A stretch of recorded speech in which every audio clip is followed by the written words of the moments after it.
Good morning and welcome to Sydney Parade. Today we're bringing you coverage of the IP50 final between the Leinster Lightning and the Northwest Warriors. It's a fabulous day here at Sydney Parade, a Simpson sky above as you can see, and you'll also see on your screen that the Warriors have won the toss and have elected to bowl first, thus putting the Leinster Lightning into bat to set a target. Well, both sides come into this game with a 3-1 record after the regular season, for want of a better word, and the Leinster Lightning top of the table on 14 points, as opposed to the Northwest Warriors, who collected 13 points. Just one bonus point between the two sides, and their run rate's also quite similar, with the Leinster Lightning plus 0.8 and the Northwest Warriors plus 0.5. Third team, the Northern Knights, well, they were eliminated last week, which left these two to contest the final, and they, in fact, went winless, losing all 4 games. Most unusual state of affairs for the NCU's team. Both teams appear to be at full strength. I haven't heard or seen anything different, and the umpires are walking out to the middle now. I can tell you that today's umpires are Aidan Sievers and Azim Ali Beg. Graham McRae is today's match referee, and we thank our scorers Andrew Mooney and Helen Caird, who are on station and ready to go. Both teams are sort of heading out to the middle now, along with the umpires. Aidan Sievers heading off to the St John's end, and the Leinster Lightning batsman heading out to the middle now. I'm assuming it's Tim Tector and Stephen Doherty, who both have had super years. Tim Tector coming off 169 not out on Sunday for his club, and Stephen Doherty, he is the leading run scorer in this competition so far this year with 285 runs, including 11 sixes and 25 fours. Liam McCarthy of Railway Union is going to open the bowling for the Northwest Warriors, and he's going to open the bowling from the nursery end. Oh.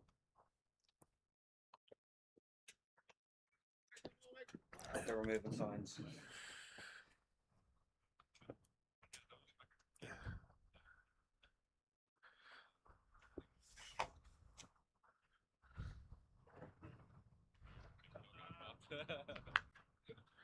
Leading bowlers in the competition so far this year with the best bowling figures. Shane Dadswell with 4 for 25. Byron McDonough, who we will see later, 4 for 50. And Ryan Macbeth, 4 for 55. Dadswell has 8 wickets in the competition. And it's short from McCarthy first ball. And Tim Tector, not one to miss out on those, puts that one onto the bank on the railway line side between the two dugouts. And the Lightning off to a quick start. 4 from the first delivery.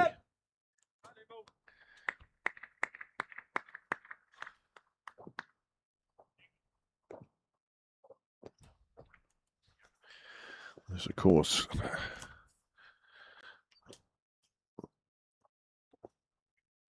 the first final we've seen in the IP50. Before it was done just on league positions, but this year, with only 3 teams in, Cricket Island fitting in the extra fixture for the final.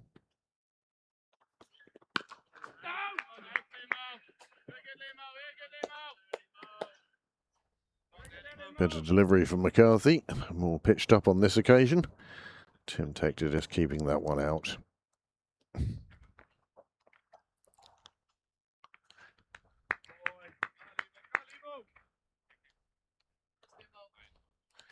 Tector enjoying this competition so far this year.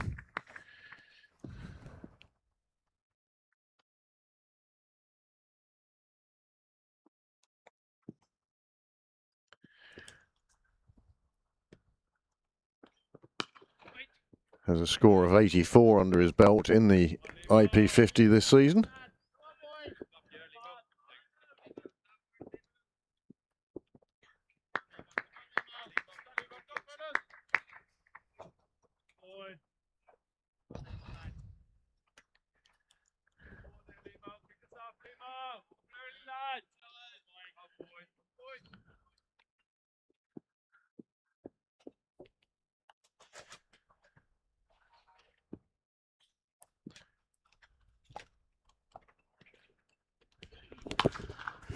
And that is a cracking shot through the offside by Tim Tector, through extra cover down to the end of Cyril's way. Not quite at Michael's sharp corner, but a beautiful shot with timing and power. Fielder in the ring, well, he thought he might have had a chance. Wasn't to be the case, and the ball hits the rope and hops nicely onto Cyril's way. And it's time for me now to say a very good morning to my co-commentator, Graham Mooney. Good morning, Graham. Good morning, Craig. Good morning, all. This beats being at work, doesn't it? Just a little. It was a fine introduction to the morning Tim gave there. Well, his first ball disappeared over that way for 4. Yeah. McCarthy just went a little bit too short with his first delivery, and Tector not one to miss out on those. He's so quick onto anything short. He picks lengths so well. You see our graphics today? Ooh, fancy. NV Play on our screens. It's very pretty.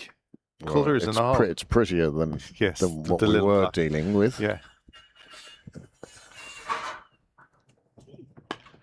Going for a fuller length on this occasion, and they take through for the single.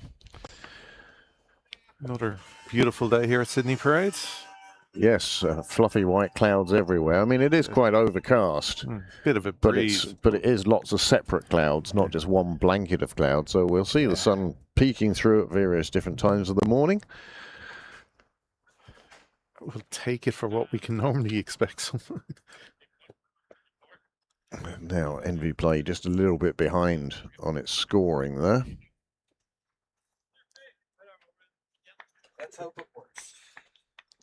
Well, we did have to hit. Yeah, that was last time. So 9 on the board without loss after the first over. I met Tim this morning.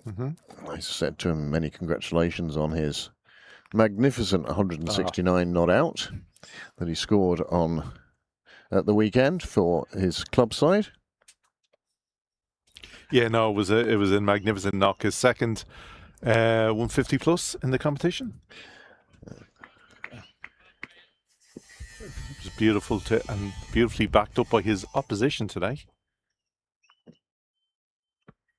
Andrew Balburney, who also got 100. Ryan Macbeth opening the bowling from the St John's end.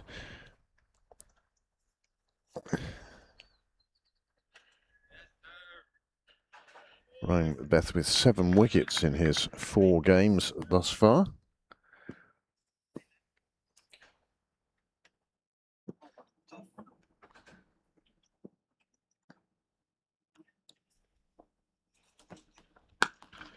That's another cracking shot.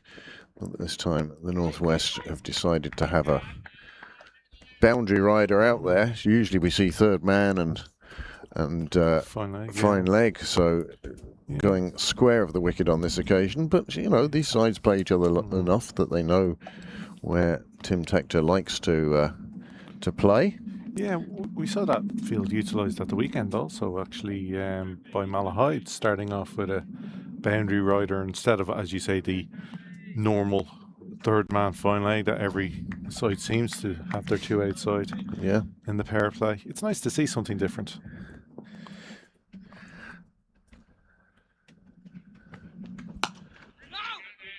Shows the captains are considering it and not just going by numbers.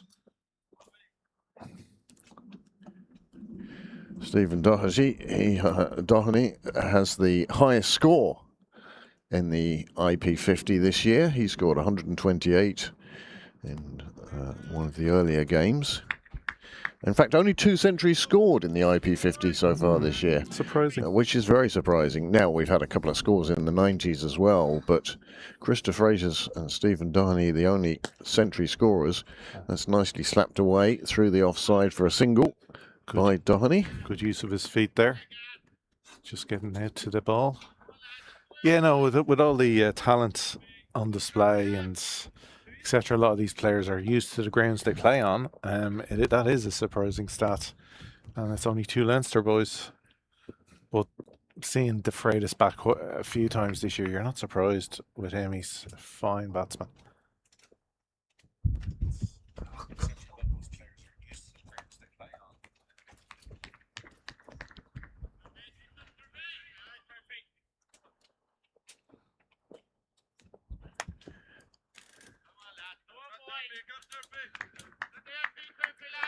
Ryan Macbeth, as I say, 7 wickets in this competition so far this season.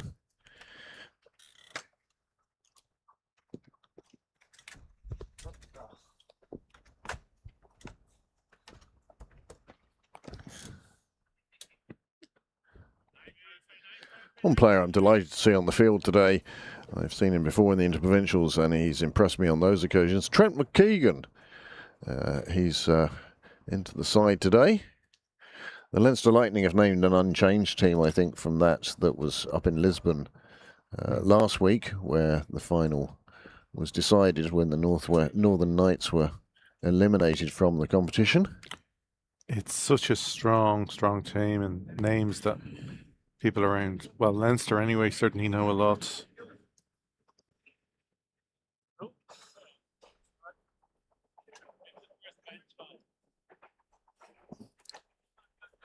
Of course, a lot of them known to us here at Sydney Parades. Well, it's funny you say that. I was talking to David Delaney before the game and I said, geez, David, if you're here any more often, I'm going to get you a membership form. And he said he's only played 10 games this year, including today's, and 6 of them have been in Sydney Parade. He's played more in Sydney Parade than he has in Clontarf. Well, the way he played here on Saturday... he likes it. He likes it. And Pembroke, for one, I'd like to see the back of him. He bowled really, really well. Such pace and accuracy on Saturday to help Clontarf defeat Pembroke in the league game here. Not a bad bat either. No, he's not. He can certainly wield the willow, as they say. McCarthy then still at the nursery end.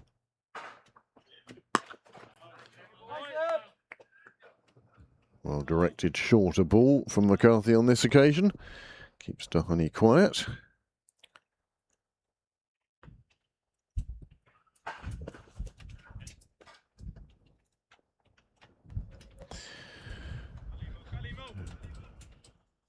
For those of you enjoying this broadcast from Pembroke Cricket Live's YouTube channel, I would like to point out there is a donate link in the description, and I say this very much today as we suffered equipment loss today. Our 4th camera damaged beyond repair. Oh no. Yep. Oh. It's a shame, but that's going to be it. That's good. Especially when that would be our scoreboard camera. Oh yes, yeah. Well, not only the scoreboard camera, but also Gave a great angle at the opposite ends. the 4th camera. Yeah. And that's going to be about €600 to repair. Ouch. Well, replace. Replace, yes, sorry. It won't be repaired. Oh. This one is pulled out. There is a man down there. It's Trent McKeegan. He did his very best to get to it, but couldn't hold on and couldn't help but cross the line. And 4 signalled by the umpire. We do have somebody in the bib signalling it was more, and I think they're changing it. Yeah. It has been signalled as a 6. You can see McKeegan trying to get to it, puts out his left hand, and all he could do was just help it over the boundary, really. It was right at the edge of his reach. The momentum he put into chasing that, even if he got the hand around the ball, you could only see him going over the line with it, really. And he wasn't going to be able to throw it up in the air No. far enough to stop, turn around, and run back again. Well, not unless he's a Romanian gymnast in his secret life, because that would have taken some amount of cartwheels.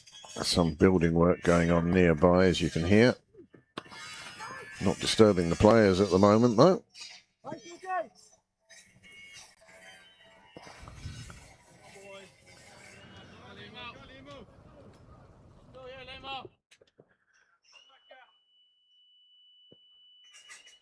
Lovely way to spend a Thursday. It's coming to the end of my holidays. I mean, I'm a bit tearful. Back to work on Monday, is it? Back to work on Monday. That's a shame. Work just gets in the way, really. Yeah, not the real life.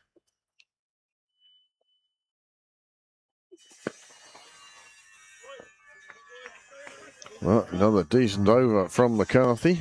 Seems to like that. That's the length he seems to be aiming for. His plan worked out. Just back at that length, on off.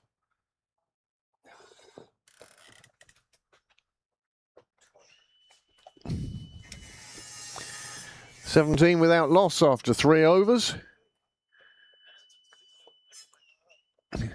So, just seeing there, I'm assuming it's the same ball rules as the Irish Senior Cup. Same, different balls each end till about 34, and then they pick one. Oh, I have no idea, Graham. No idea. David is on the ground as well. He'll be commentating with us later on, which means we'll get our laps in. Excellent. And if there's anybody on the ground who wouldn't mind coming down for a chat on air, we'll be more than grateful to see them down at the gazebos. It's great to have plural on that. Well, it just keeps the sun off the side there, the second one. And a nice seating area. Oh, did the Aldi bakery take a hit this morning? Didn't get a chance. Sorry. That's all right. There's enough rubbish down here anyway with jelly babies and the such like. I am a bit late, and then I utilised the tunnel and the East Link to get here just as kick-off. Yeah, you were here for the first over. Yeah.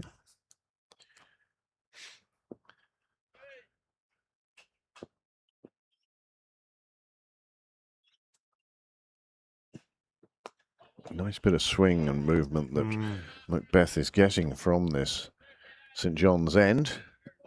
Keeping it pitched up, giving the ball a chance to move. Yeah, and it definitely is. And like we were saying, there's fluffy clouds, but there is clouds. Yeah. So, and again, this was probably part of the reasoning behind the Northwest Warriors saying that they were going to field first.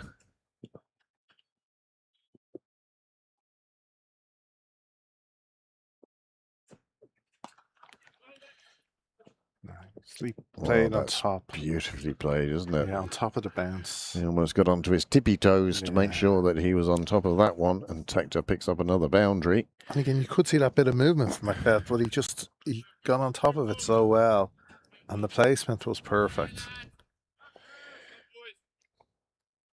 Just rolling out to the railway boundary line. Even with the man out there at the point, he had no chance.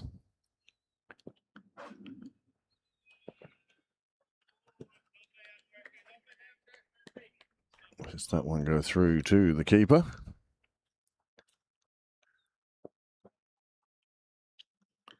Well,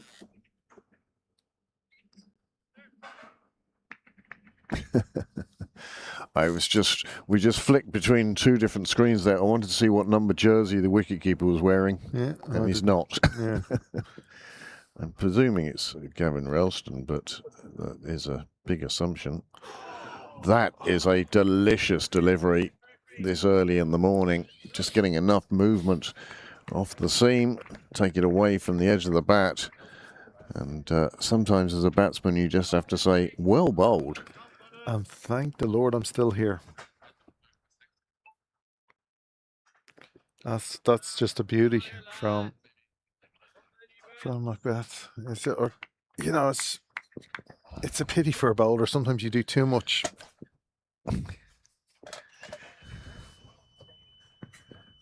This one a bit wider.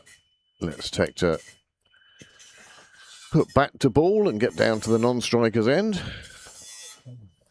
Well, back down to the striker's end at the end of the over.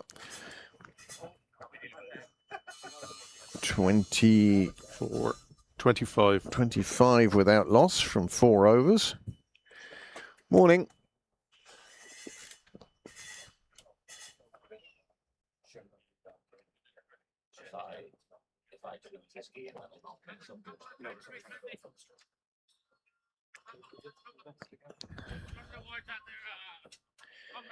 Well, they're going along at just over a run a ball, so a decent start for them.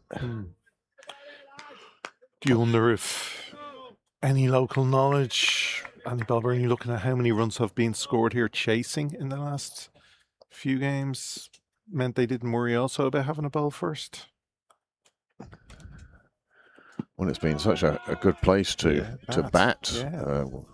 Last weekend in 2 games, the All-Ireland semi-final and that league game against Clontarf you were mentioning earlier, and over 1,000 runs or 1,200 runs or something was scored.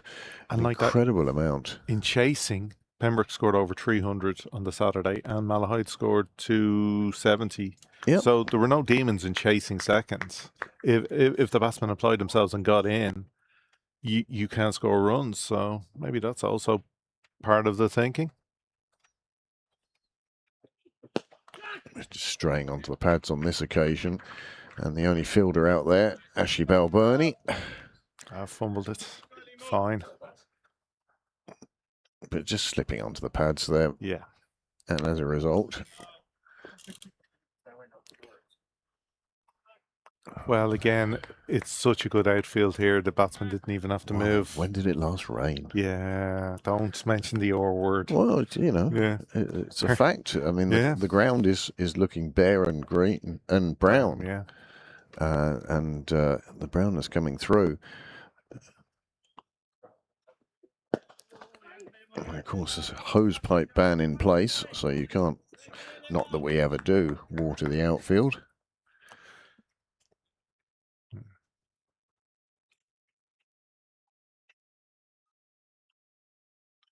It's a lovely problem to have. Look, given the alternative, Yes. it really is the way to go. Now, granted, it makes it more difficult for the fielding side. As you mentioned in a previous game, the sliding that so many players are used to, it just makes it a little bit harder. Oh, that's cracking. That's beautiful. Well, when you can play shots like that, wow. Yeah. Super shot from Tector. He really is dealing in boundaries this morning. Once he's got the bat to the ball, it's tended to fly away. And there's a perfect example. There's no slowing down of that ball. That ball had as much momentum when it hit the fence as it did when it came off the bat. Well, it's one of the beautiful things about opening in a power play is, if you beat the infield, it's a boundary. Chances are, isn't it? It's when after the 10 it opens up and they have a few extra that becomes a bit more cat and mouse. Well, then you're into taking singles and looking for twos and pushing the ball around when you know that the boundary is perhaps a bit more difficult to cross. 2 slips in place for McCarthy. But also going back to the little differences for the fielders with this weather and the way the ground is, I was noticing at the weekend how much, so often fielders, they bounce it once into the wicketkeeper. It's a natural thing they all seem to do now. But that extra kick off the hard surface was stopping a few run-out chances because it was coming up to the wicketkeeper's chest and neck area. Yeah, it wasn't going to take the stumps out, that's for sure. It was a good bounce off the outfield.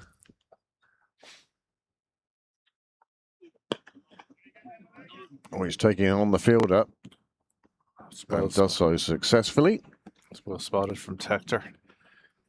Just saw the fielder was on his heels more than anything else. First dart of the game heads southbound. And at the end of 5 overs, Graham?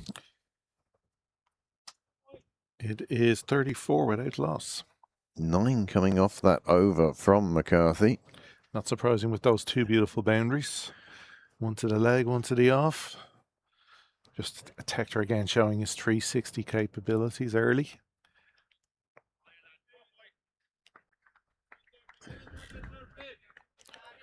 As you say, he is dealing it.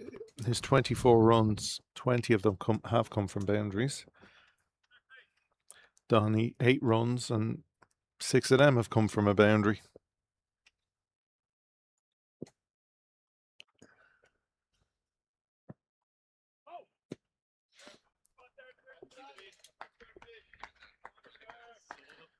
I know I've said it before, but I first came across Ryan Macbeth when he was playing with Scott Macbeth for Brigade. And although we don't see much of players up the north, there's not too much interprovincial club games except for the All-Ireland and the National Cup, both of which are growing in popularity, I would say. I do remember both brothers bowling beautifully that day. 10 on the bounce as well. And at the end of 20 overs, Pembroke, I think, were on 40 or something, and it was an innings. For a lot of wickets down, it took a Lorcan Tucker masterclass. Well, that's what it was. It was Lorcan saw Pembroke through on that occasion. But as I say, going back to the Macbeths, I was very impressed with the two of them. They both batted well. They're both fine out all-rounders. Yeah, fielding. But the bowling that day with the movement in the ball really troubled Pembroke. Scott Macbeth, of course, an off-spinner, just the single taken. Nice bit of fielding, chasing it down and preventing a second run. It was the only thing that really stopped Brigade winning that day was just not having that third, fourth of that level. And it was the fifth bowler really they struggled for. They did have another two, because what happened was the two Macbeths bowled 10 overs each, so that was 20 overs, and then the change bowlers bowled 10 overs each, and that took them up to 40. But then the last 10 overs, they needed 2 more bowlers, and that really, as you say, Lorcan Tucker at the wicket took advantage of that. Well, he just used the tail and, played around it, and that was just a brilliant knock from him. He was the only one that day who did manage to negate the bowling and the conditions. Well, as I say, Stephen Downey, the leading run scorer. Second on that list is Chris de Freitas, and so unsurprisingly, they're the two guys who have scored centuries, and the only two who not only have scored more than 250, but nobody else has passed 200. That is strange, isn't it? Well, in this batter's world, 4 games, you think more than 2 players would have got centuries. Yeah. Now, we know that Harry Tector got 98 and Stephen Downey got 87, Ross Adair got 95. So there's a few there who were on the brink of, but when the records books are written, you'll see just 2 centuries so far. Getting that nice swing, but he started it wide and it just went a bit wider, and that gave the batsman the freedom to play it out to point. Yeah, as a batsman, you don't mind when the ball is swinging when it starts that wide. It does give you the time. So at the end of that, it's 36 without loss. Run a ball. Yeah. Which isn't bad in a power play, especially with, the 6 boundaries so far. 5 4s and 1 6.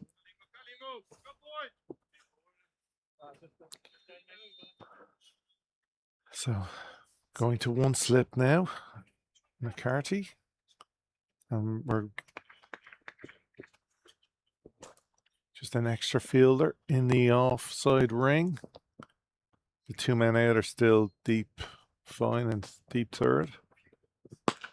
Well, again, shortness not really working out for McCarthy. He's gone short a couple of times, and more often than not, those balls have headed off to the boundary. Yeah, it's and a bit of width, so just it's not kind of coming in right at the body, neck, chest area bounce. So it was really well played from Donny.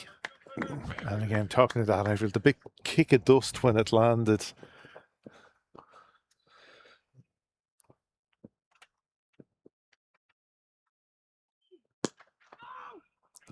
Better lens. I do feel sometimes Stephen Doherty somewhat underrated. He does a super job opening for his club and does a super job here for the Leinster Lightning.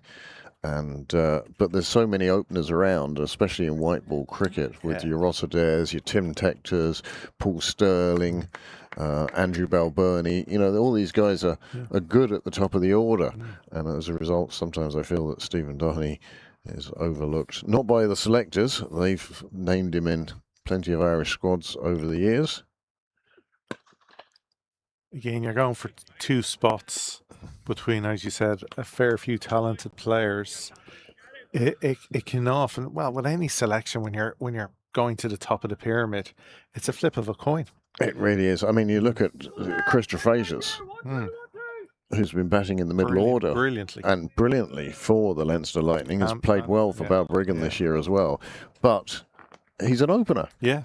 And he can't break into Dohney and Tector opening, so he's having... But his class is obviously so obvious that he has to be in the side somewhere. Should be 1. Oh, he's taking the arm on and gets through safely. And again, it's about showing intent, isn't it? I mean, as well as this being a final and, you know, Leinster looking to add to the 25 titles they've won... Well, it does seem a bit one-sided when you look at the titles over all the formats that the Interprovincial have played over. Leinster have 25 titles, and next up are the Northern Knights with 4, and the Northwest Warriors then with 3. It certainly shows, and these things go in cycles, and the Interprovincial, since their return, has sort of been during well watched from a period of Leinster Lightning dominance. Well,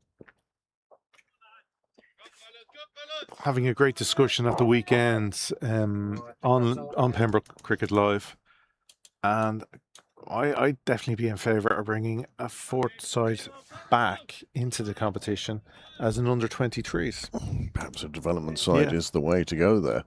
The under-23s are the 4th side, and, you know, it's great, you know. But then again, is it right to strip the other 3 provinces of their top under-23 players? You wouldn't necessarily strip them of them, but I'm looking at, you know, the Leinster squad at the moment. There's not many under-23s in their development, you'd say. And of course, it's a budgetary thing as well that Cricket Ireland have to look at and see what they're going to do. Score after 7 overs, 42 without loss. Well, at the moment you have, you know, the under-23 Districts Cup in Dublin, and like that they pick from the best of the clubs. There's no reason why from the best of those teams and other players, youngsters in Munster, there's some good ones in Munster coming through, and I understand what you're saying. All I'm saying is you have to look at it from both sides as well as... You know, one of the things and one of the reasons for the demise of one of the provincial sides, I think, was sort of... They felt that 4 teams was diluting the talent that they have here. And I think it's worked in that the 3 sides are definitely stronger for the redistribution of the Munster players. Like Liam McCarthy was wearing the red before. I think Stephen Doherty has played for... Well, no, he's played for Munster and indeed the Northwest Warriors as well as Leinster. So, Byron McDonough, he used to play for Munster. So the redistribution of those players has definitely raised the standard, I feel. I feel the IP50 this year, and in fact the IP20 as well, earlier this year, 2026 class of 26 seems to be just a bit higher standard than it was when it was split between the 4 provinces. Oh no, I get that point. I'm just looking at there's a lot of talent out there, and they're not going to squeeze into this team yet because they're not internationals. A lot of these are internationals or Yeah. on the brink of international, if, like you said, that flip of a coin to get in the team or not. So there's a lot of talent at the under 23 level, and you want to keep them playing at a high level. So, look, I'm not saying it would work. It's a possibility. It's a thought. And again, it's one of these great things. The barroom discussions are as important as anything else. Absolutely. Nicely played out, straight bat. We can fix all of the problems right here, all on our own.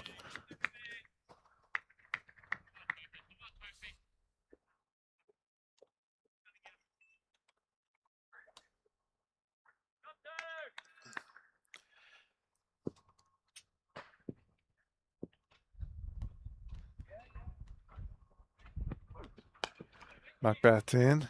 Donny just cracking that behind point. Fielder comes around. Won't stop the two though. Boundary rider just at the point is able to come around and stop any chance of a boundary. But sorry, Tector it is with the easy two in the end.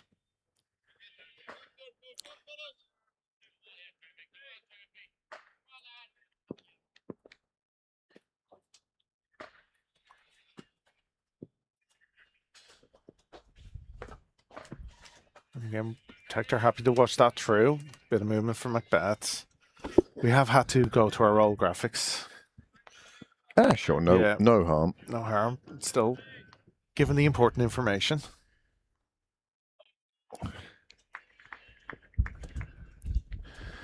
Yeah, I was just having a quick word with the president of Cricket Leinster. He said he'd pop down to the box later on and have a chat with one of us.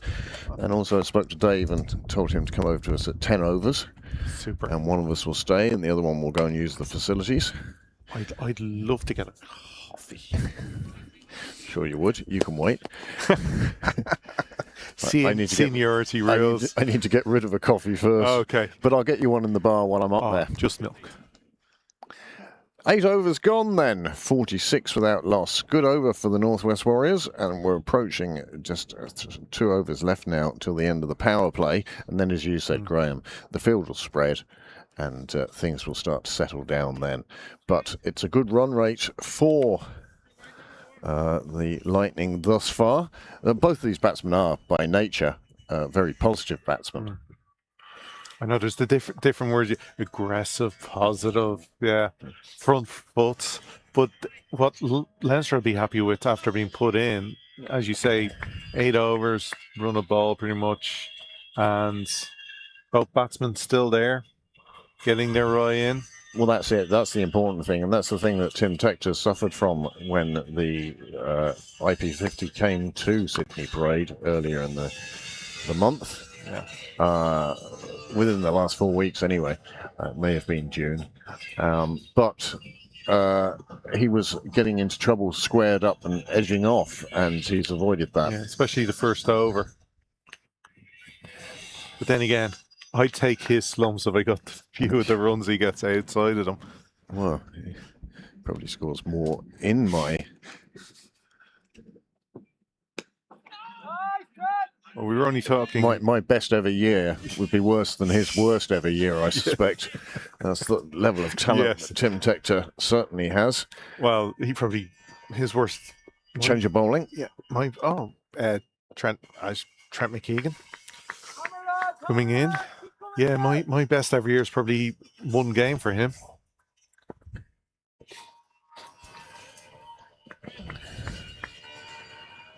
Buzzsaw continues. That's well placed. Oh, that's just... Wrists and placement. There didn't seem to be any de-acceleration of the ball, even hitting the ground there. It was almost like it was running downhill, but this is a lovely shot, bit of width, and just standing tall to get on top of it, and then played it away through the gap beautifully. Well, that was the important part of that shot, getting on top of the bounce, and then he could just place it. And didn't he place it well?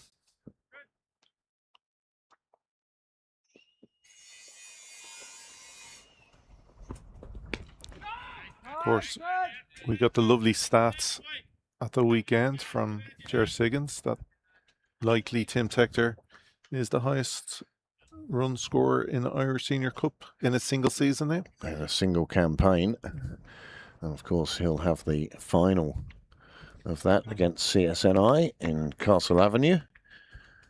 That's about mid-August, 19th, something like that. Of course, this week contained the 19th of July, which of course is a very famous day, as was once said. No, it's the day the Ice Age finished. Oh. It's a Father Ted thing. Okay, sorry. He goes, I just Dougal, I don't think you could be that specific. He says, look in the diary. And it says it. Brilliant. And he says, 19th of July, Galway was liberated from the Indians. Snickers, marathon became Snickers, and end of the Ice Age. It's the caravan holiday episode where the explanation of these are very small, those are far away. And that's where that day comes from. So 9 overs gone. The half century has been reached. And 50 without loss after 9. Macbeth to continue, though, from the St John's end. Yeah, he's just really hoping he gets that delivery just on the outside of our stump, moving away. Oh, that's a loose shot at one that was moving away. That's the shot you should have played, Tim. Yes, indeed. It's always that shot afterwards. You know the batsman was thinking about it. Yeah, they're the shots you get centuries from. Well, they're also the shots. The shot he actually played is the one that sees you back on your way to the pavilion. But Tim Tector's still there.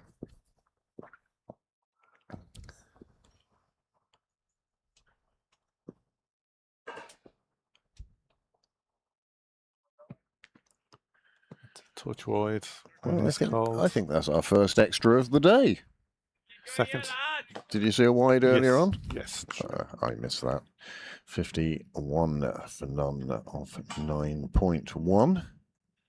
Macbeth continuing. He's going along quite nicely, though. His first 4 overs only costing 16 runs. Yeah, he's just unfortunately not, as I said, finding that kind of in between off stump and fourth stump with that little bit of movement he's getting.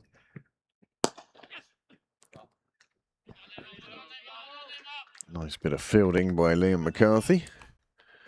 Keeps that down to a single.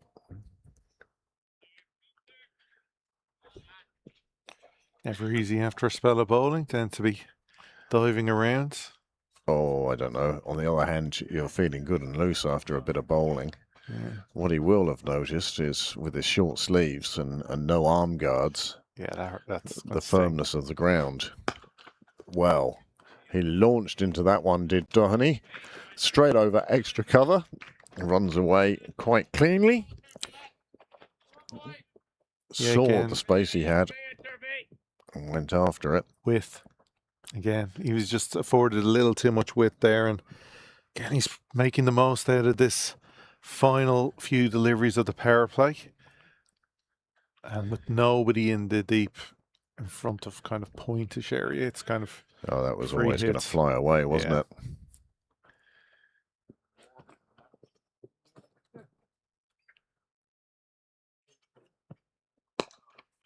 Much better delivery on this occasion.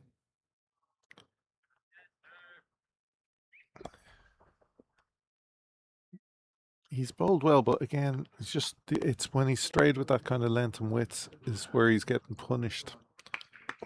He's just doesn't quite have that on the dime every delivery kind of over.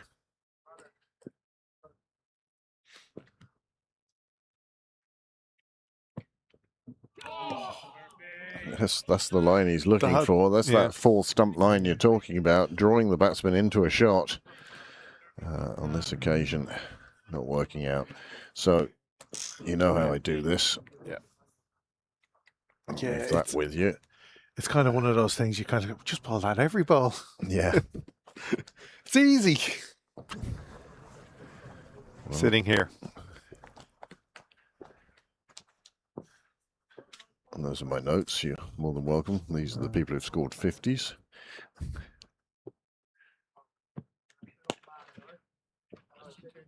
Looking for 2. On this occasion, they decide against it, and perhaps wisely, Yeah. even with the errant throw. So that's the end of 10 overs. The score now has moved on to 57 without loss.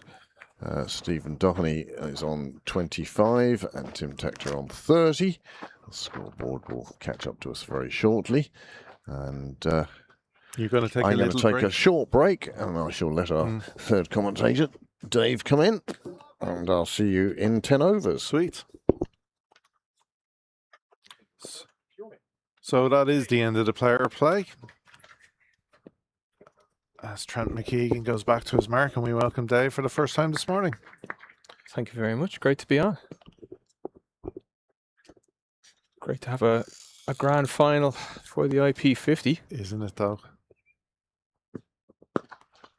That's lovely off his legs and just tucked away into the open mid-wicket area for another boundary from Donny.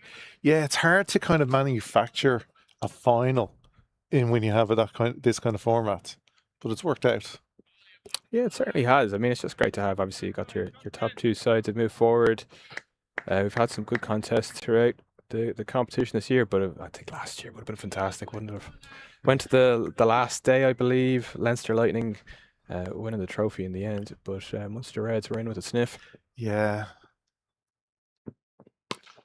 Wouldn't it have been ironic if the Munster Reds had won it? Yeah. It brings back memories of YM winning. They won the league in, well, a YM person would say they're not gone. They're just taking a rest. That's it, of course. They're not gone, but they did win the league in the last time they played a match in the Leinster Leagues. There you go. Hopefully see their return.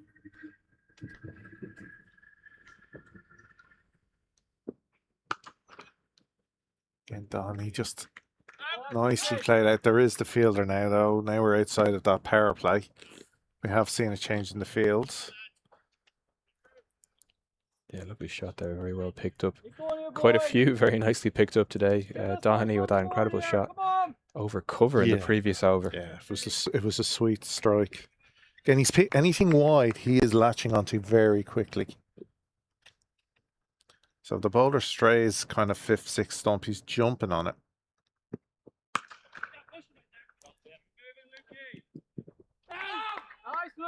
This time it's Tector with the single out to the boundary. And we were saying earlier as well, he's getting up on his tippy toes really well. He's not, 6'4" or anything, so doesn't need to use everything to kind of get on top of that bounce. Yeah, there's that balance of just getting over or even getting underneath sometimes.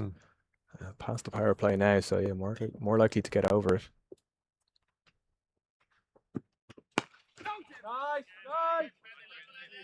But yeah, the outfield's fantastic, of course, as well. And Tim Tector hit that previous one for a single.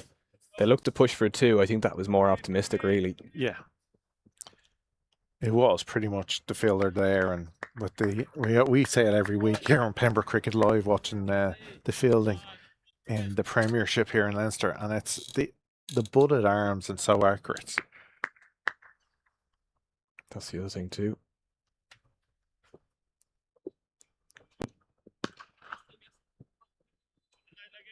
It really is gone are the days where you'd have the late 40ish guy still in the team. Maybe even having a slight smoke in between overs and then just lobbing the ball in. Yeah. Although we were treated to Paul Ryan came on as a subfielder for Clontarf.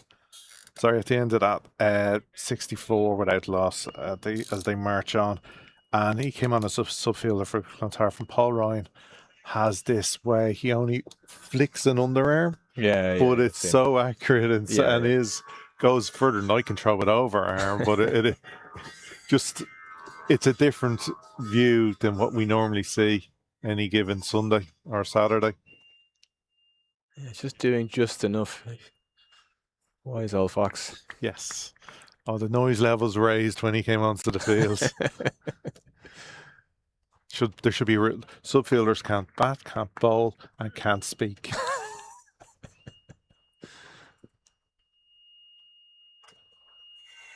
So Macbeth still on at the St. John's Road end.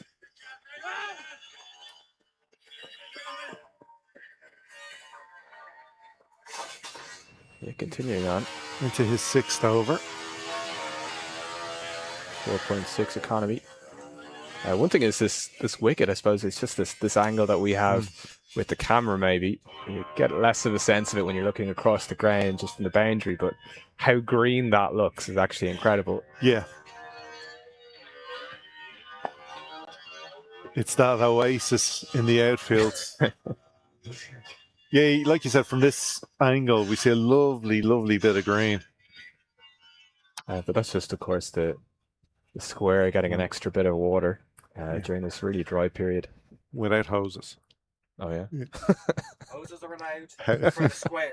Hoses are allowed for the square. Well, sprinklers. Just if anyone's listening, anyone thinking of reporting Pembroke Cricket Club. Oh, that's in the air. Oh, the poor bowler, he just sees it fly down to third. There is a man down there and just in front of him, so they can't come through for the one run.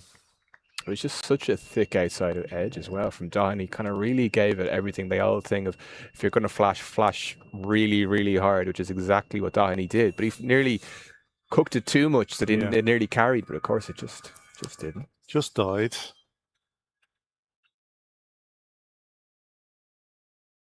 Again, he'd be a bowler.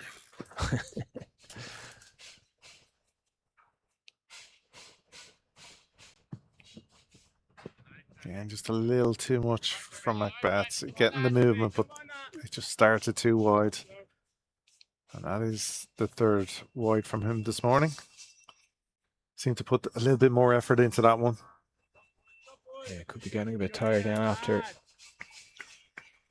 his first spell from him.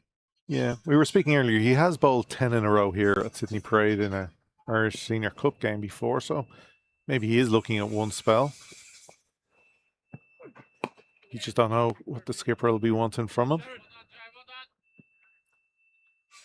Interesting to see how McBrien looks to shuffle the pack. Yeah, because somebody like Macbeth who does swing the ball, and again, we've got actually more clouds now since we were talking earlier. There were gaps that actually they've come together, and it's smaller patches of blue out there. He is somebody who is going to use these conditions, and maybe the forecast in an hour or so it'll get warmer and may not be as good at the back end. Just delicately played there to third. Yeah, just if he's getting a bit of movement now, the risk it may be coming on later without that movement in a situation where someone like a Tim Tector is very well set. Stephen Doherty going along nicely. Well, you look at the Leinster Lightning ban up. If Tim isn't going to get you, you know, there's one or two others. Could be a few more. Yeah.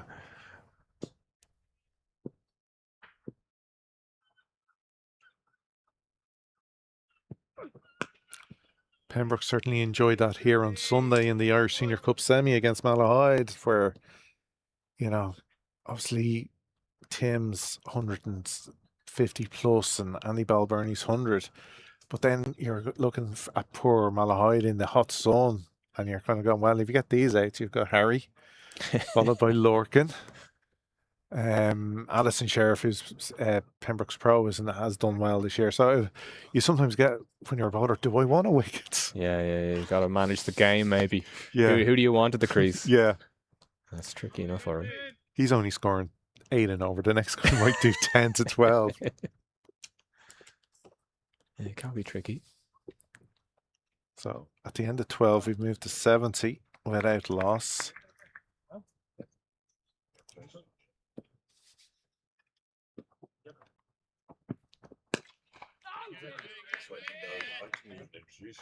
Yeah.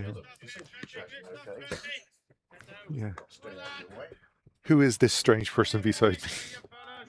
Yeah, it's a good way to do it. Maybe just Yeah. throw people who've never met before and Yeah. do commentary. But we're going along nicely here. Speed dating on Pembroke Cricket Live. Tell me about yourself. Yeah, there's definitely a podcast in there somewhere. And cricket's all about partnerships, commentators, opening batters, bowlers too, of course.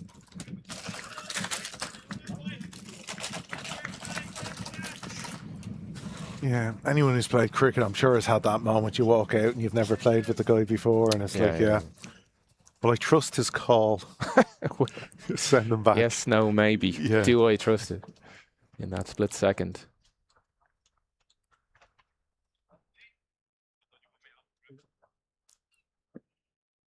Stephen Downey, of course, having joined the Leinster Lightning this year from Munster Reds. Lovely shot.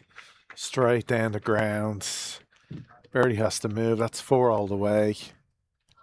Oh, it's a beautiful thing, a straight drive. It's just so elegant because he's got so much power as well in the locker, but just holding back slightly is just a bit more of a push and just full face of the bats and using the pace on McKeegan. And that was only ever going to be 4. Yeah, McKeegan throws the head back slightly. There's not much you can do. There's no fielders there. Perfect shot from the batter.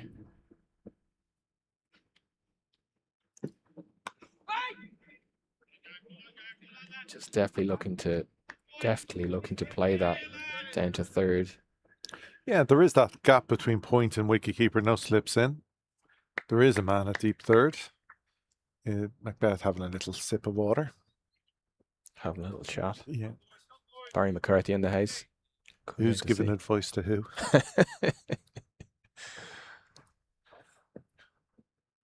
Hopefully get a bit of a crowd in today. People passing through. Yeah. Already a few on the wall. Enjoying what we have on display so far, and it's been a fine start for Leinster Lightning. You know, after being asked to bat, your openers give you a 74-run start in the 13th over. You know, you're a happy man sitting on the bench if you're Lorcan Tucker at the moment. Yeah, I'm happy enough to watch these two go at it.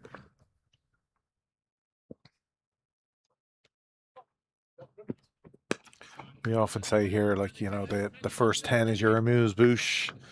And now, you know, just laying the table for the main course. And the guys at the end hoping to enjoy the dessert. Yeah, Come in. the menu. Yeah. Well, if you're coming in the last 10, these guys who have 360 shots and ramps and this, that, and the other, and the score's on 250 plus, you can't not enjoy that. Yeah, maybe a bit of a danger too, I suppose you could say, like, oh, if I don't get run, somebody else will. But there's been no danger of that. It looks like we have a bowling change from the St. John's end. So yeah, Macbeth's finished his first spell of 6 overs. Yeah, we did have that situation did occur actually at in the Senior Cup on Sunday. Harry Tector was the one who missed out after sitting watching the Balbirnie and Tector show. Yeah, it's always a risk because it's, say you've been sitting in the changing room applauding a few shots. Then it's your turn. So it is going to see Andy McBrien come on the St. John's Road end. First use of spin today. It's a strange one on these pitches as well. There's a bit of green, so it's not like a complete, you know, Bunsen burner right there.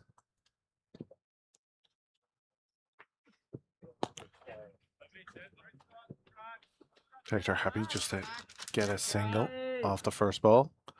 But there definitely is turn in that track. We've seen Gavin Howie get a few to turn from this end. Oh, yeah, well, yeah. And Delaney as well at the weekend. Yeah, it's a tricky enough one. We had the 418 game. I think it might be 2 weeks now, 3 weeks now down here. And it was a similar enough wicket. It was just that green tinge, obviously very hot conditions. Just comes down the wicket, does Doheny. And it can kind of be misleading because we've had some very good wickets here. Maybe a bit of turn, but with that heat, I suppose it's kind of the ground staff done a great job of just holding it together so it doesn't break up. Yeah. As always, we're very grateful to GM by Choice here for preparing the tracks. Yes, fantastic work, as usual. Well, they do utilise the hybrid pitches so well. As they help so much.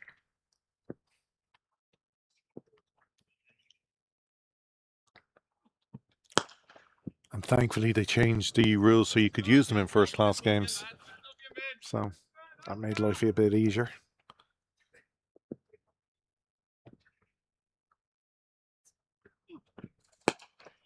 Oh, how Phil did off his own bowling. Yeah, lovely piece of work there by the Warriors captain. End of the over. Just the 2 singles. 78, is it? 76 without loss. Of course.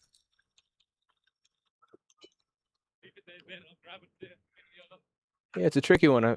How long is this hot spell that we've had? I think it's going to end this weekend, apparently. But typical. yeah, at the weekend. Yeah, no, I think we've passed the longest ever heat wave in Ireland. So, but it's not something ground staff in Ireland would be very used to, having to maintain a pitch over that time and just making sure it holds. Usually, you're contending with a bit of rain and keeping everything dry. Yeah, it's a new one for a lot of groundsmen out there. So McKeegan to continue. Shout a catch it, but that was only going over the rope. That's 6 to the total. Yeah, it's picked up so nicely. Again, he's so quick. His wrists and hands, they just whip through the ball. As we saw the dart passing by. Yeah, it's very nicely picked up. And then there's a shout of catches. There's fielder out in the deep, but picked the gap as well. So really, the fielder wasn't really in play at all. It's more optimistic. No, his only job was retrieving the ball, really, on that one.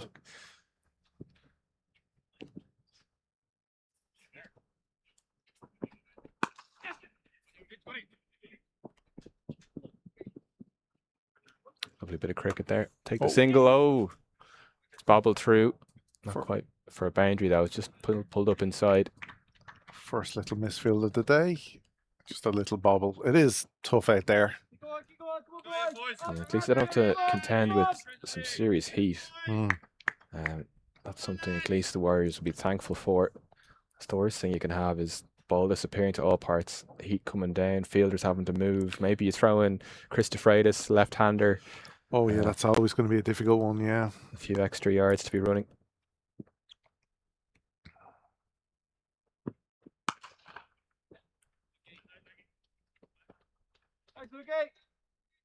Yeah, lovely punch. It's just it's almost autopilot now from these two batters. Yeah, you're kind of into the Warriors hoping for them to blink first and go after one they shouldn't. And whether the Lightning can keep this discipline of just picking the bad ball. And there is no rush at the moment.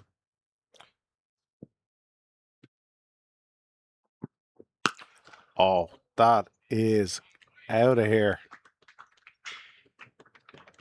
Glorious shot before the pull shot before we had from Tim Tector. Was good, but this was even better. Anything you can do, I can do better. Starting to get competitive between these Lightning batters, and that went the distance. He just, again, they're just picking lengths so well here. Again, the pitch is true. It is a difficult one to say what a par score is. Yeah, that's the thing. So we had that 4-18 game between the Knights and the Lightning. And you kind of say, what is par? What could we have here? Like that, Clontarf scored 350 at the weekend, batting first, and Pembroke chased with 320 odd. So, yeah, it's hard to say. Yeah, you suppose you'd be looking at that kind of region and then maybe kicking on depending on what your wickets are like. You have to say, the 4-18 was a bit special. It was a special game indeed. So you're not going to get that every week. Never say never. Never. Not every week. You said it was 2 weeks ago, so this is we're due. yeah, we're due. We only had 350 at the weekend, so it's but no, you would think 300 plus is what the Lightning have to be thinking of.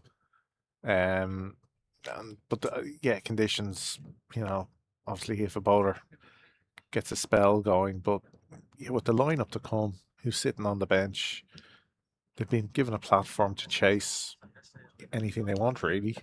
Yeah.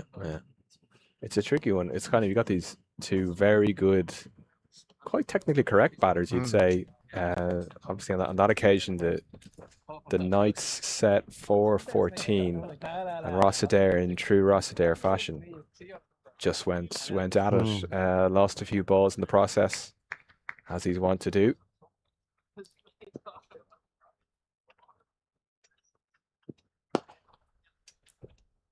Yeah, we've often talked about setting something up with our neighbours' gardens here. Get them a kind of a bar voucher for every ball returned. It's a fair enough deal, all right. Yeah, like a 20 quid bar voucher or something. There you go. Somebody, like, considering what the cost of a brand new ball is. Yeah. Yeah, they can be pricey enough now. Well, we had it at the weekend, where Clontarf put one into the gardens in the first over off McDonough. Yeah. Brand new ball, please. It's not even going into the bag and trying to pick out something hard and good. You have to, under the regs, bring out a brand new ball. Yeah. Imagine being in the garden, wake up in the morning, you see, oh, jeez, this is a lovely new ball. Yeah. It's Christmas already, is it? Who was throwing snowballs last night? Thought there's a heat wave on.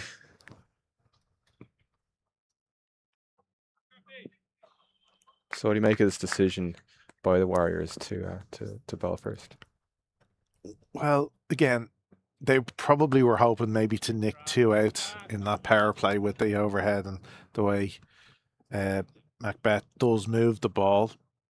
So they'll be obviously a bit worried now, looking at 95 on the board without loss. Yeah, again, we often have the argument, put a total on the board and blah, blah, blah. But these guys are all so good. I don't know if they're going to mind the mindset of having to score 300. I always argue the batsman should have that anyway, batting first or second. So, yeah. Flip of a coin, really good toss to lose.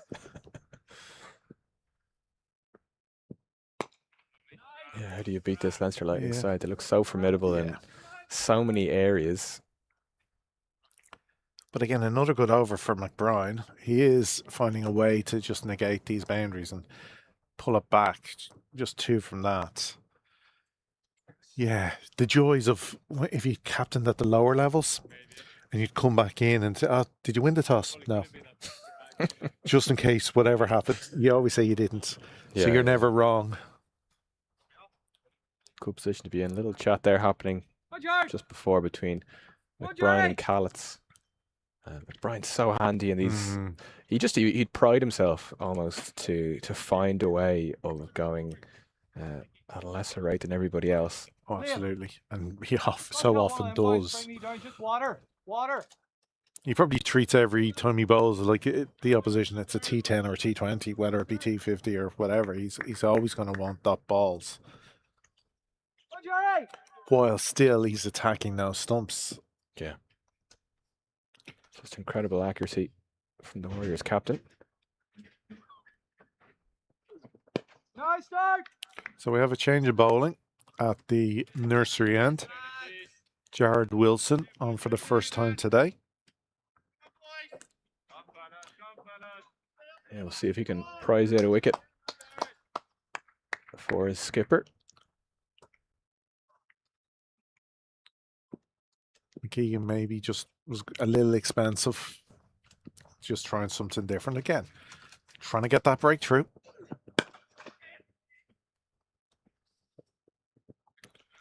Nice draw. Excellent calling and running from the Lightning pair.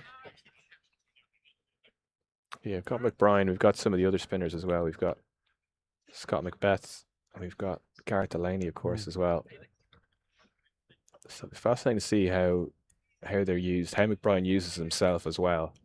Yeah, well, like that, Delaney has so much experience T20s. So will he be happy to see him bowling between overs 35 and 50? That's exactly, yeah. Keeper standing up. Nice, George! Lovely straight shot, but good fielding by Wilson. Just to get a hand to it. Keep coming in, man! Keep coming in, man!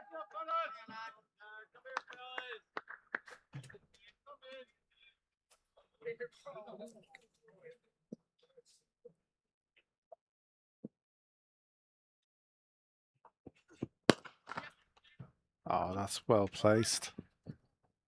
It gets through as well. Yeah, lovely clip off the toes by Doherty. Yeah, and that does bring up his 50. 52 from 53 deliveries. Yeah, it's been a lovely innings from Doherty. Leading run scorer, I believe, in the competition this year. He has hit 5 4s and 2 6s. Yeah. So now he's past the 300 run mark. He's into the 330s. Yeah, absolutely great to see. Oh, that's a bounce well into the fielder's hand. Yeah, maybe Warriors be looking for slight error in the running just to see if they can catch a wicket here. Well, you're looking for anything really, aren't you? Like Dohney bringing up his 50 also meant the Leinster Lightning passed the 100 run mark.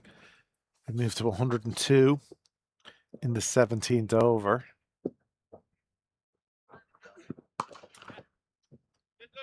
Good shot. Fielded on the boundary by the sweeper.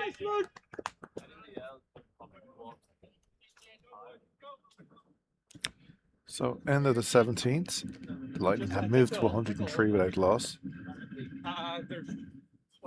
Yeah, it's great to see Dohney in such good form.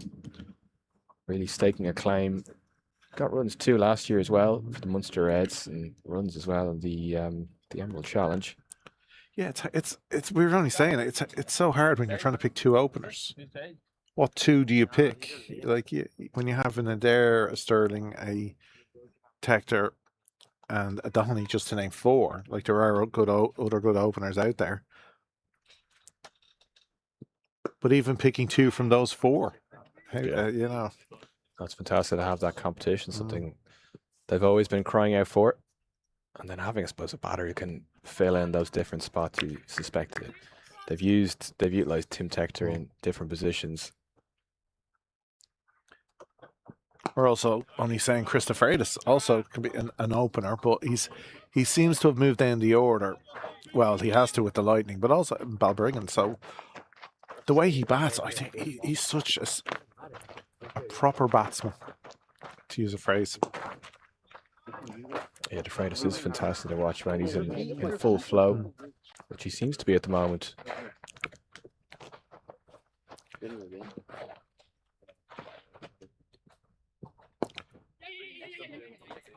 So we can really see how much control McBride already has here this morning. He's got a short mid-on and a mid-wicket in place, just looking for that miss-hit drive, as well as a long on, deep long on.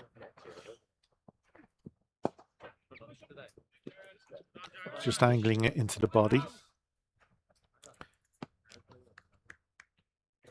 Yeah, tight in. We've got that fielder who was short in the leg side for Tector. It was McKeegan, I think. Yeah, and he's just moved them now. So he's, as we're saying, they all know he shoots so well. So he is able to spot the different styles with the batsman and what shots he might go for.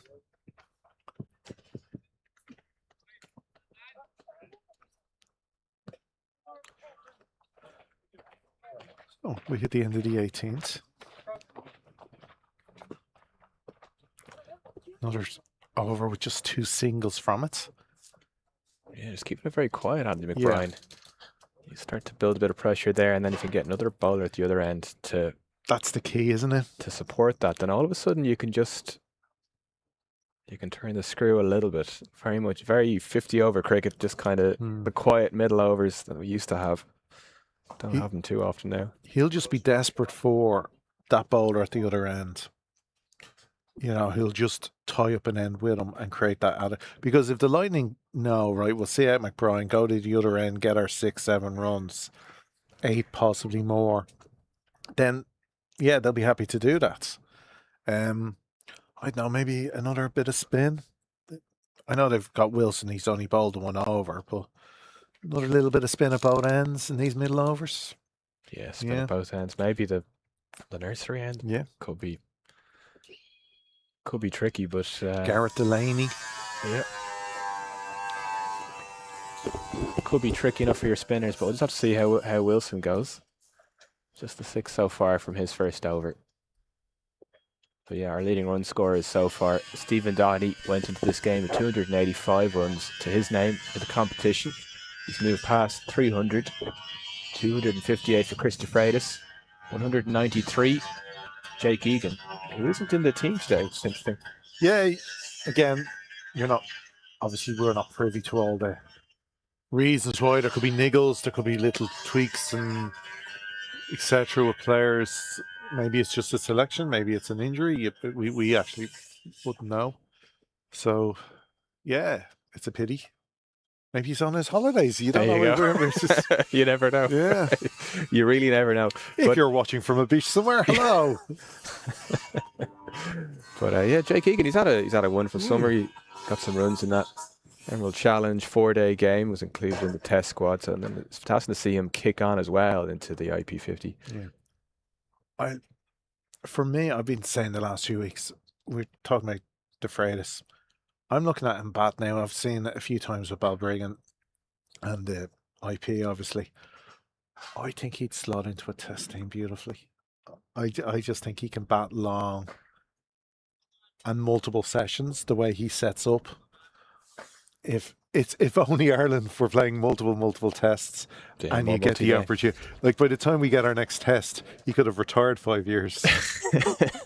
Hopefully not. No, hopefully not. But you know, if we were playing 3-4 tests a year, every year, at least, I'd love to see next summer. You know, if he qualifies, obviously. Yeah. I'm not sure when that is or anything like that or his status. But I just love the way he sets up in a game, and I think it lends itself to being a multi-session test player. Yeah, he's a fantastic watch. Maybe just a bit of luck. He didn't seem to be quite in form for the Emerald Challenge 4-day game this year. But again, red ball once a year. Yeah, it's just not enough. It's a difficult call, but then obviously you've Jake Egan who puts up his hand just at the right time. And that's just so important. It's so crucial for your players. It is asking a lot, though. It is, obviously. But we see it so often with the women. They play, then in Leinster, they only play now T20s. And then when they step up to a T50, you know, it's as they did recently, it's such a different game. And bowling is so different when you step up in those. And like that going from white, pink to red. Nice, good start, Jerry. Wilson continuing from the nursery end. Yeah, it's definitely a bigger conversation, maybe more 50 over cricket for the women at domestic level would be something that's great to see. Just it's a difference in the format. And then we saw that obviously with Ireland finishing up in their T20 campaign, getting that win against the West Indies, and then going to that ICC Championship Series. Yeah, you just got the feeling with the bowlers against the West Indies, they were able to sit back a lot more, and because they don't have to chase it as in a T20, there weren't as many opportunities for some of the bowlers to take wickets, especially in that first game where they just walked, you have to say, really, in the chase. So they have to learn other ways over a longer period of trying to get wickets, and it's the same for the men going from T20, T50 to Test. Same for the Warriors right now. We'll have to learn to pick up a few wickets right here, right now. Yeah. Do we go for a weird field setting? Funky fields? Yeah. Anything to break this, because it's 106 so far. You have to say the skipper did well to lose the toss.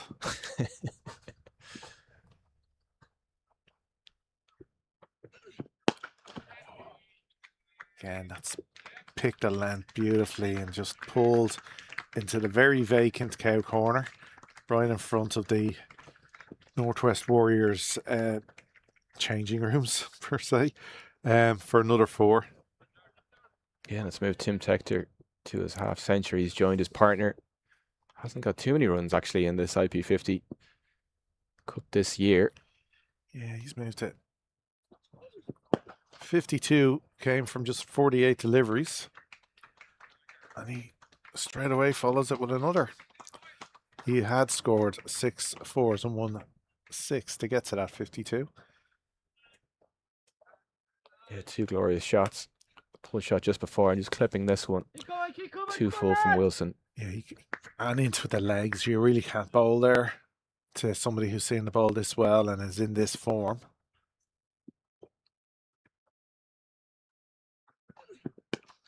Nice. Good follow-up delivery from Wilson though. Just not off stump. Punch the right here.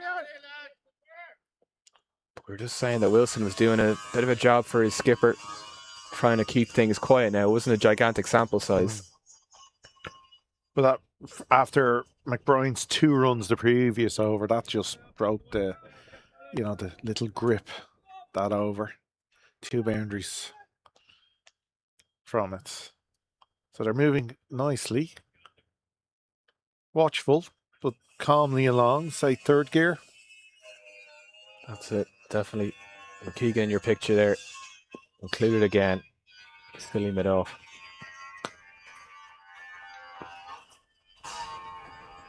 Very elegantly played by Donny.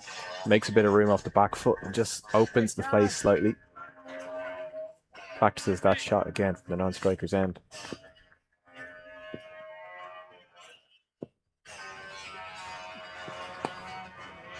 But again, it shows the confidence of McBride. Like, he's got a fielder, 2 fielders very close on the leg side and a deep mid-wicket, deep fine leg.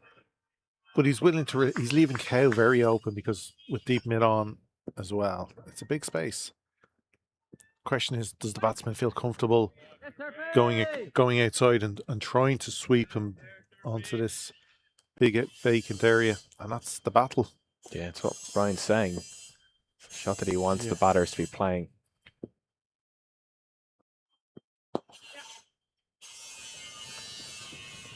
Just a little clip into the mid-wicket area.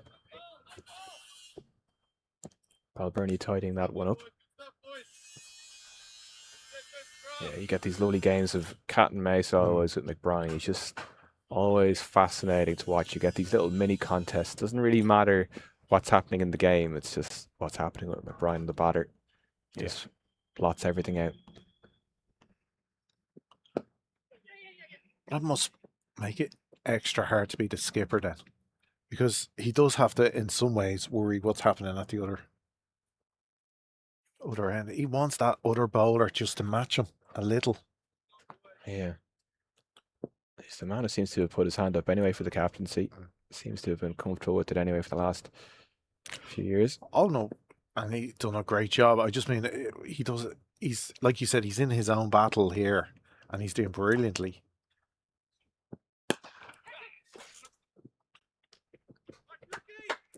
He had a slight call to catch it, but it bounced well in front of the fielder. Yeah, kept the fielder slightly interested, but really there's nothing there to it. End of the over. Another very tidy over from McBride. And that will see me end my first stint of the day. I'm going to leave the box and you'll get welcome back, Craig Senior. So good morning for the moment.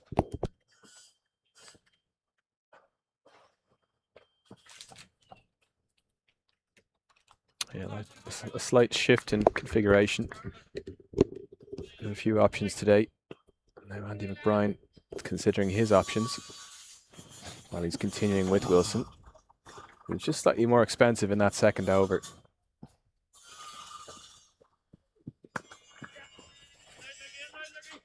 It's driven out to the sweeper. Very nice look, very nice look. Although the Leinster Lightning openers seem to be coasting along at the moment. Don't seem to be being put under any pressure. Yeah, that's the thing. We're just saying there, maybe driving along in third gear, maybe slightly too low considering what are they looking for? What exactly is par on this pitch? But just that previous Wilson over, a couple of boundaries, keeping that pressure on. Well, they're still close to a run a ball, which I suppose for an opening pair, having seen off the opening bowlers and out of the original power play.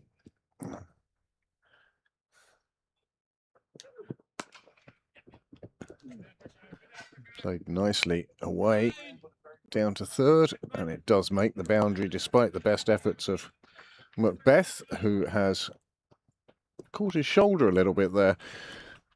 Again, the short sleeves on what will be a very abrasive ground now. A lack of rain in the area. We can have a look here now. Was it the graze, or was it even just the way he kind of landed? Just that knot. There's a knot in the rope there, and he seemed to land on top of that. Bit of a dead arm. He's just holding that shoulder slightly. Hopefully, it doesn't impact him later on. Well, the short ball detector is not working. He is dealing with that superbly well. Yeah, that was played quite violently by Timmy Tector. Picked up, gets his hands through it, and collected in the tent by Scotty Irvine, perhaps.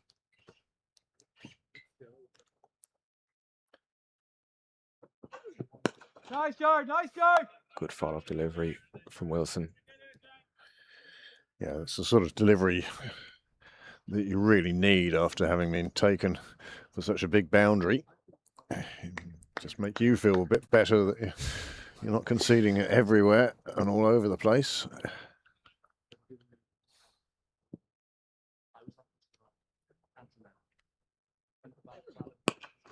Nice, nice. This time Tector not willing to take on Andrew Balburney and the infield. And that concludes the 21st over. And the score, well, the score on the screen will catch up with the action on the screen soon enough. Yeah, the score just having to try and keep up with the Leinster Lightning, racing along. It's been tricky enough all season. Yeah, they have had some big partnerships.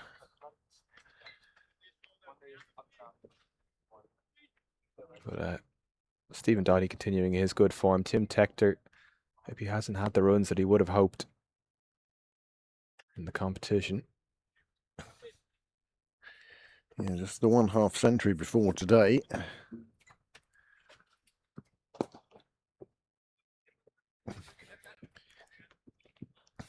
These two working well together for the Lightning. There hasn't been too much in the way of miscommunication or what do you think is a run, what do I think is a run. They seem to be on the same wavelength at the moment. Yeah, they seem to be enjoying themselves quite a bit. You're both the nick.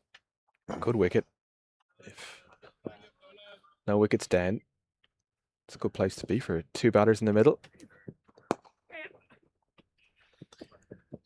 This was something we mentioned earlier on, that once you come out of the power play, yes, the field spreads a bit and perhaps boundaries are a bit more difficult to come across, but it does open up room on the infield for looking for twos, taking those first ones quickly. Definitely does. We've got those boundary riders. And McKeegan, we've mentioned. Fielder close in. Elegantly played by Doheny just for the single.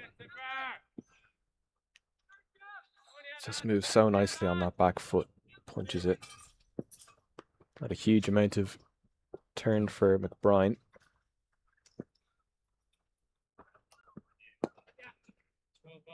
Slightly too straighter. It was too straight from the bowler. Flicked around the corner. And again, they're very good about keeping the run rate just ticking over. mean, it's just setting that platform up for whatever they have in their minds as par.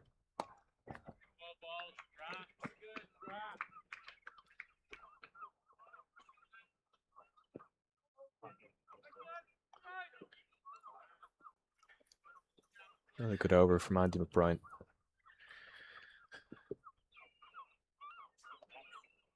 Well, again, Andre Botha, coach of the Leinster Lightning, does there come a time when he sort of says, okay, lads, time to move it on, and the signal comes in from outside the boundary, or do you just let these two go because they're attacking enough batsmen anyway, and they know themselves when it's time to take them on?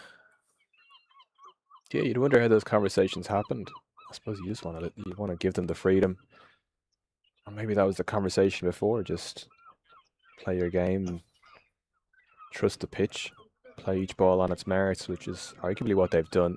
They've been very respectful to deliveries, and now we've got this bowling change coming in from the nursery end. I think you called it. Yeah, well, Brian, the spinner, has probably been the most economical of the Northwest bowlers thus far, so why not try spin from the other end? Good sized boundaries, square of the wicket here today. Yeah, so much experience with Gareth Delaney, just having to get those lengths right.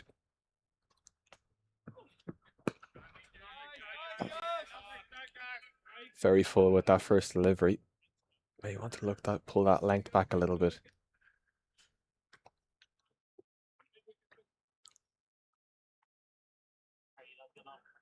Just moving a fielder from the offside into mid-wicket. It's the skipper, McBride, who makes the move.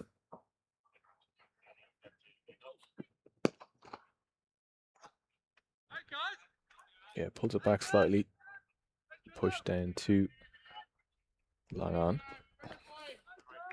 Trent McKeegan doing the easy bit of fielding. Coming in from Consnook.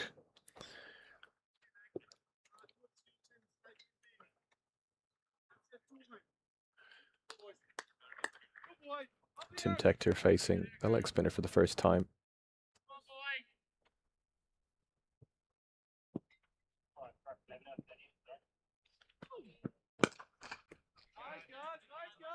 Nice and full, not afraid to get it up there. Suppose it is early on. Be watchful of the leg spinner of Delaney.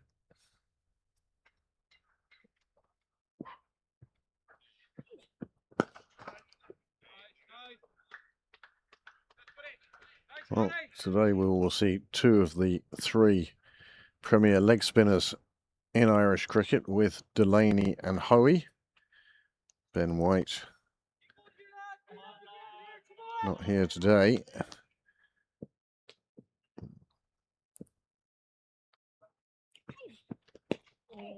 Not to say it's a head-to-head between the leg spinners, but they will certainly enjoy the competition and comparison. I'm sure they'll both look at the figures later to see, how did I do? How did he do? Well, it's great to have those little battles, even to match up in a way. How does one leg spinner fare against the other? Might not necessarily be the easiest conditions. Could be a bit of spin on offer. We've seen small bit of turn perhaps, but on the whole, good conditions for batting. For a good start from Delaney. So we've got spin from both ends. Could be the trick for the Warriors.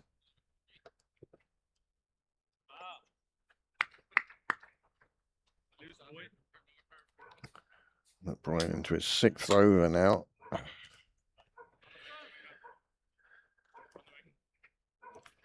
Both batsmen going along very nicely.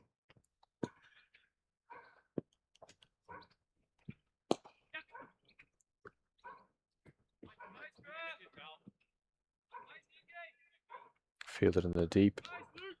Shepherded by Balbirnie at mid-wicket. Maybe a bit more chatter now from those Warriors fielders. And they could just keep it tight with a couple of overs. There was the previous McBride over. He's been keeping it tight from his end, from the St. John's end. Delaney with his over.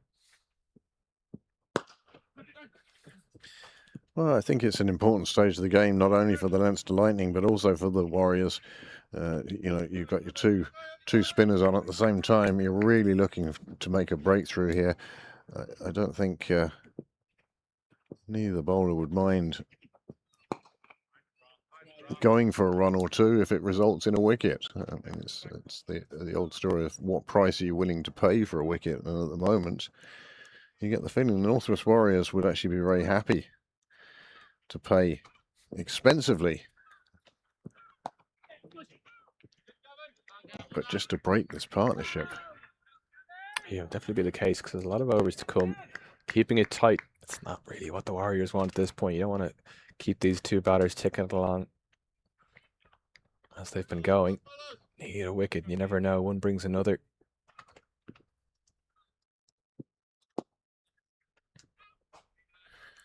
A walk-through single takes Doheny on to 65.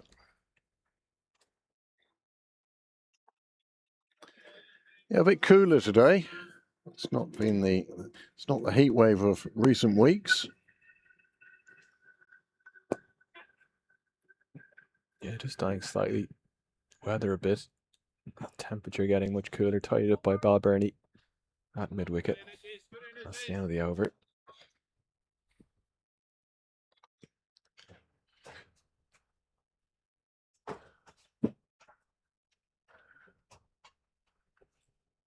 It'd be fantastic if Delaney could get his captain a wicket. Usually you'd see your leg spinner as a primary attacking option. It used to be described as the Harrods bowling. You could buy wickets, but they'd be quite expensive. If Delaney's so handy, he does a job for you in T20 cricket. He can be quite skiddy. He's quite tall as well. Great frame. Leg spinners, of course, being so handy in the shortest format.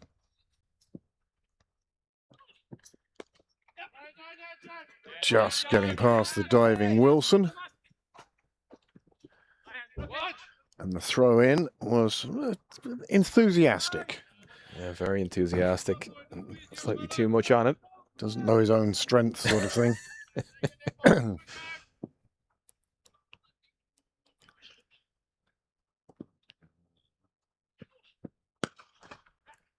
That's nicely played along the ground. Yeah, it's a fuller length from Delaney. Be intrigued to see what length he settles with eventually. Maybe it's a case of just going a bit fuller to see what wicket he could pick up, maybe get the breakthrough, and then he could go more defensive later on if required. Shorter though on that occasion. But what's nice from the Leinster Lightning point of view is how many of these deliveries are being played along the ground. You're not even having that one hit in the air that brings forward the cry of catch, even if it's going to land in a field by itself. There's always that hope that there's somebody going to appear to take the catch. But no, a lot of these deliveries along the ground. Yeah, slightly ominous. We haven't had too many chances. Possibly the last chance was maybe a thick outside edge from Stephen Doheny going down to third. Just bounced before the fielder. Slight error from the batter, but haven't been too many errors since.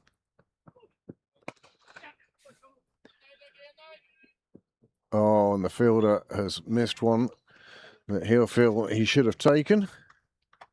Yeah, just speaking about errors there. Been some great work by that fielder, sweeping on the offside. Did all the work, got round to it. Some good footwork, but just it bobbles through.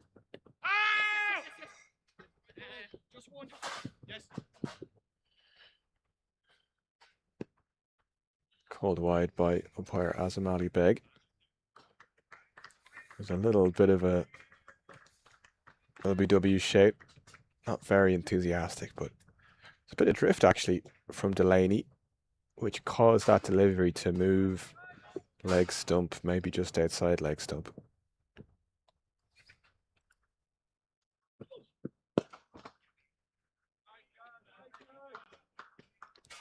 Very confidently played down the ground, slight bobble. I think the fielder's McKeegan down there. McBride scratching his head slightly. But the spinners very much into their work. Well, halfway through the Leinster Lightning innings, no wickets have fallen as yet. By the way, help yourself to the unhealthy snacks. Some treats on offer to keep us going throughout the day. Keep the sugar levels up. Some people will tell you that my sugar levels don't need to be any higher. I think on a day like today, could be a long day, a grand final. Hopefully we get a great finish. Great to have a final, of course, for this competition.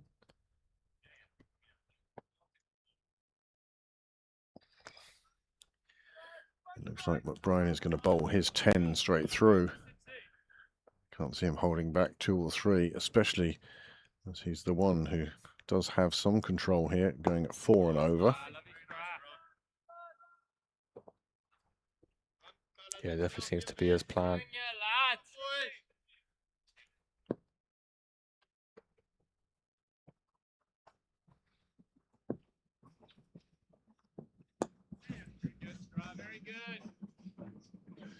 And again, even though they would consider themselves well in on 80 and 60 odd, they are affording Andy McBride a lot of respect here. You'd think perhaps they'd be keen to take on the spinner, but no, they're just happy enough taking the runs where they can. Yeah, they are lovely batting conditions, so it's a question of what the Lightning are aiming for and maybe what the Warriors would feel comfortable chasing. 2 very different numbers, I suspect. Yeah. I mean, we've seen here in recent weeks, just getting past the fielder at mid-wicket and ending up heading down to the car park gate for a boundary. First boundary we've seen in a while, and certainly the first that Andy McBride has conceded in a while. I didn't see a huge amount wrong with this. I mean, it was going to hit the top of middle and leg. It got pulled in the air, but it results in another boundary for the Lightning, and their score just keeps motoring on. Handsomely played this time for 6. Caught in the net. It's the only place it was being caught.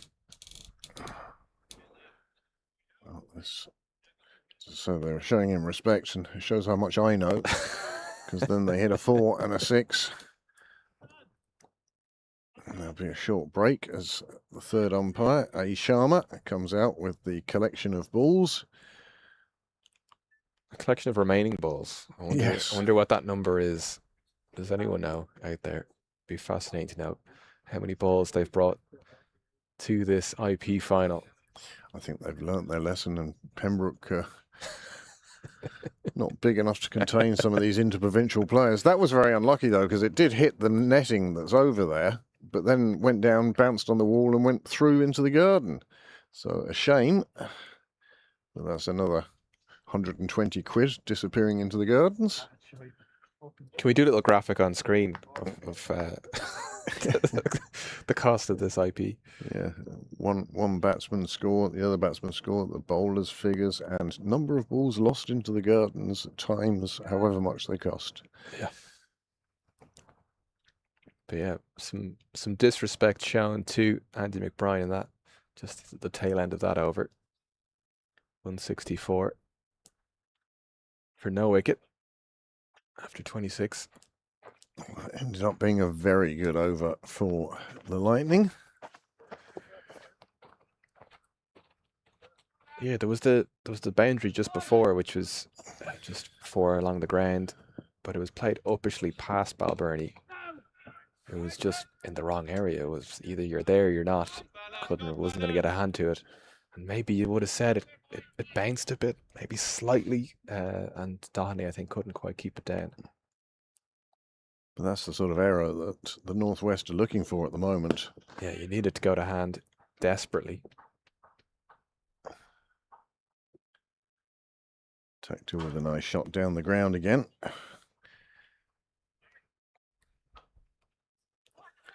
And we may find that having reached that 25th over halfway through, that's a psychological point, and they sort of go, right, well, we have the freedom to play however we want now. Still keeping the good balls out, but it may free them up that there are 25 overs remaining, or less than that, 24 now. Yeah, it's a strange one. Is it that point in the innings, or is it after you pass a specific milestone, which I won't name, do you suddenly kick on to say, now is the time to be unselfish about it? Well, that very point, that moment that they say, right, we're going to kick on, is certainly helped by there being no wickets down. These two have put on 160 plus.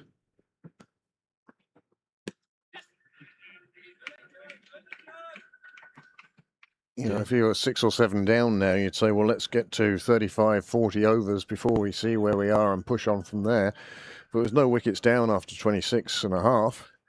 You can push on whenever you want, really. What the Lightning won't want, of course, is a cluster of wickets to fall. Once the first one goes, do you then lose 2, 3, 4 quite quickly? Because that would certainly start pulling back the run rate, as they need to re-establish themselves. Yeah, it could go any number of ways, really, but it's not. Yeah, you wouldn't want a wicket to fall here, or sorry, you wouldn't want them to continue on as they're going, and then maybe a cluster later on, say 30 to 40 overs.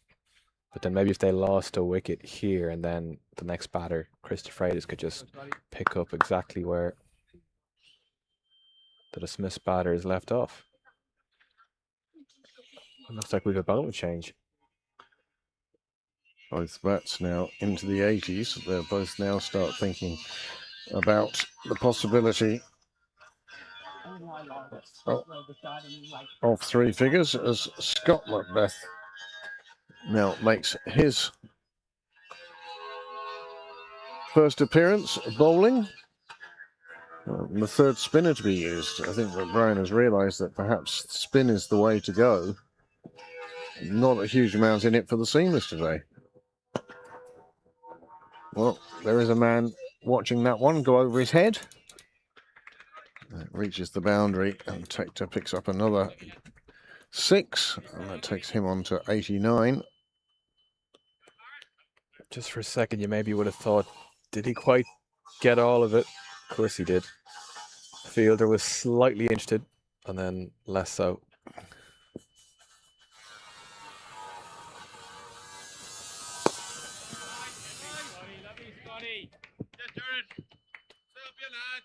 Gets it past McBride there at that silly mid-on position. Well, Stephen Doheny was the first of the half century.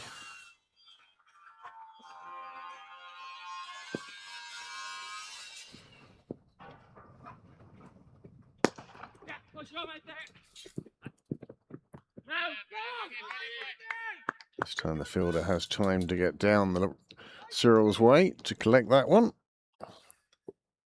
Yeah, that was very powerfully hit by Tector. Maybe thought he had picked his gap.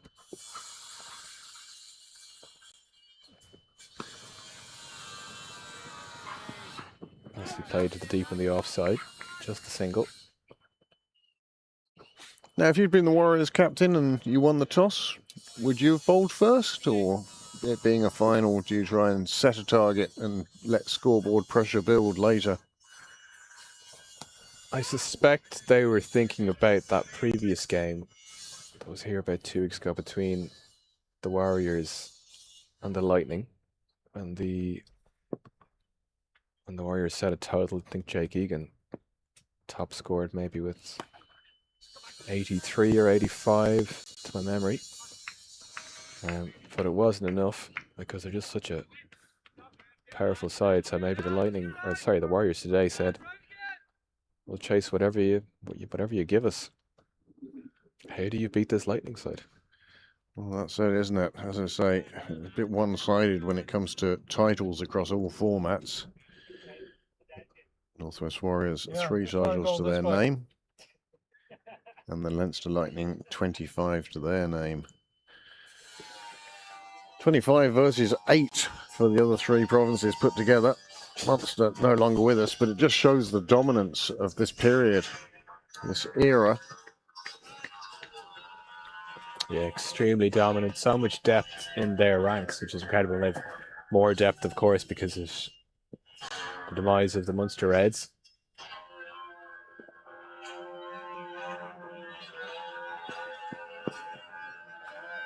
But they're making a count as well, which is, I suppose, that would be the important thing from their perspective, is to have these incredible players and making a count on the stage, which is exactly what they've done the last few seasons. Just been so utterly dominant across IP competitions. 2 full there from Delaney, punched down the ground. McKeegan gets a knee to it.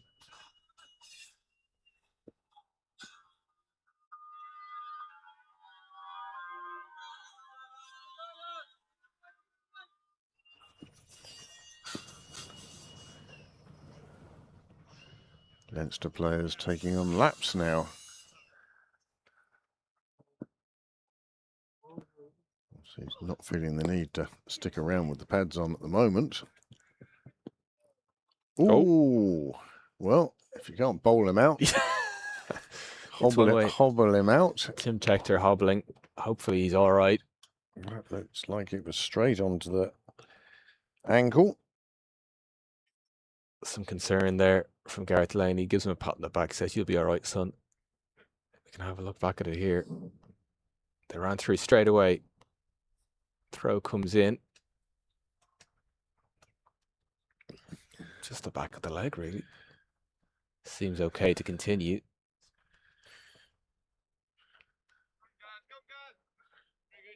Just because the score is what it is, and we don't get often to say it. But in my best Ali Pally voice, 180 for the loss of no wickets. Short from Delaney. I'd see more of that. Just pushing the batter back.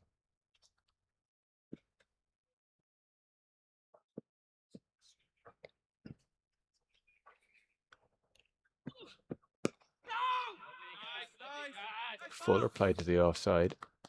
Balburney there, cover. It was a very firm, very loud and decisive no from Doheny.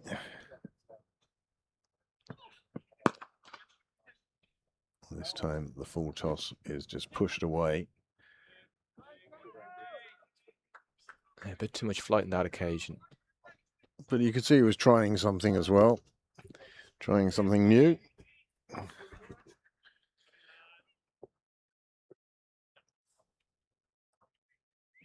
Yeah, it's that mix from Gareth Delaney to try and keep it tight, but then maybe just buy a wicket some way, somehow.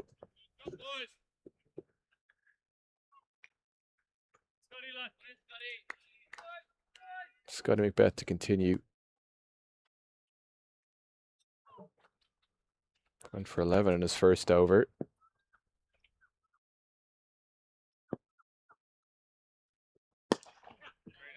They're certainly looking to get after Macbeth.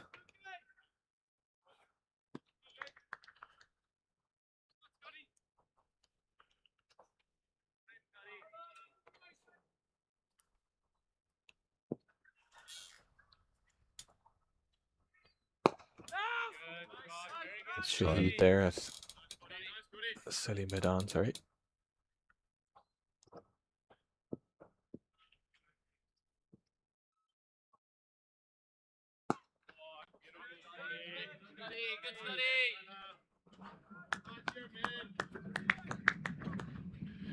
Yeah, I think one of the big surprises in this year's competition has been the poor showing of the Northern Knights, the NCU team, without a win in 4 games. And yet last year we looked at them as a team that are on the up, and they were a young team and they were coming through. And certainly I was surprised to see that they hadn't won a game. Yeah, a lot of talent in their ranks too. They didn't have the best season last year either, especially during the IP20 competition, the festivals that we had. They just never really kicked on, and then the way that the format went, we had one festival basically after another, and they couldn't really kick on to just find a way to turn things around. Just seemed to go from bad to worse. Well, good over that from Macbeth. Delaney now will bowl his 5th, which will represent half of his spell. And after 30 overs, Dave, if you'd like to take a short break for 10 overs, and we'll see you again at 40, and you can take us home.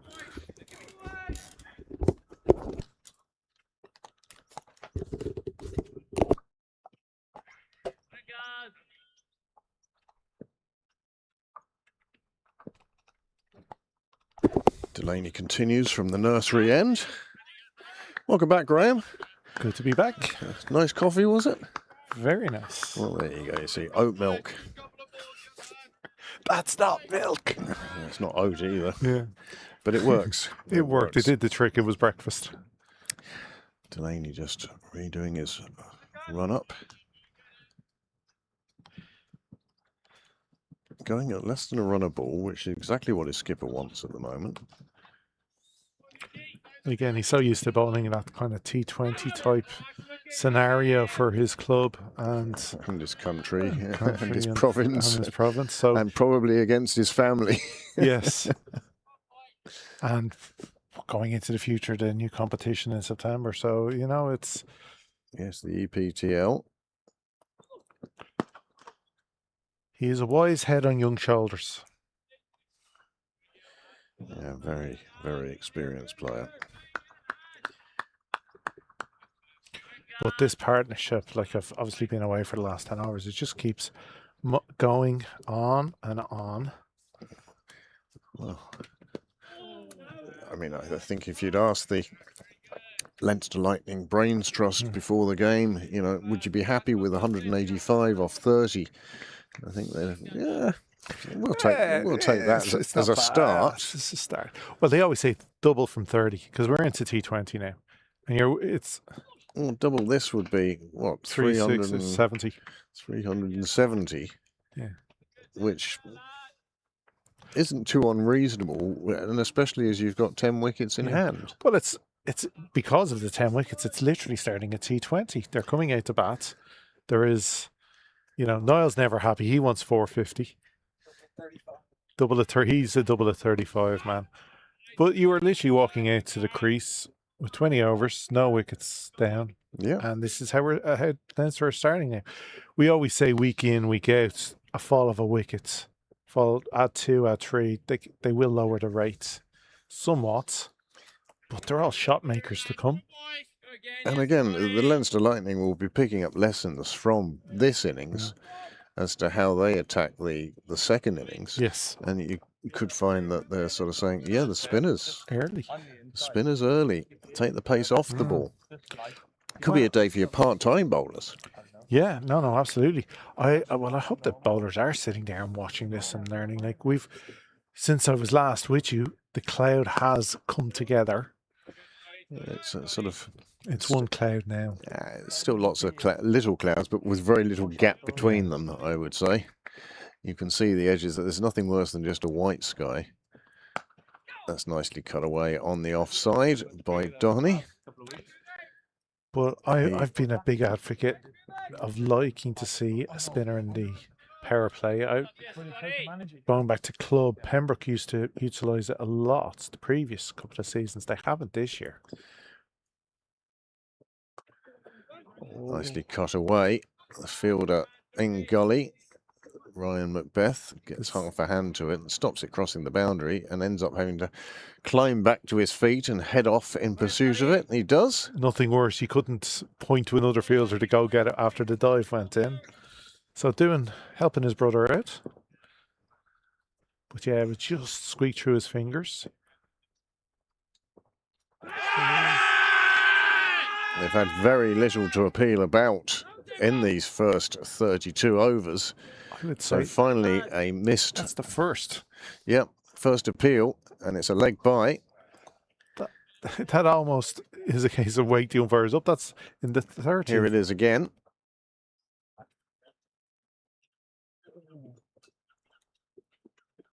Umpire's call for height.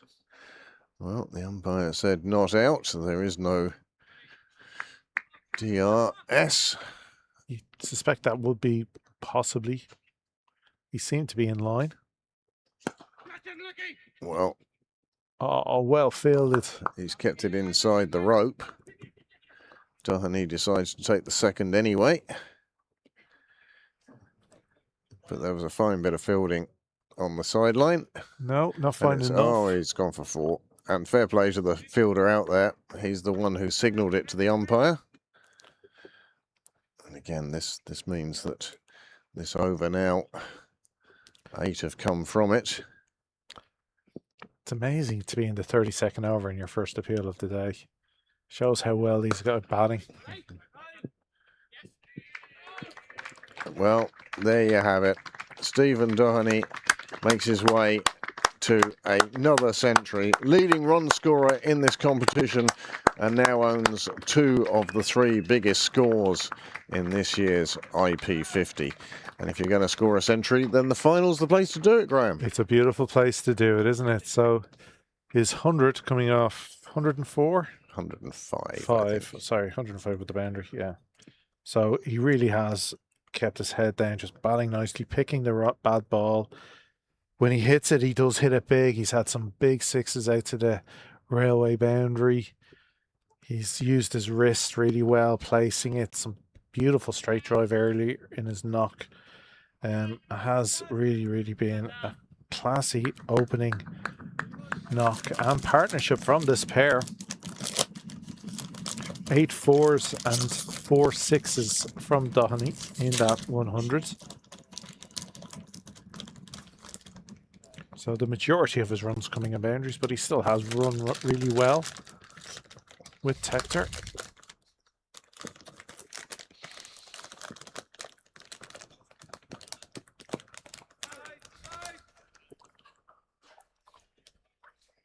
And again, the impressive thing here is the partnership of nearly 200 now. Yeah.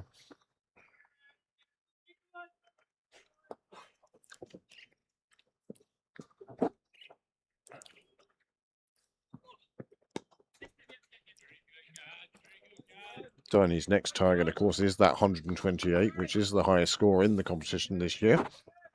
Well, not only that, but now he's reached 100. He has 385 runs in the competition.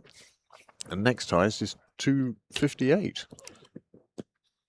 well, it's a matter of, I know this is a silly thing to say, but 197 partnership, but when did these two kick on? Well, Dave and I were discussing this a couple of overs before 30 were up. And we were saying that, because there are no wickets down, these two can decide to kick on anytime they want. Yeah. Maybe they'll target one bowler. Maybe it'll just be a... Psychologically, when you reach 50, does that loosen you up? When the side when the partnership reaches the 25th over and you've got half the innings gone, does that mean you kick on? Stephen Doheny's now reached a century. Does he now kick on? You have to pick that moment on the circumstances in front of you. And it has to be, you can't say it in the dressing room beforehand. No. We will kick on in the 33rd over or something like that. You just can't. It's a feel thing. You got to... what the track's doing, what the bowlers are doing, what the fielder... It really is only the two guys out there. They're the only ones who know. No, exactly. Not even there'd be no point sending a message out, and that has brought up 200 runs, a 200 partnership. That has to be one of the biggest partnerships in the competition. And not just this year. It's not often you see a 200 partnership, and especially from the openers as well. Yeah, and especially in a shortened format, T20, T50, this kind of partnership. But that is the end of the 33rd over. Scoring is just a little bit behind on your screen. It will catch up. Yeah, but it has passed 200s. Hector has his second half century of the tournament. So the 200 did come up in under 200 deliveries. Delaney has that 128, which, as I said, is the largest score in the competition so far. And he also scored 58 and 87. So he's doing all right. He's doing okay. Would you pick him next week? Depends what next week is, doesn't it? Yeah, there is no next week in this competition, but I'm sure he'll make it into the Marion starting 11. Well, they've gone back to McCarthy now. He opened from the nursery end. Now at the St John's end. Oh, that's placed beautifully.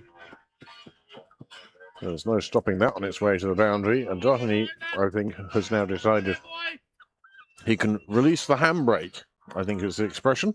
Well, it's a tough position for Liam McCarthy to come back into bowl. Pace on. Usually, if you're set and with 100 on your own scorecard, 200 on the board, you're set. Well, it could be, again, you've seen Andy McBride spin, you've seen Gareth Delaney's, you've seen Macbeth's, and perhaps you're looking a bit too comfortable against that. You've got to show them something else. Oh no, you've got to shuffle the deck, obviously, but I don't think Donny or Tector is going to not enjoy a little bit of pace on the ball. Because again, Donny today, he's placed the ball so well. He's used the pace on this outfield so well. You can only see him continuing to do so at the moment.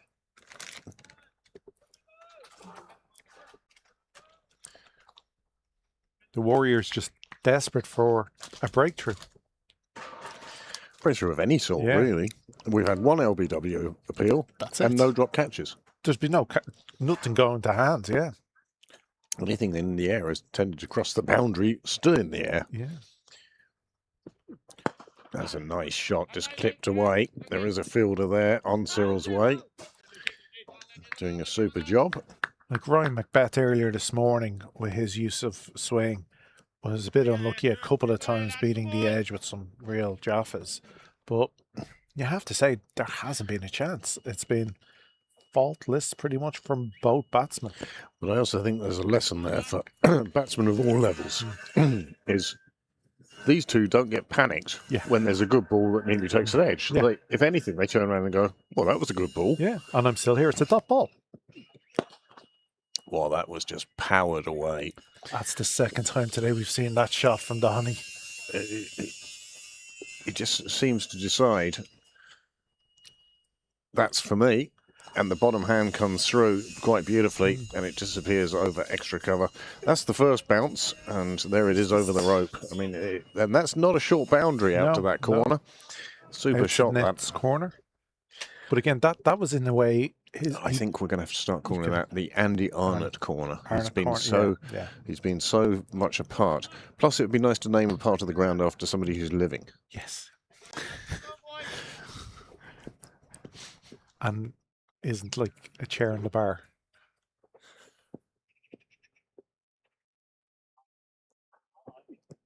Much fuller length from McCarthy on this occasion. Dohney just lets the ball come off the edge of the bat and flies away to a very thin sort of first slip line, really, wasn't it? When you're in, you're in. Yeah. And when your luck is in, your luck is definitely in. That's just flown to the no fielder there. Well, you can't set a field for that sort of shot. You know, he's renowned for the edge through the slips. You know, he will have 10 on the boundary there. Yeah. Going back to his shot over extra court, though, he played one earlier. But that's two boundaries off McCarthy's over as he's come back into the attack, and he's going at sort of. He's gone for 10 so far in this over. Well, it's generally 8 and over anyway. Throughout his spell, goes very short on that one. It was well above the head. He despairing look at square leg, but I think that was an easy decision. I mean, again, I would also say, and McCarthy seems disappointed with that it's called a wide, but it was over his head. I mean, the mere fact that Stephen Doheny decided to leave it alone, I think, is enough for you to say, yeah, that was wide. A little bit short. But a good ball from McCarthy. He goes again. This time he gets the length correct and is just a short delivery over. Well, another good over that for the Lightning. 14 coming from it. So 14 have just come off the over. When are they going to press the accelerator? Is there a 4.5 gear? Overdrive, they used to call it. Well, going back to Doheny's shot in the last over, it was a slightly better one from his earlier one over extra, because the previous one off Macbeth, he based that on width and was able to free up the arms and go over the top. That one was from McCarthy was a lot straighter, so that was even better shots to play that. A little inside out. And again, he's just shown how well he's seeing the ball and what form he's in. Gareth Delaney returning for his 7th over. Again, Andy McBrien was there for 7 himself, so perhaps that's the number that McBrien's looking for Delaney as well. Perhaps there'll be a change. Of course, a lot depends on what happens during the over. You have to be so flexible as a captain because you may have the best laid plans, and then Delaney takes a hat trick, and you can I have the ball back, please. You're not going to get it back, are you? This is where all the bowlers in your team need to be ready and able at any given moment. Taking on the arm on this occasion and judging it to perfection. Picks up another 2. Takes him on to 95 now. 215 together, these two. Just well bowled from Delaney. You can see why Balbirnie did that. It does result in a run, but you're kind of going for anything maybe go your way. Just hoping for a lapse in concentration from Doheny at the non-striker's end, but that overthrow. And in fact, if anything, the accuracy of the throw, it was that gave away the run rather than the throw itself. It was a very good pick-up and throw. Doheny beautiful. Down to his teammates and hitting the window of the hall. He tapped the window. It gently rapped. Nothing broken. On the bounce. Still looking for that window in the bar. Nobody's obliged us by hitting that one yet. It's funny, it just took a little bit of pace. The one time the ball hasn't sped off the turf today. But again, a beautiful shot from Doheny.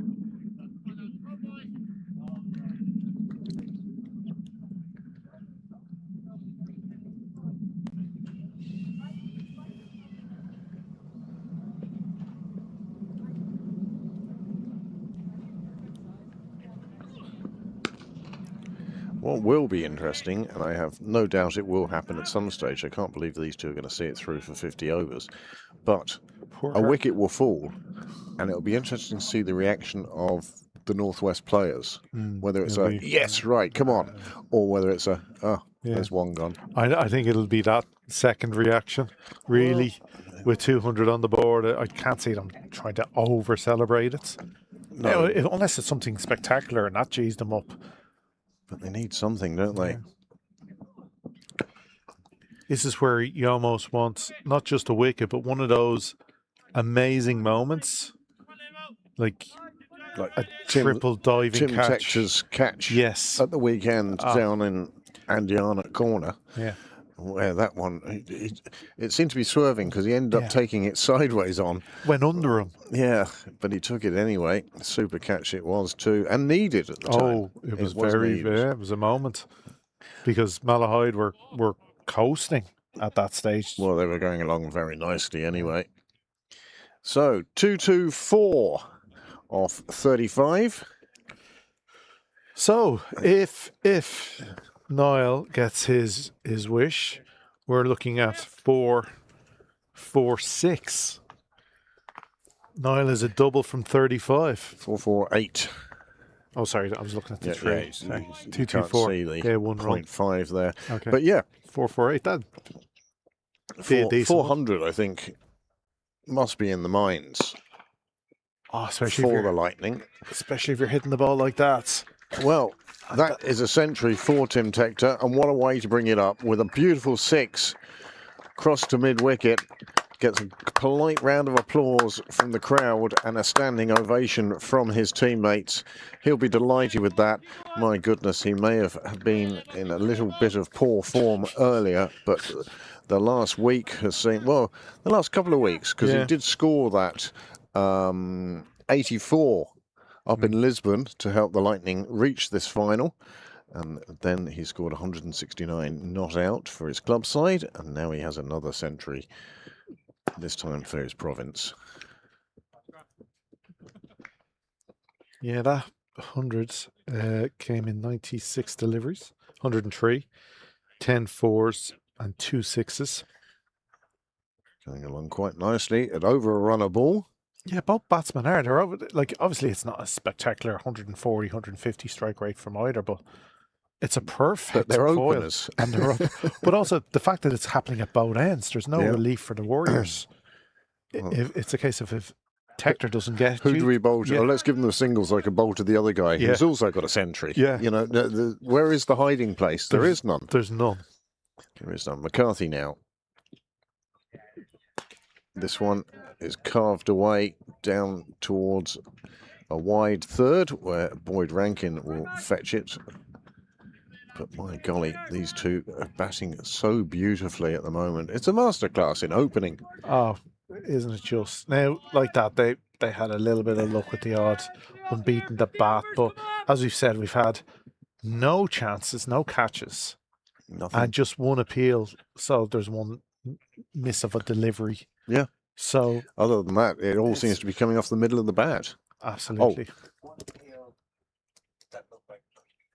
Yeah. A few other appeals you can tell don't talk without.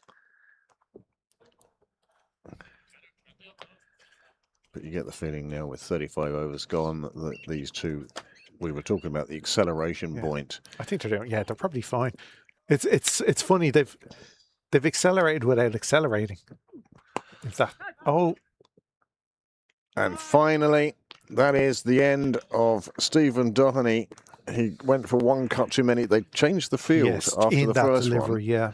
And so the man was in the right place. The catch is taken, and the wicket falls with the score on 235. Just shy of his previous best. 124. We see it here. The width is there, and again, he just throws the bat at it. Similar to the previous ball that went for 4, but they had changed the field and placed the fielder perfectly. Well, with that score, and what a score it is, Stephen Doheny now, as I said, owns 2 of the biggest scores in the Interprovincial 50 this season. He has the most sixes, he has the most runs, and high score. How many 4s did he hit today? He hit 13 fours and... So he's up to 38 4s. And 4 sixes. And up to 15 sixes. Gareth Delaney was who took the catch. And it was a catch that the Northwest Warriors needed. Yeah. And again, they haven't put down any chances. They haven't done a huge amount wrong. First thing that came to them, they took. But it just took 35 overs and 235 runs, which is just the wrong end to be on. It's an absolutely super opening partnership, and they couldn't have asked for any more than that. So 124 off 117 deliveries, caught by Gareth Delaney, bowled Liam McCarthy. A slight little alteration in the lineup, would you say? Christopher is coming in at 3? Maybe no, not. I think he was scheduled to come in at 3 today. Don't forget, you've still got Harry Tector, you've still got Lorcan Tucker, Curtis Camphor to add some impetus. David Delaney, George Lockrell, Gavin Howie, all guys who can hit the ball deep. Yeah. So it's not like there's relief coming the Warriors' way. It's They'll not- hope one will bring two, will bring three, but It's the certainly problem is 4, 5, 6, 7 can also hurt you. yeah. Well, it's like playing in the lower leagues where you have a team sort of 50 for 5. Number 7 comes in and scores a century. Yeah. I see Simon Heaney on the ground, and Addison Sheriff's there. Addison Sheriff has just turned up. Oh, that's a good delivery to get first up. Morning, Chris. Yeah. Chris de Freitas. Again, the left-right hand combination now might help Leinster Lightning just a little bit with the bowler's line. Might off-put them. They do bring in a slip. Andy Balburney back into first, well, you'd say second slip. Really, there is a good gap there for the new batter. McCarthy be looking to push this right across him.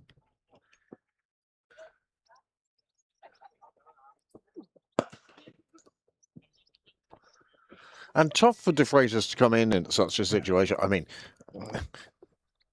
it's no tougher than coming in at 50 for 8. Yeah.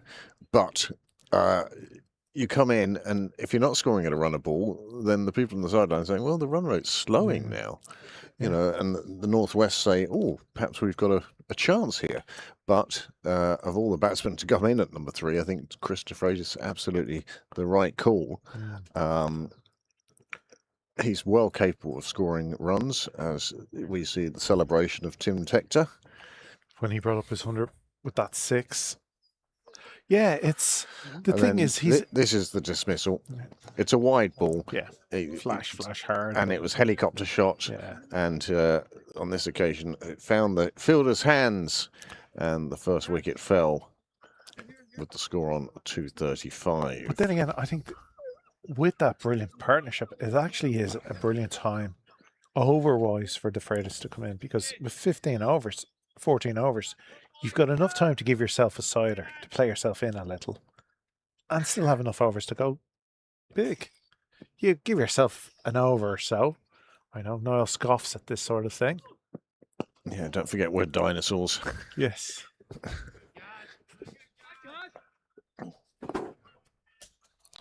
But you can see the logic of him taking a few singles, and he has done pushing it back past the bowler. Get Hector back on strike.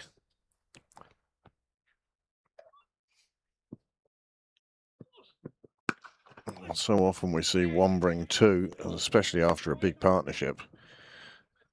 And Tector, well, he's reached his century now.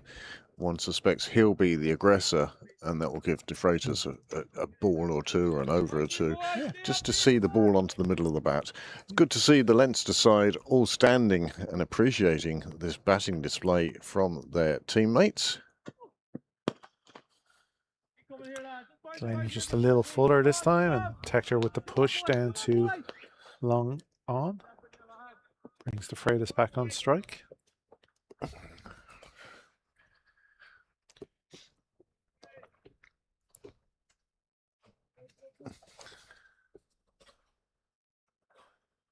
Go, boys.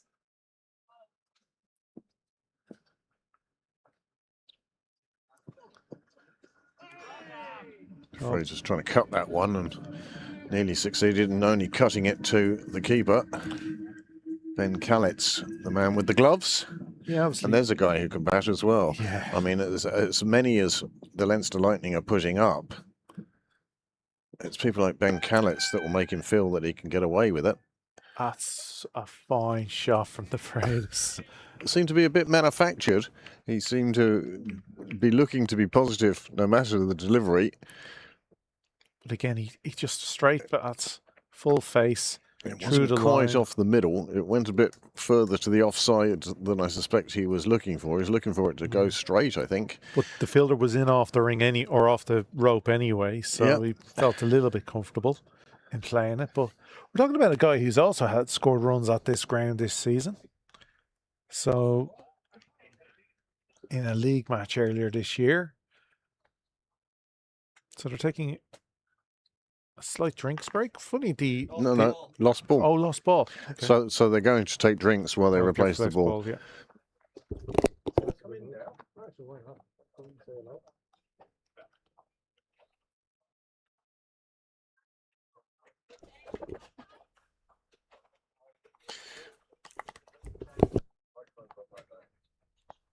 you just pull it down to. What course I have to put it up to? Yeah. Well, joined in the commentary box now, president of Cricket Leinster 2026, and what a smart blazer it is too. Thanks very much, Chris. Yeah, So, how's your year going? very well, very well. Delighted to be able to do it. I wouldn't have been able to do it when I was still working. I wouldn't have had the time. So now that I'm retired, I'm absolutely delighted to be doing it. I'm seeing quite a bit of cricket already this year, and looking forward to seeing more. And obviously at a lot of different levels, from kind of first year school stuff and under 11s up to senior interprovincial and men's and women's. So it's been full on- actually very good. Full on, isn't it? Yeah, it is. Yeah, I was chatting briefly to Peter Johnson there earlier on. I was just saying that there's so much cricket available now to players at all levels. It's fantastic. There are opportunities now that would never have been the case 10 or 15 years ago. So it's great. Yeah, it's amazing how it has multiplied almost. Yeah. And part of that is these interprovincials, which is that sort of stepping stone between the clubs and the international side. But also, it's the rare occasion that people in Dublin get to see the players from the Northwest, gets to see the players from the NCU and that side of it. So I think it's very positive, the Interprovincial Series. And as much as everybody seems to be saying, oh, there should be a fourth team, whether it's Munster or whether it's a development team or whatever, the truth of the matter is that the three-team system has worked well. Yes. And certainly from a cost point of view, because you host a festival and the other two provinces come to you on 2 days, but it's in and out. There's no overnights or anything. Yeah. So that makes it easier on the players and the demands on the players that you are only going to Dublin and playing one game before heading home, but you get 2 games at home sort of thing. Yes. So it's worked out well from that point of view. I think Cricket Ireland will be pleased with the way it's gone. And also, as I was saying with Graham earlier, with the dispersal of the Munster side to the other 3 provinces, mainly the Northwest and Leinster, the standard has definitely taken a step forward, I think. Yeah, and I think that's important. I think that the step up to international cricket obviously is a big one. So the higher the level that we're playing at an interprovincial level, the more prepared players are going to be. So, which is your home club? My home club is Terranure, CYM in Terranure is where I played my cricket. It's a long time since I played now. I played until I was about probably 40 or thereabouts, at that stage with young kids. I was involved in both coaching and playing at the time, and I just didn't have the time. So I was starting to get involved in coach education as well at that stage. So I felt that there weren't that many people involved at the higher levels of the coach education thing. So I felt not an obligation, but I felt a bit of a responsibility to try and continue that. So I thought I would really miss the playing of it, but in fact the last season I played, I didn't really have much time to practice, and my timing was shot playing and when I was batting, so I didn't really enjoy it very much. So I was actually happy to stay involved with the coaching and the coaching education part of it. So I do think it's important that when people reach towards the end of their playing career, that they have something to step into. Yes. Whether it be the coaching or the management or whatever side, because it sort of it stops it being that falling off a cliff. Yes. Andy, Absolutely. Andy McBride to return Yes. to the attack. He bowled well earlier on. He did indeed. He was tidy. He's been the tidiest of them. Yeah, they got singles off him, all right, but didn't get too many boundaries. I don't think there's huge amount of turn in the pitch. No, Sydney Parade certainly becoming a batting paradise these days. We had that magnificent chase. That was the second highest in List A history. That was a fantastic match. Oh, and I mean, the ebb and flow over the course of the 100 overs, it was just brilliant to watch. Now there's one that, just taking the knee of the keeper on the way through. The dozens either stick or they don't. Like, it just depends how much of an edge you get. Oh, and De Freitas departs quite cheaply in the end. Yeah. And that's part of the risk of coming in when you've had such a good opening stand, is you're looking to get onto it. But on this time, it just tamely patted it back to the bowler, and that's a second wicket down with the score on 246. Brian's decision to bring himself back vindicated. Absolutely. I think that looked as if just might have been a little bit slower, was it? Just tossed up there. Yeah. Yep. De Freitas trying to force it round the corner, was almost into his shot too early. Yeah. And all he could do was scoop it back to the bowler. Just a solitary cry of catch it, and catch it he did. And that is the end of Chris De Freitas. Just, he's tried to hold the bat back. Yep. And it's just popped back up to the bowler. The easiest caught and bowled you'll see today. So what sort of target do you think the Leinster Lightning are looking for here? It's hard to say. Obviously, they've won their previous matches chasing. And I think Northwest would have been delighted to have won the toss and to put them in. But with the firepower they have down the order, I'm sure they'll be looking at a total in excess of 350, and I'm sure they'll feel that they'll need it. I know certainly Balbernie's in good form. He got 100 the weekend, didn't he? He did indeed. Yeah, so there's plenty of batting on the Northwest side, so they'll feel... They feel they can chase anything down, especially on a batting-friendly track such as this. And as well as which, the outfield is very fast. Virtually everything that's beaten the infield has gone for 4. It has been a very positive start. I say start, we're into the 38th over. Yeah. But that opening partnership at 235, and they were practically going on along at a run a ball. Yes. So we were talking about somebody was talking about 300, 350. I mean, 300 is a run a ball. Yes. 350 takes it up to 7 and over. And once you get past that score, then you really are putting pressure on the side batting second. Yeah. The scoreboard pressure becomes an issue then. Brian finishes his over. The score has moved on to 249. Good over though. A wicket and just the 3 runs coming from that over. Here it is again. He was definitely looking to whip that round to the leg side, but just early on the shot. Yep. And that meant he was always struggling against the flow of the bat. A good piece of bowling though, because he'd bowled a couple of the previous deliveries a bit flatter and faster. He threw that one up a little bit slower, and I think De Freitas was just slightly early on the shot as a consequence. So I think definitely a good one there for the bowler. Well, McBrien with 8 overs gone. He's going at less than 5 and over, which, considering what the run rate is now, is an excellent performance. Yeah, it's over 6 and over.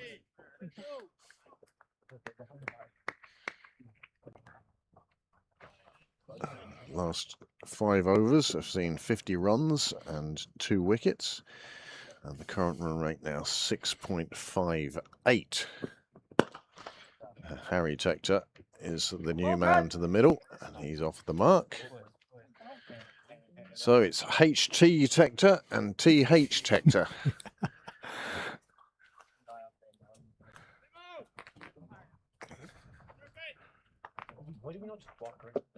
I'm sure they must have batted together many times from the time they were very young. The times when they batted against each other in the back garden. Yeah, exactly. Through to playing on the international stage together.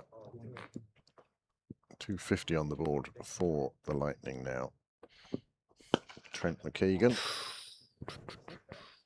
That one's onto the roof of the pavilion and down into the back rooms. A super shot. Trent McKeegan back into the attack. Yeah, lovely shot. Didn't try and hit it too hard. Straight through the line of it. Yeah, you can see he's just giving himself some room there, and then plays it very nicely over to the roof of the dressing rooms. Yeah, easy to end up hitting across the line of the ball slightly when you give yourself room like that. So the bat went straight through the line of the ball there, which definitely made a difference to the distance it went. Now the ball comes out. Yeah.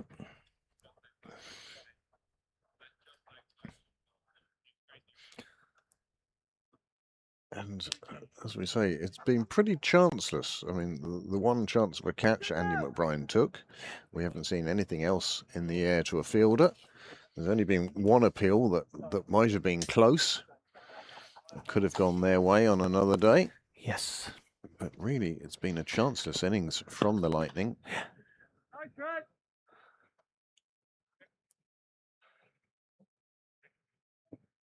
Yes, I'm sure Stephen Donahue is probably disappointed at the very first ball after he'd moved the man out there. He hit it straight to him.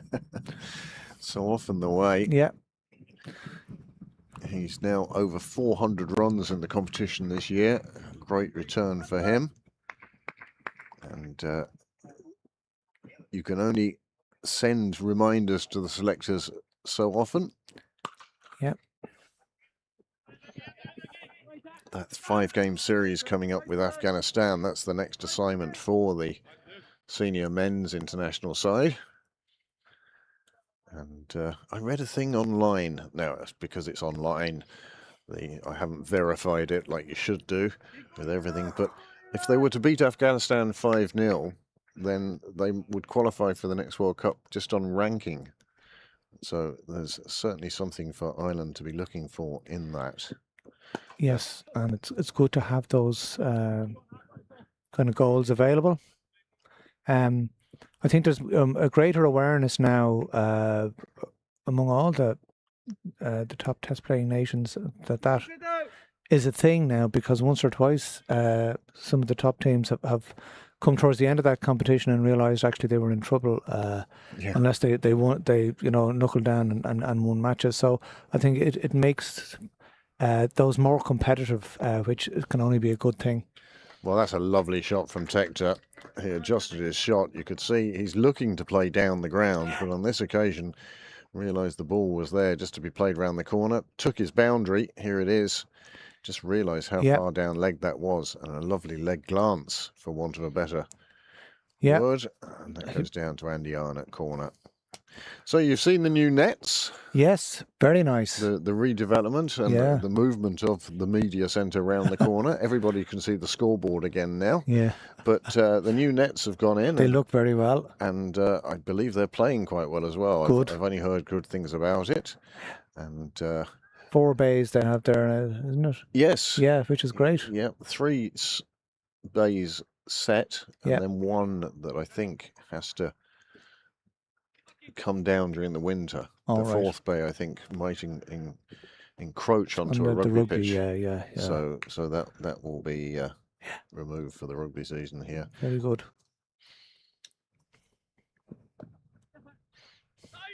Well, Harry Tector with a lovely little reverse shot, showing his willingness to use all the shots here against McBride. Picks up a boundary for that. Good shot. Didn't try and hit it too hard, so he gets it a bit finer. Beats the fielder. Yeah. There's hardly any swing of the bat on that at all. No. It was all about placing it wide of the fielder and letting the outfield do the work. Super shot that.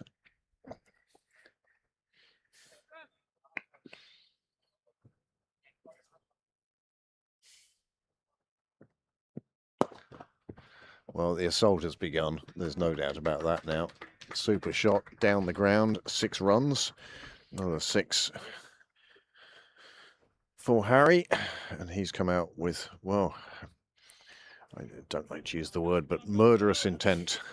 Well, intent, certainly, yeah. Yeah, I mean, obviously with wickets in hand, and they'll be looking for probably 100 off the last 10 overs. So the potential is there to get a big score, 370, 380 maybe.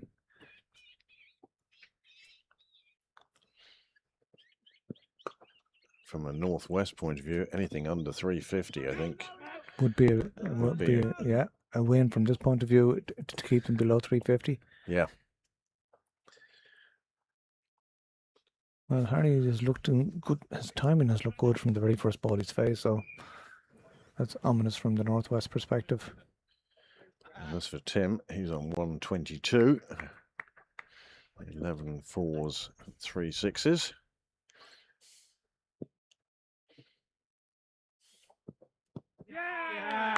That's it. That is the end of his innings. 122, just falling 2 short of his opening partner's total. And that is a 3rd wicket to fall. And the score now on 275. And both openers back in the shed. My goodness, there have been games where you'd look back at that and sort of say, oh my goodness.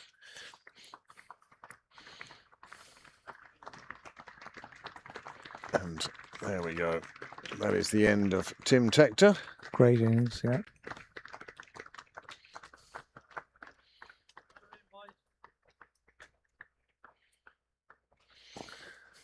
Possibly bounced a little bit more than he thought because of he pushed it through a bit quicker, so ended up getting an edge. It was well wide of him, but yeah. I mean, at this stage, you have to be pushing it on, don't you? Well, that's it, isn't it? They're now searching for every run possible, and quickly, and that has brought Lorcan Tucker to the middle. So 2 of Ireland's premier batsmen, top order batsmen, together. Tucker, well used to batting in such situations. Let's see what bag of tricks he's brought with him today.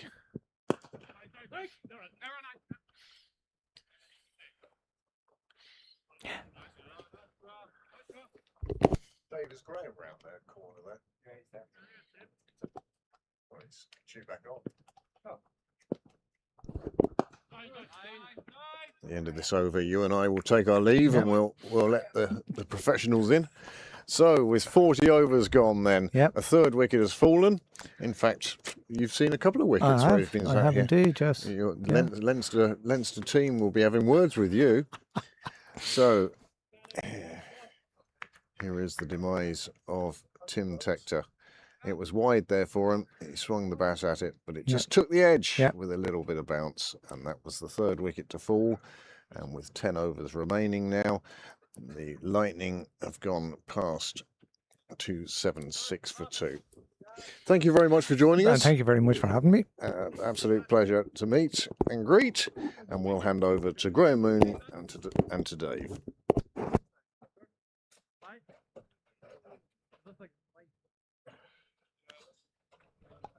Thank you.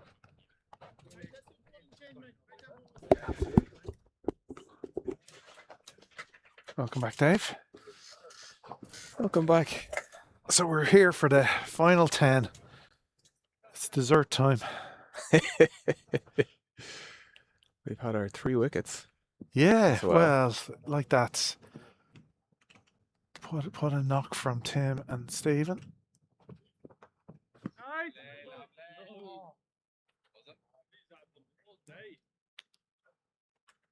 Dismissal of Tim Tector just in the previous over. Just going after a wide one. Yeah, look, you can understand everything now. This last 10 will be judged by how many dot balls there are.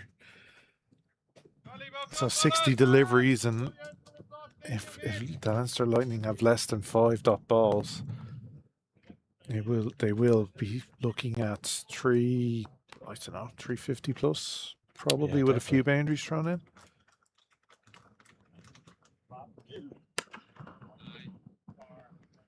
So I suppose is that something that maybe the Warriors feel would be in their wheelhouse? Potentially some good running there. I think you take 70 runs at this stage, especially with the likes of Lorcan Tucker, Harry Tector, and some of the very, very big hitters in Dockrell and Howie to come.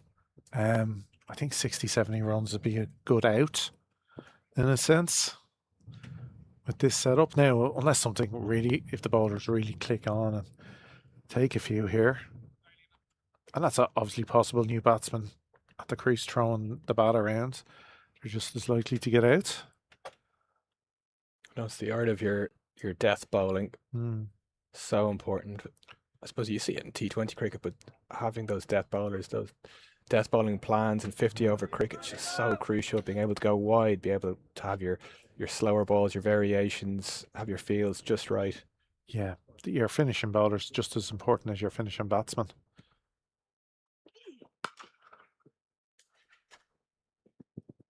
Oh, that's really well fielded in the deep by Gareth Delaney. Yes, beautiful piece of fielding. That's 2 runs definitely saved.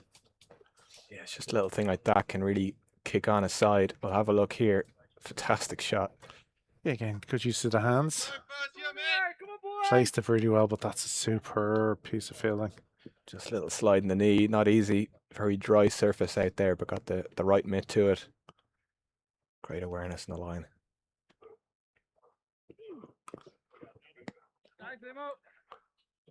There's one of those dot balls we were looking for from a Warriors perspective. Yeah, the goal does really. Lucky in a way, it was a little wide. Yeah, it definitely was. Harry Tector 17 off 8. Looking to do some damage here.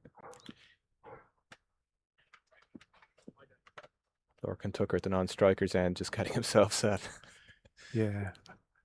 He's phase 2. I expect a reverse ramp as soon as he Of course. faces. Wide again. Balburney this time with the stop in the outfield. One-handed. Saves the runs. Some good work from Balbo. Yeah, it just becomes contagious. It can be contagious, even drop catches, but then equally good piece of fielding. Yeah, definitely. Just gets everybody going. Bit of energy in the side. No, you're right. Once one guy does something good, you don't want to be the guy, next guy to let them down. That's it. That's it. You can just see a plan maybe coming together from Liam McCarthy. It really is a strange field setting now for somebody of his pace. Because again, you don't need much on the ball because he's bowling so fast. But if you look at that fine leg on the ring, and what's that? A third slip on the ring? Fly slip? Just about in front of us.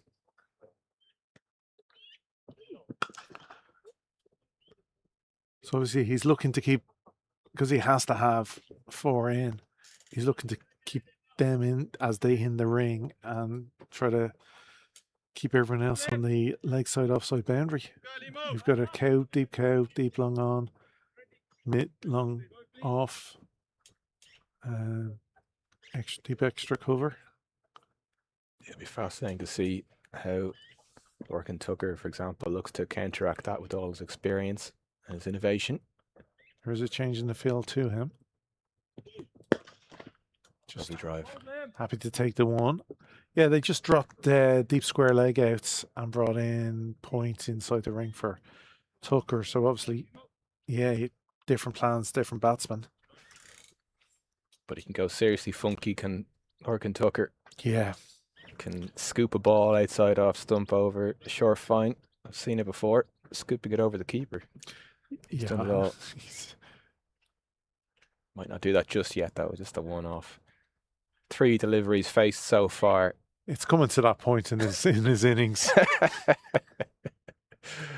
Get a move on. Get a move on. Well, again, when you're talking the skill levels and the way these guys see the ball, it's amazing what they can do so early. For dinosaurs, you know, you'd be thinking, oh, he needs 10 or 20 deliveries to get in. No. Again, they play so much T20. You're not given many siders. Yeah, it's the game's moved on so quickly, so fast. The bleeding over from the shortest format into 50 over list day cricket. Yeah, you often feel like it's just basically 2.5 T20 games. The way they play it often. So we've moved on to the 284 for 3. McBrien now into his last over. Again, a teaser for the fielding side. Dropping just in front of long off. Yeah, looks like Scott McBeth down there set himself well because it was hit quite sharply as well. Yeah, one bounce. Watch the bounce. A slight exhale there from Macbeth. The little juggle. And again, it's hard to judge with this outfield and the bounce that it kicks off. It's just kicked off there across the boundary. 4 for Tucker. There we go. His eye is in. Yeah, it's a lovely shot. Just Late. makes room. Yeah. That's the beauty of it. It's so late. Creates the angle and sparing dive, but not enough. Yeah, that might be a point of annoyance. we'd seen some really good fielding. That was Gavin Ralston, I think. Yeah, he seemed to be going for that one-handed again. Yeah, he's trying to copy the Gareth Delaney method. Again, we keep saying it all day. He's out there in the, may have got a cut to his arm because they're all wearing short sleeves. And this outfield is rough and hard. Your normal slides, you'd expect them normally to slide with the feet first, body. You can't really do that today. Yeah, it's definitely different. You might have developed your own sliding technique of a slightly more damp surface across in Ireland. That's what you usually would play on. Very dry here. Very wide from McBride there. He's looking for that kind of wide Yorker length. Did you often see seam bowlers go for? Works for him this time. His accuracy is so good. He just gets it, hovers on that line just about. But yeah, it's remarkable. So we've got this very dry outfield. We mentioned the green square. It's kind of the complete opposite of what you'd see maybe at the Oval, the Kensington Oval. Oh, that's beautifully played. Like Brian, we're just talking about his accuracy. He just unfortunately went a little bit too full in the arc, and Tucker punches it through extra cover for 4. See it here. He's just a little full, and he can take it. Yeah, and plays perfectly. Commentator's curse there. Yeah. But you could just see Lorcan Tucker set himself well just for whatever areas he was looking to hit it. And you could just see already that it was a bit too full. Not what McBride would have wanted. Just had to pick his area. Ball rolled along the floor. Liam McCarthy might not be what he wants. So the end of the 42nd, the score has moved on to 296 for 3. Yeah, 12 from that over. And you want to say, you wouldn't have said it was a particularly bad over.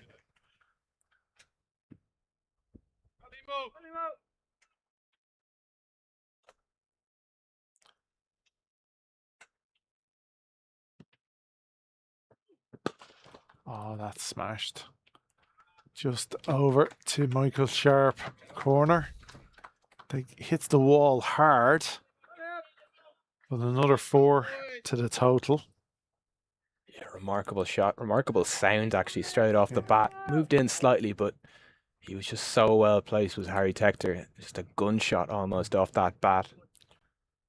Yeah, these guys hit the ball so fast. It's very hard for any fielder.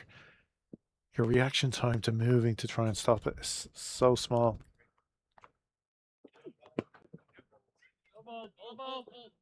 That's well ball from McCarthy. They still gets the single. Yeah, ball's a lot straighter on the stumps. We'd seen him go wide outside off. That was the plan in the previous over. We mentioned the field. You almost feel bowlers nowadays, they need a different plan for every over.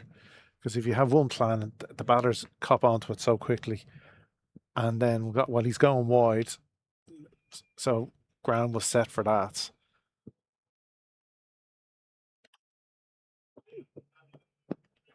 Oh. He's not happy with that, as No, McCarthy. he's had a few wides given against him from this end in the last couple of overs. He feels, again, it's a batter's world. All those lines belong to the umpire, though. Yeah. Not quite sure what McCarthy was trying to say there, or what sort of argument he's trying to make. More pleading. It's like a kid looking for that piece of chocolate off the mommy or daddy. Ah, come on, I've been a good boy. That's all part of it, though. Yeah. Just a little bit of a chat with the umpire, maybe see if you can get away with the next one. But in all that, Leinster have passed the 300 mark. Yeah, you'd say just the way that Tucker hit that last one, he's possibly set, and he's kind of really hunkering down. Sometimes you see towards the end of an innings, really getting low. Yeah. Just getting that head position right for where he wants to hit it in these final few overs. What is always great about it when you watch Lorcan Tucker bat, it's somebody who's comfortable moving around his crease, but he's also always so still when he hits the ball.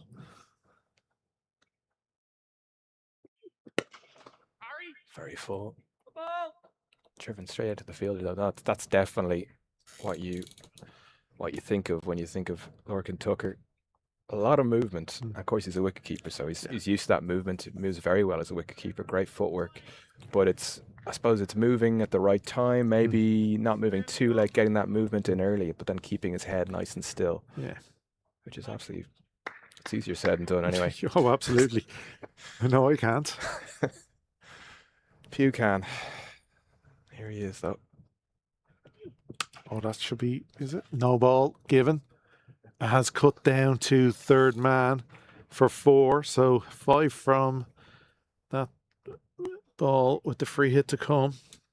Yeah, that was very full. What exactly was the plan? You have to say that's one that got away from the bowler. Yeah, maybe he was trying to, maybe a slight variation, maybe trying to cut it slightly. Trying for a slower. Yeah. But again, all that has happened is it has gone for 4. It is a no ball, and we will have a free hit. Yeah, McCarthy cuts a despondent figure. He was just chatting to the umpire a bit there. Maybe more so the umpire chatting to him. Yeah, just querying the heights.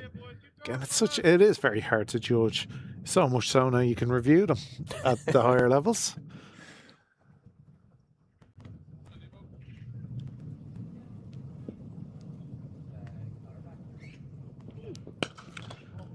Oh, smoked. New ball, please. New balls, please. Yeah, Indeed. That was a beautiful strike. Over extra cover into the gardens. We'll allow a little drinks break while I have a quick one to judge which ball to take out of the box. A softer one, please. Would say the Warriors, but the way he got his hands through that, absolutely impeccable. Yeah. Just mentioned maybe what is the point maybe where Tucker feels set? When does he feel in? He's kind of squatting quite low, and getting in good positions. But then with that no ball, he really struck that well. And the next one, he struck it even better. Yeah. He's set. You just do feel he sees it like a beach ball very early. Like he doesn't need to go to Specsavers, that's for sure. No, I think he's safe. He's safe at the moment anyway.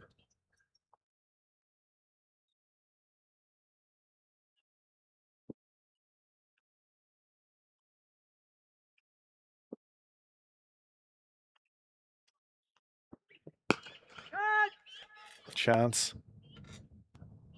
Oh, just spilled. Very difficult for the fielder. Yeah, flicked uppishly.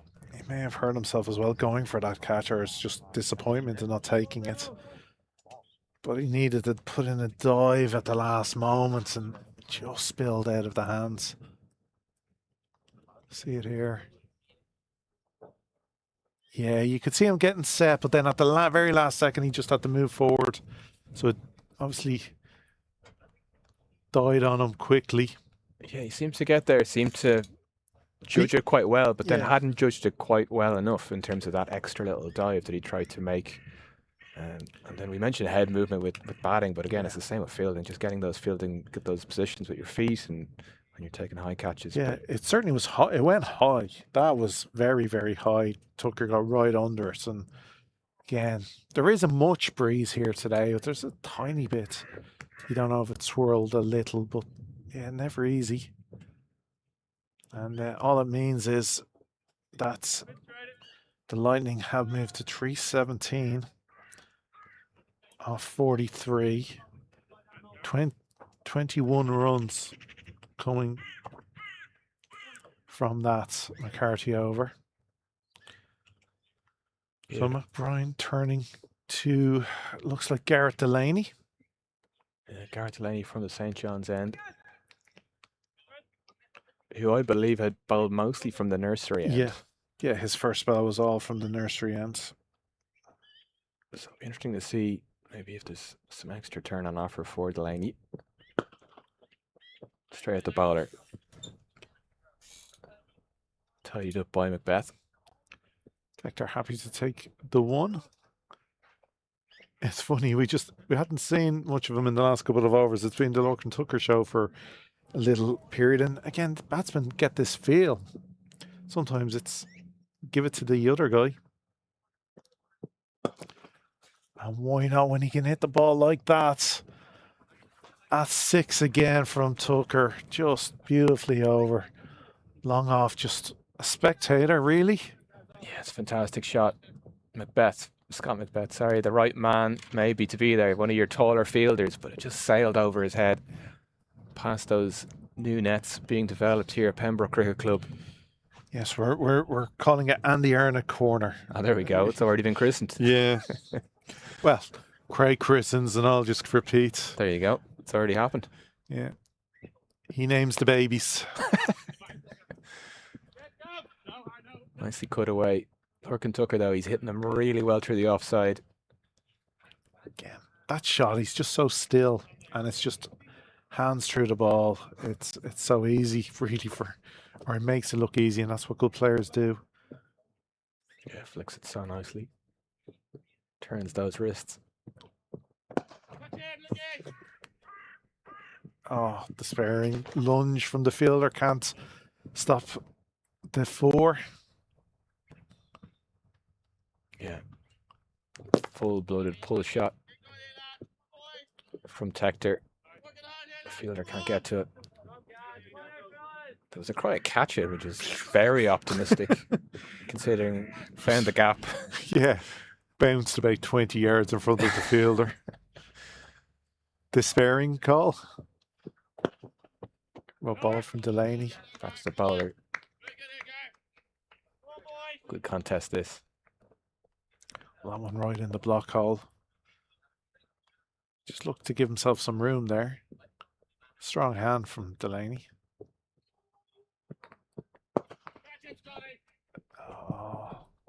Oh, Macbeth will be disappointed. Came in to try to affect the catch and then it bounced awkwardly in front of him and squeezes by him for another boundary. And he didn't hit that well at all. I think Delaney held it back slightly in the hand. Maybe it was more of an overspinner with a scrambled seam. And just kind of Tector clothed it, really. And you could hear, we could hear McBride shouting, "Catch it, Scotty." Scotty looked to make it in. He couldn't quite. Then the bounce came in. It's one of those horrible ones for the bowler. You see one fly over the long off's head for 6, and that one just short of him. It's like, where do you stand? Yeah. You might say that he wasn't quite going, he didn't quite execute the dive, but he was looking to make it in. So at least they're looking for the wicket. That's what they need. You'd often wonder the way these guys and how strong and well they hit the ball. Is it worth fielding 10 in from the here? Because it's going to clear, it's going to clear. It's very often it just drops a little bit inside the boundary. Yeah. Whereas that one is, it bounced 10, 15 yards. That's a good point. How hard is it to be a captain and setting the field to these people? Exactly. Maybe the wind picking up just slightly, but it's very, very faint wind here in Sandy Mount.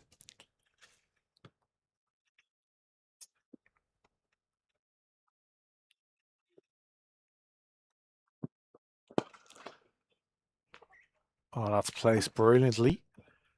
Right into where the Leinster Lightning players are sitting. Luckily, they were paying attention, and I think it was Brian McDonough ducked his head out of the way. But again, it's just the stillness. Again, clean hitting. Yeah, I think we've had a change of bowling as well. McKeegan from the nursery end, replacing Liam McCarthy. Trying to get it outside off stump, but Lorcan Tucker hitting them very well. Straighter. Oh, I've heard a call of no ball. Squeezes the ball out for a single. No. Look at the umpire. Is that maybe? Oh, good ball. Okay, I misheard. My apologies. Good ball, no ball. Yeah. It's a fine line for the bowler. It is a fine line. It was a good ball. That's why a no ball would have been criminal. Yeah, it's a good change. Falling on the stumps. Tries to repeat that. Chance. Oh. That was Scott Macbeth again at long off, just trying to use the twinkle toes on the boundary. Trying to balance and affect the catch while keeping his feet inside the line, but just doesn't have the lean. See look it here. there. Oh, despairing. Maybe the question would be, how close was he to that line? Yeah. He must have felt he was a lot closer the way he went for that with that one hand to see if you could try and bring the ball almost back into play. Yeah. Hector had sliced that as well, which is kind of interesting. He wasn't close enough to do one of the juggles in and over. Good piece of fielding there from Delaney. But still another one, no dot ball. Yeah, the ball just slightly following Scott Macbeth, one of your taller fielders. He's doing deep long off to deep long off. He's annoyed the captain, hasn't he? He said something. He's probably one of the taller, if not the tallest fielders. Yeah, you'd say him, Delaney, Yeah. maybe McKeegan, maybe. McKeegan, yeah. Lined them all up at the break. Oh, that's one of the shots of the day. That has hit the upper part of the house. Just clean, straight. Yeah, such a great hit from Lorcan Tucker. Gets the hands through it. Straight drive, but the wrist through it as well. Oh, the camera's gone blurry. Yeah, You're out of focus. we lost it. That's how high the ball went. But just managed to miss the window, which is remarkable, probably. Yeah, we did have a little smash on Sunday. May have been, I'm trying to think of which batter actually hit one on Sunday, but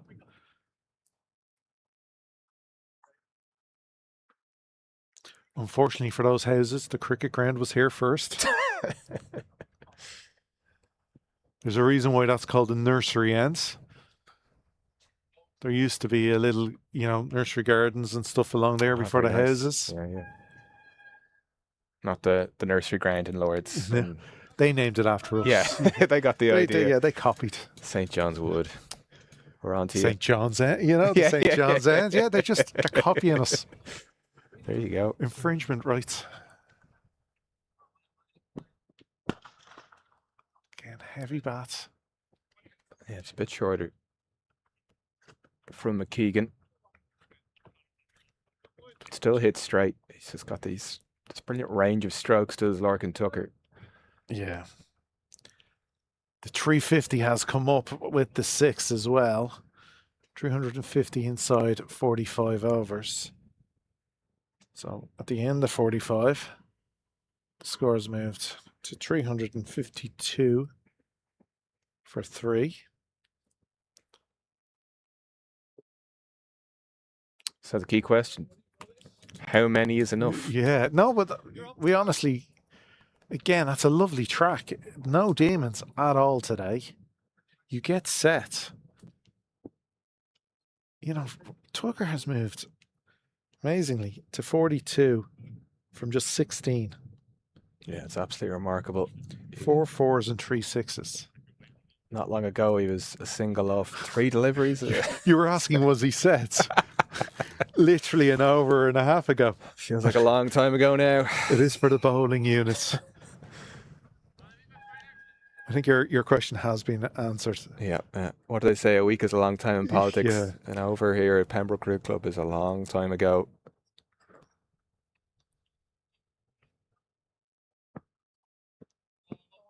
Oh, tough. Macbeth has come back on at the St. John's Road end. Yeah, we've barely spoken about Hector, and he's sitting at the other end, 45 off 24. So it's not like he's that, idly watching. It's just been Lorcan Tucker going about his business. Yeah. This partnership's 76 off 33. Almost out of nowhere, you'd say. That's very wide. And again, it has been called wide, so 2 in a row. Macbeth obviously looking to keep the ball out of Tucker's arc and the leg side. He's just pushing it a little too far. So as you can see on your screen there, Lorcan Tucker he's sitting in the 300s at the moment. And Hector at the sedate 200s. Again. Very wide again. He's just not quite executing it. Yes, the plan is obviously to keep that ball as far away outside that hitting arc. Now, having said that, Lorcan's hitting it like a dream through offside. Yeah, he's hitting it through extra cover just as well as Yeah. anything. So There was maybe that one that he chipped to deep mid wicket where you would have said he wasn't quite in control. oh, that's flown. Balbirnie in the ring at a fly slip, but that has gone well over his left hand shoulder.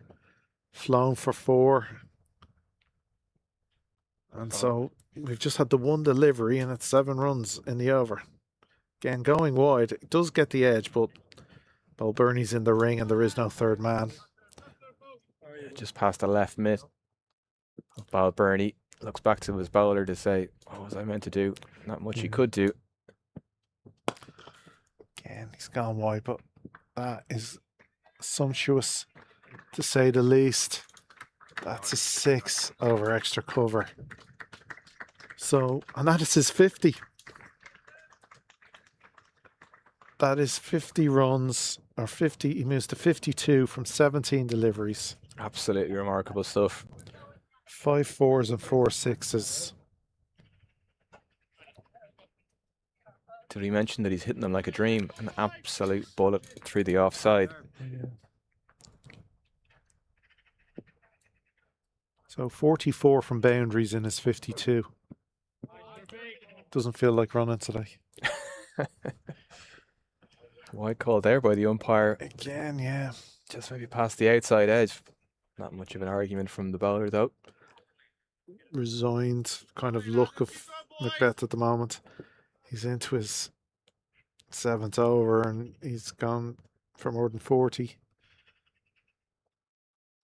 Not the worst kind of return considering the run rate at the moment.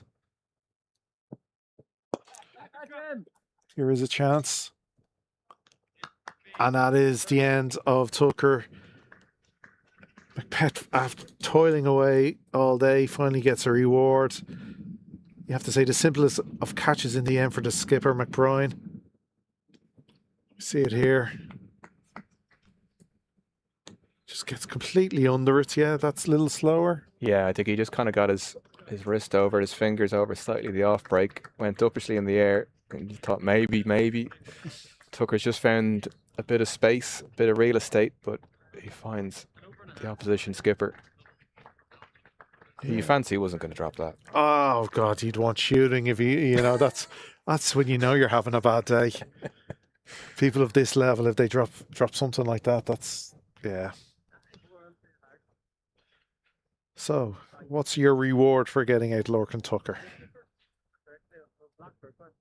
Camphor out to the middle. Yeah, like he only generally hits a 200, you know, with this kind of situation. He had a great knock for Clontarf at this ground at the weekend. He hit 70 odd off very few.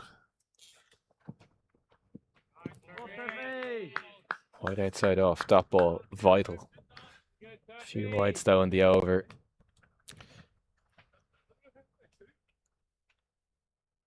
Yeah, you could just see Balbirnie with the arms crossed at short third as Camphor walked to the crease. I'll have to keep an eye on the body language of the Warriors in the final few overs here.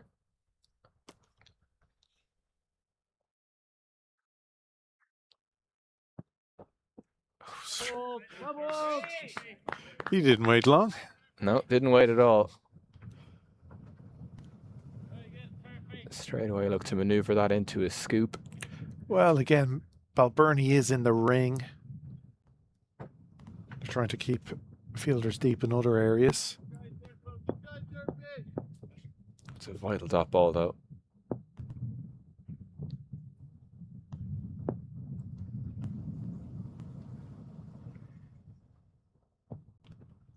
That's going to be too wide again. Yeah, very wide from Macbeth. Hasn't quite got his radar. That's the 5th wide of the over. Yeah. He'll be very disappointed. You kind of expect that throughout an entire spell.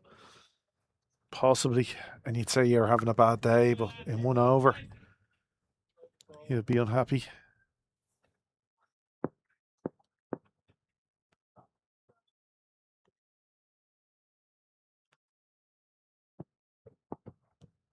Moves across.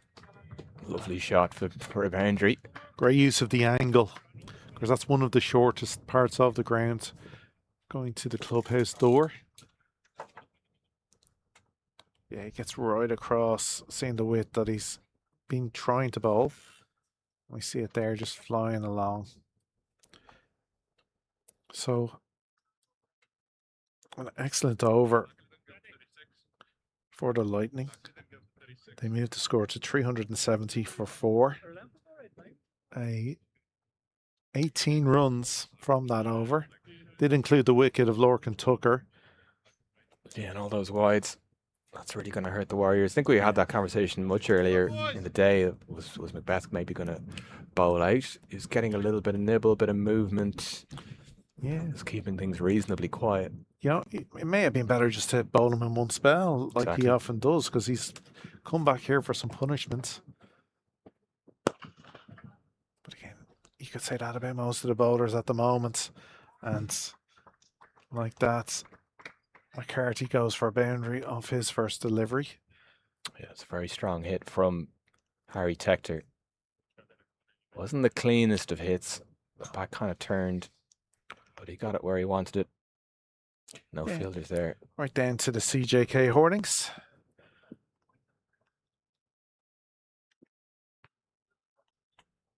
And it's Tector's turn now. Oh, that's a great stop. Yeah, heck, Tector now, he's moved on to 49. Yeah, some good work from Callets there behind the stumps.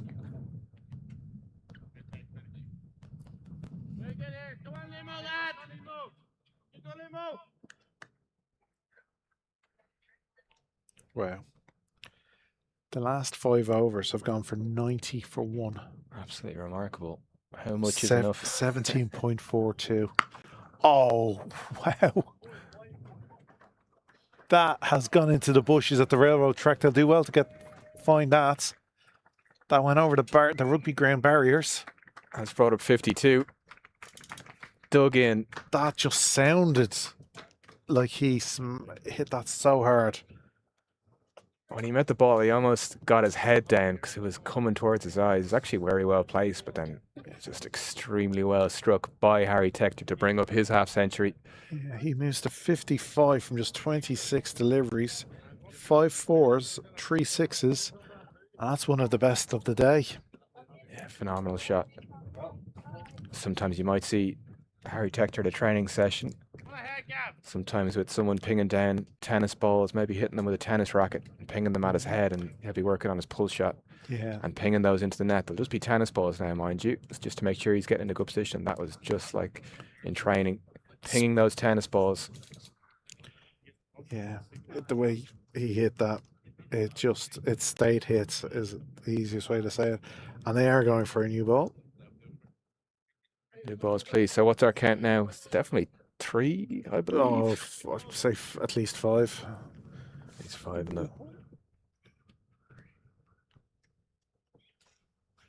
I can think of definitely 2 into the houses, 1 into the gardens. Yeah, at least 4, yeah. The price of these cricket balls. Good work there by Gareth Delaney.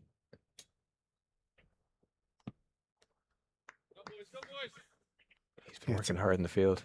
Yeah, no, it's when it follows you, it follows you. Yeah, you almost feel you need an IPL contract to pay for the cricket balls at these events.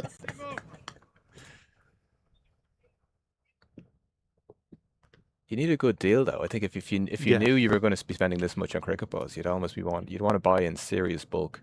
Oh, very much. Shed of catch, but that is cleared the boundary by again some distance. Another 6 as that ball hit the hoarding at the Wilford Road end entrance. Yeah, it was well struck by Tector. He's just getting a sense of well, you get the sense that he's going through. Some of them he's hitting well. Some of them his wrist is kind of turning as well. He's kind of cloughed a few as well. But that brings up the 100 runs against McCarthy in his 9th over. Not something as a bowler you want to see.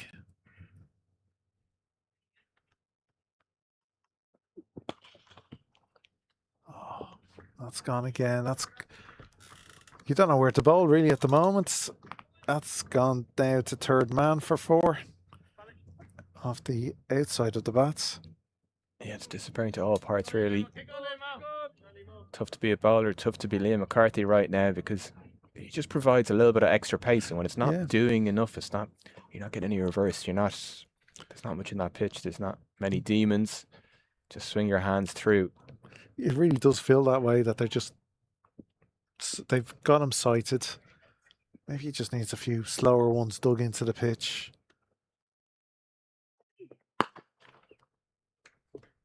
He's gone shorter anyway. Yeah. Doesn't matter.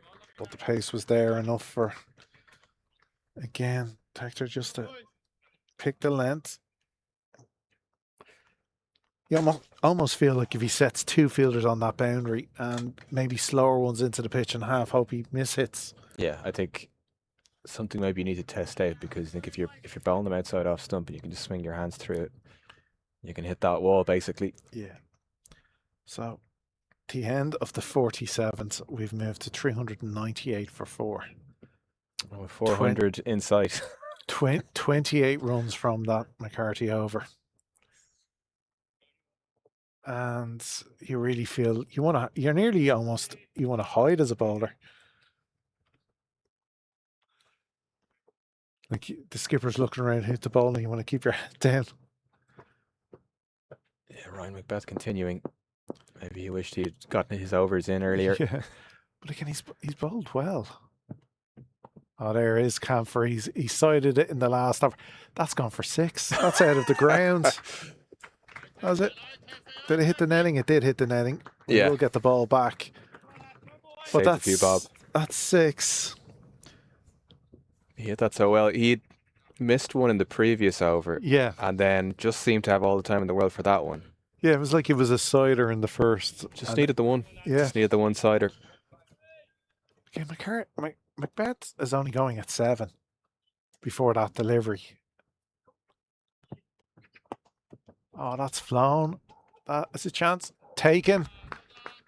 Balbirnie gets the catch coming from fly slip in the ring over his head. Never easy. And Macbeth, you have to say, deserved that. Yeah, definitely did. Camphor, a quick fire 10 from just 4. Yeah, it's tough going. Didn't hit this well because he was more comfortable hitting it behind the wicket. Got the outside edge. Maybe just with the feeling amongst the fielders, you thought that had gone over, but Balbirnie had not given up. He tracked that very well. Yeah, he kind of chunky kind of hits. Yeah, very awkward. Tracked it very well. Timed his run brilliantly. And just made it look quite easy. Yeah, no, brilliant catch. But anyway, you're not going to worry when the strike rate is 125. You've that 6 brought up to 400. Yeah, absolutely. Remarkable stuff. The 418 game we had a few weeks back. Well, it's going to have to be repeated. We're going to have another 800 runs in a day. Come on down to Pembroke Cricket Club for this IP50 final, or you can just watch in the stream. Or do both. Come to the game and play it on your phone. Why not? Why not? We like viewership as well as people at the ground. Do both. Bring your laptop as well.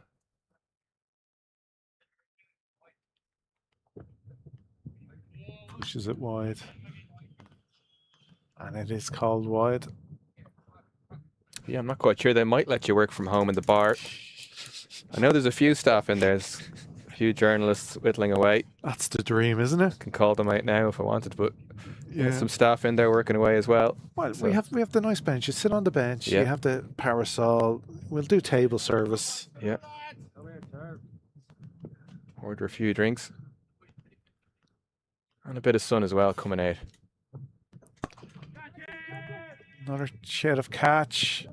Again, dropped just in front of the third man running in from the boundary. Maybe Delaney out there. Hard to Yeah, tell from this distance. It looks like it. Yeah, Gareth Delaney. It is indeed. George Dockrell with the strike. Yeah, just sliced slightly.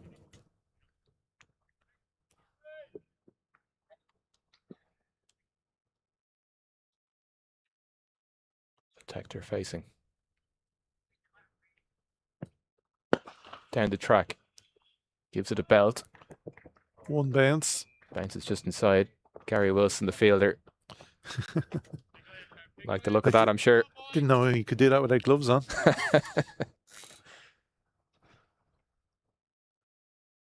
It's pretty good fielding, actually, from Gary. Just kind of trusted the bounce.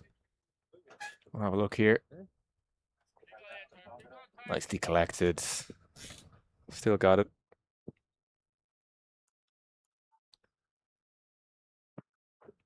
Oh, very well played. Delicate. Yeah, that was absolutely beautiful. Just turned the bat slightly, not by much. Again, didn't need a lot on it with the fielder in the ring and just guided nicely. I think the key was also just that footwork and where Harry kind of placed himself, set himself early, and then just had to turn the bat a little bit. Looking to get outside off because they know Macbeth's looking to bowl it wide. So Camphor used that getting across the stumps in the previous over and Hector follows suit.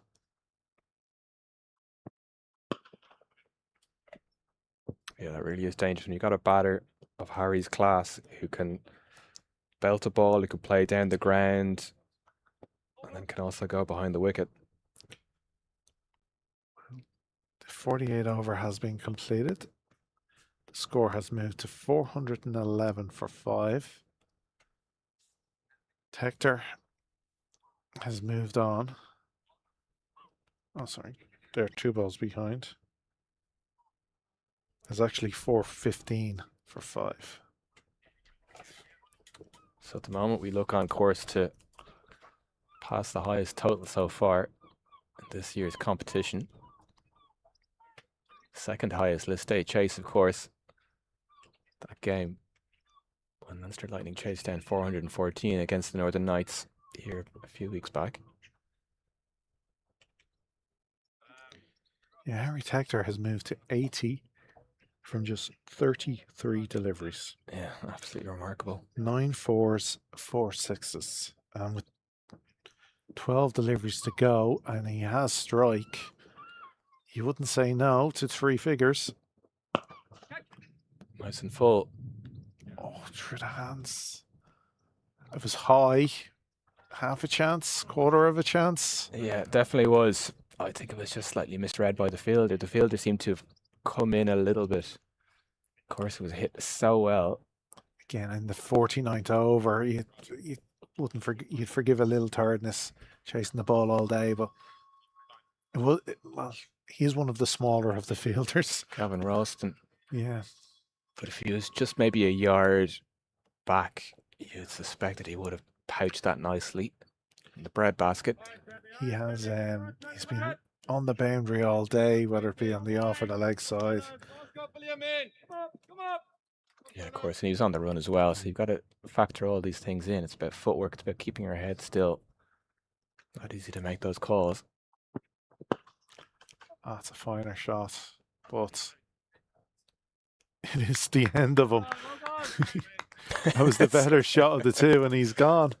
McKeegan with the wickets, who had just come on to replace McCarthy at the nursery end, and what a knock from Harry Hector. 86 from 35 deliveries. Came down the track, got his hands through it, hit it very uppishly, and immediately the head went back to see where it had gone. He just let go, bottom hand maybe affected it. Yeah. He played some wonderful shots, maybe hadn't quite hit them as well as we know he can, and he gets the applause of his teammates. Rightly so, a magnificent 86. I think you put the mockers on him with that mention of... Earlier on in the day, when somebody was close, I did a little thing with Craig where I was zipping them out and throwing the key away. I should have done it there, really. He'll kill me for that. Is open. Yeah. I don't believe in curses and these things. That's why. But they And get you. you're a cricket fan. You don't believe in superstition? No. My number on the back of my top is 111. I laugh at these things. Yeah, it's best to laugh at it if you can. Yeah. David Delaney out to the middle. So DD outs.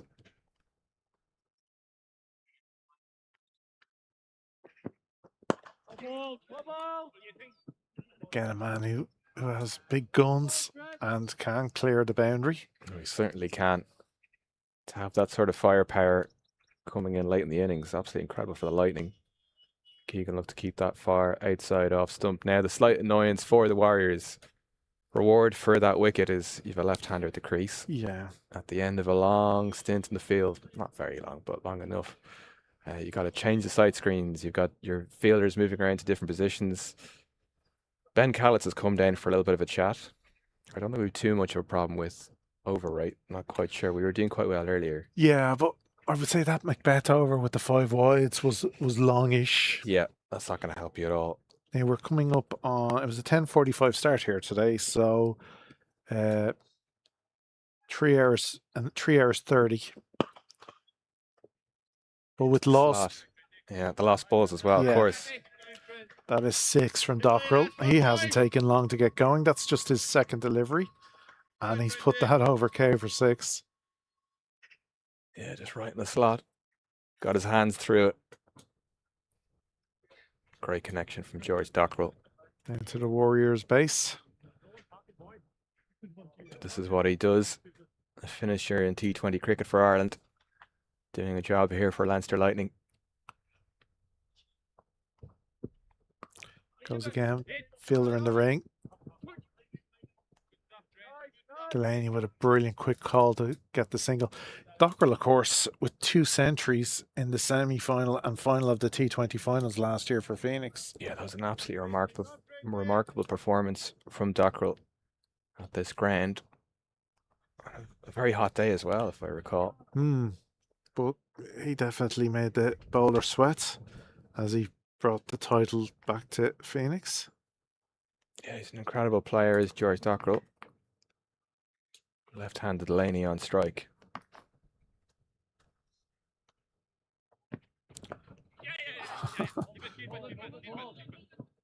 They're all doing it now. It's in the guidebook now. the old MCC. It's been thrown out. Yes, that I grew up with a forward defensive and a back foot defence. That's long gone. Certainly gone. It's in the rubbish bin in the changing room here at Yeah. Pembroke, I think. The way these batters are playing. Yeah, if you showed one of them one of those pages, they'd laugh. Showed it the kids, maybe. Oh, A relic of time past. very much so. Let me tell you about draws. So now we have our final over in this Leinster Lightning innings. What can they get to? They've already passed the highest total in this year's IP50 Cup competition. 430. We are. Yeah. Yeah, what can they get to?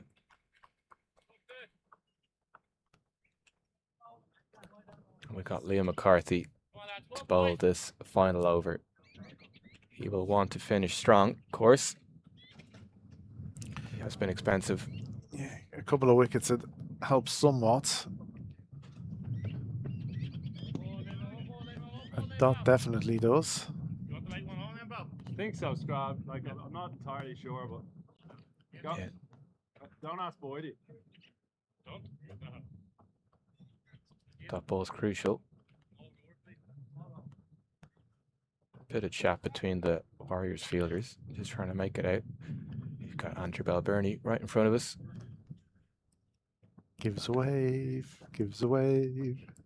I don't think he can hear us, but a lot of experience. He's chatting to his skipper, Andy McBride.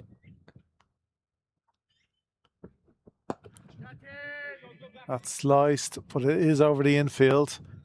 The fielders can only despairingly chase as it goes over their head for 4. We've got Josh Little in the house, who collected that delivery. Yeah, those are always tricky. You've got the fielder in the ring and the ball goes over you and you have to track it really well. Well, he has two in the ring there on the kind of gully backward point area. Like, he's got three on the deep on the leg side, deep long off, and deep points. You kind of maybe ball a bit fuller rather than shorter. Oh, Went through quickly, a bit of footwork. the bails haven't come off. The bails haven't come off. The umpire put his finger up, but the bails never came off. Oh, that finger's gone down. He's given him out without the bails coming off. Andrew Balburney's making his case. He's got his finger up here at long on. You can see, we'll see it here now. McCarthy hits a good good strike there, and no bails have come off. We've just had the Football World Cup. A good strike there from Liam McCarthy. Found the back of the net, but that's unfortunate for him. Was he out? Oh, he was long gone. He was gone. How did the bail stay on? Celebration and then tragedy. He's got a smile on his face now. VAR McCarthy. would have had to look at that one. We'll send that one upstairs. Balburney still has his finger up. I think Baggett Square had he'd assumed the bails would.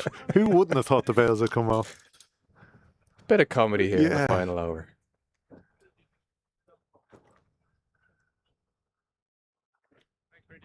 So, after all that, a leg bye is scored. We had a lot in that delivery. Yeah.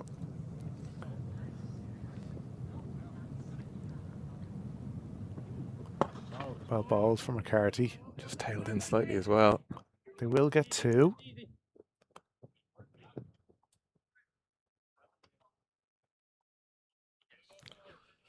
Yeah, if you're looking to finish well, had a few expensive overs. Did Liam McCarthy. It can be tricky at his pace. Yeah. So. Brings Dockrell back on strike. Very healthy 8 from just 3.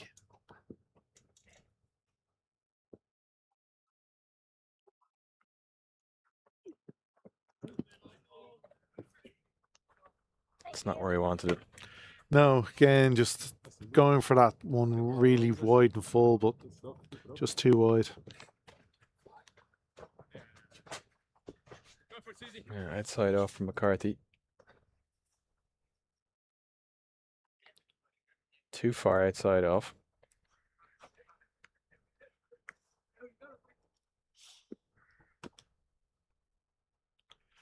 Dockrell in front of his stumps.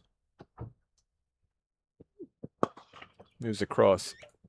Chipped and will be taken on the first bounce. Run, Luke, well done. And they can take the 2. Lee McCarthy into his final delivery. And the final delivery of this innings, is it?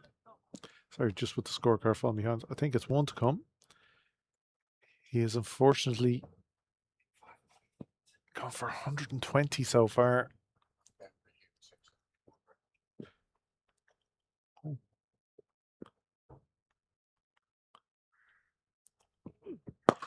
That is gone for 6, and we've just seen a world record. Unfortunately for Lee McCarthy, he has become the most expensive bowler at this stage, at this level, in T50, 10 overs. And list day 50 over cricket. And tough going for the bowlers, tough going today from Liam McCarthy. Let's have a look at this strike.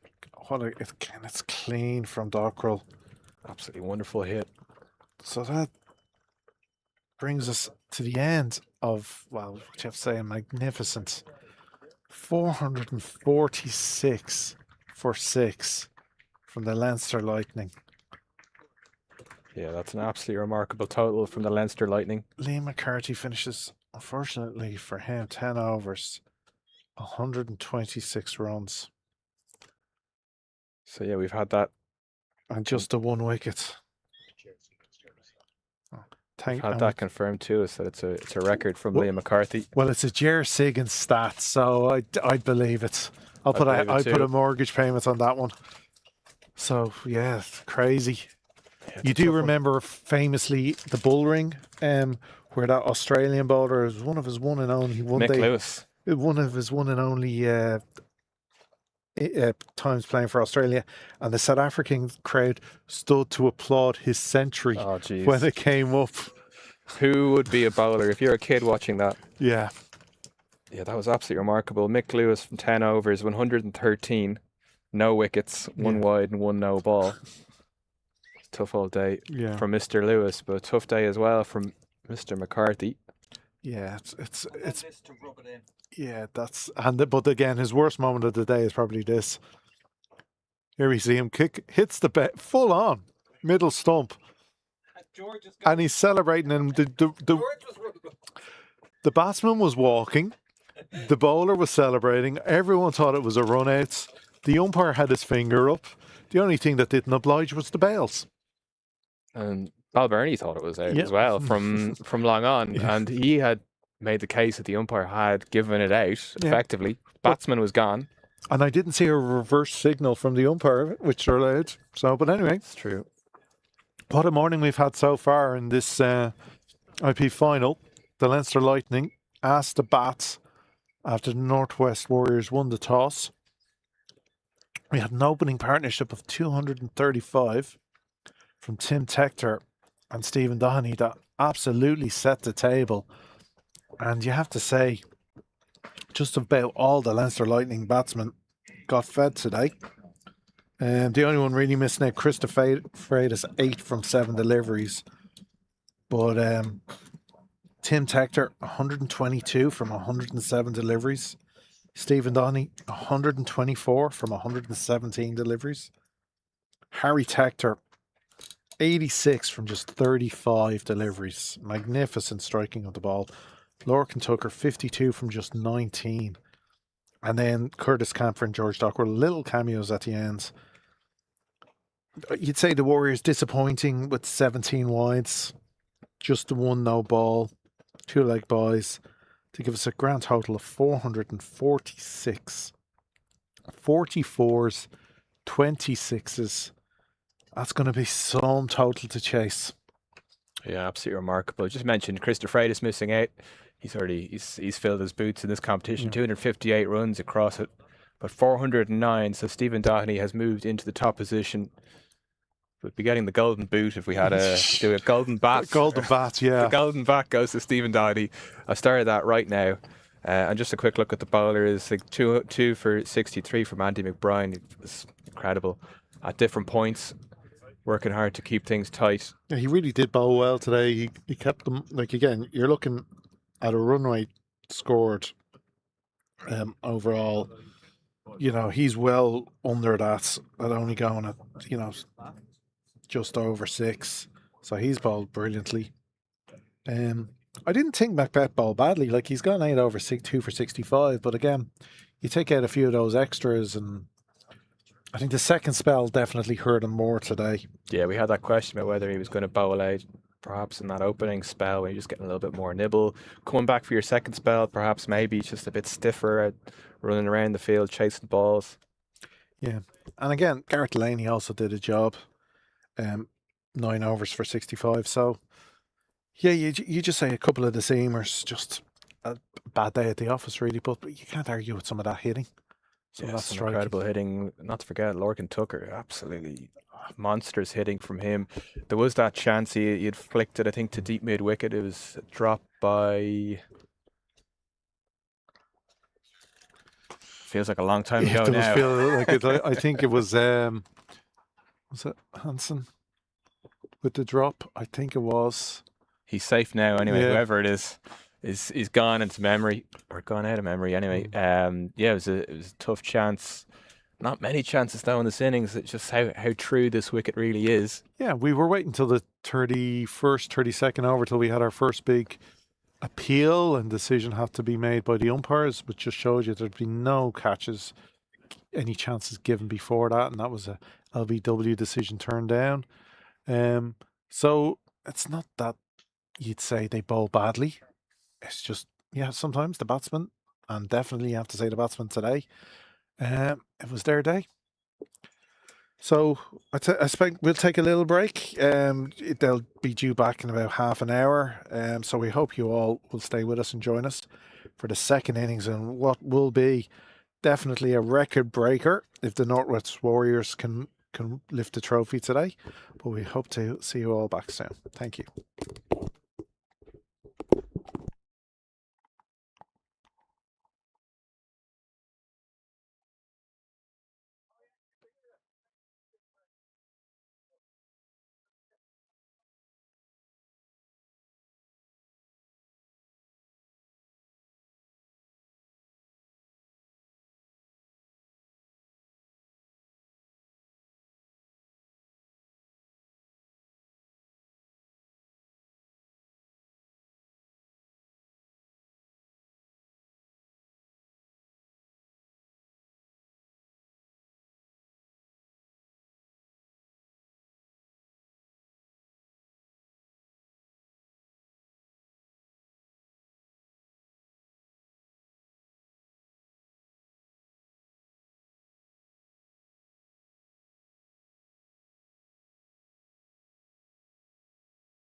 Well, good afternoon and welcome back to Sydney Parade for the second innings of this IP50 final, List A game. And Leinster Lightning, having been put into bat, have amassed 446, Dave? Yep, absolutely remarkable total. We saw a new world record, not a wanted record by any stretch of the imagination, but Liam McCarthy's 10 overs cost 126 runs, which is a new record for List A cricket. Not, as I say, not a record that anyone looks to go and get. So, Northwest Warriors will be looking with Andrew Balbirnie to face the first delivery, to chase down what is a massive total, and to take you through the first power play, we have Dave and Graham. Yeah, it's great to be on for the second half of this IP50 final here in Pembroke Cricket Club, Sydney Parade. We had a bit of sunshine just before the break. It just seems to have gone away slightly. Yeah, it's a little bit. The funny thing is, it feels chilly in a way. Chilly. Just given What the does that weather, feel like? just given the weather we've had this past month. Absolutely remarkable. We've got Andy Balbirnie to face Jay Moondra the second half of this game. First ball straight in the stump, slight bit of movement in from the left armour. Good start though. I'll ask you a question, test everybody's knowledge. Who was the leading run scorer in last year's IP50? I'd only be guessing. I'd be throwing guesses Well, out. give us your best guess. Andy Balbirnie. You got it. You nailed on. Ooh, just sending it across as Moondra. That one not quite moving in. Andy Balbirnie last year amassing 445 runs. Wow. Of course, slightly more games with 4 teams. Cade Carmichael in second place. Suleiman Safi, Munster Reds. Stephen Doherty also Munster Reds with 235 runs last year. But he was, of course, this year's. Yeah, it seems big run scorer. this is his competition. Yeah. Seems to enjoy his 50 over cricket. And then Christopher Freitas in fifth place last year. He's second place this year. So that order is retained with Stephen Doherty leading and Christopher Freitas just following. Shows you he's keeping his progression going. Yeah, it's good to see Freitas. those two batters challenging the top of the Irish order, you'd hope. What I love about it is also often in Irish cricket, you know, they go, oh, he can't be dropped because who else have we got? And he can't be dropped because who else are you going to put in there? You need people knocking at the door to say, well, if you're not performing, maybe you should be dropped. And I get a go. You see it so often in other sports. Just a slight break from a non-cricketer. The bicycle Yeah. going across the ground. Yeah, we have to lock the doors twice a year to make sure this doesn't become a right away. Goes through. Moves in slightly, but well watched by Balbirnie. Dead bats it into the offside. Yeah, we can. Sydney, you can see that he's just tracking the cyclist down to the Wilford Road end. We're so often used as a nice little cut way between to get up to Sandyman Station and the RDS, etc. But yeah, You'd be fine actually if you just went around the other way, perhaps just where the new nets are. yeah. I think this is the way Google shows you. Okay, can blame Google. Moondra in. He's gone. Absolutely wonderful delivery. Looked like it was shaping in, and then just at the last second, just seemed to move away. That's an absolute super start for the Lightning. Couldn't ask for more. After watching a 235 run opening partnership that went past 30 overs in the first innings, the Lightning strike in the first over, and they see the back of Andy Balbirnie, which key wickets. He can be a rock on which you base your innings so often. You can't have another look at this here. Was it going to shape in, then moves away, nibbles away. Yeah, he's playing it on a line of middle and leg, kind of, and then it just keeps drifting across him. Just enough to catch the edge. You don't need much, as they say. No. Beautiful delivery from that man, Moondra.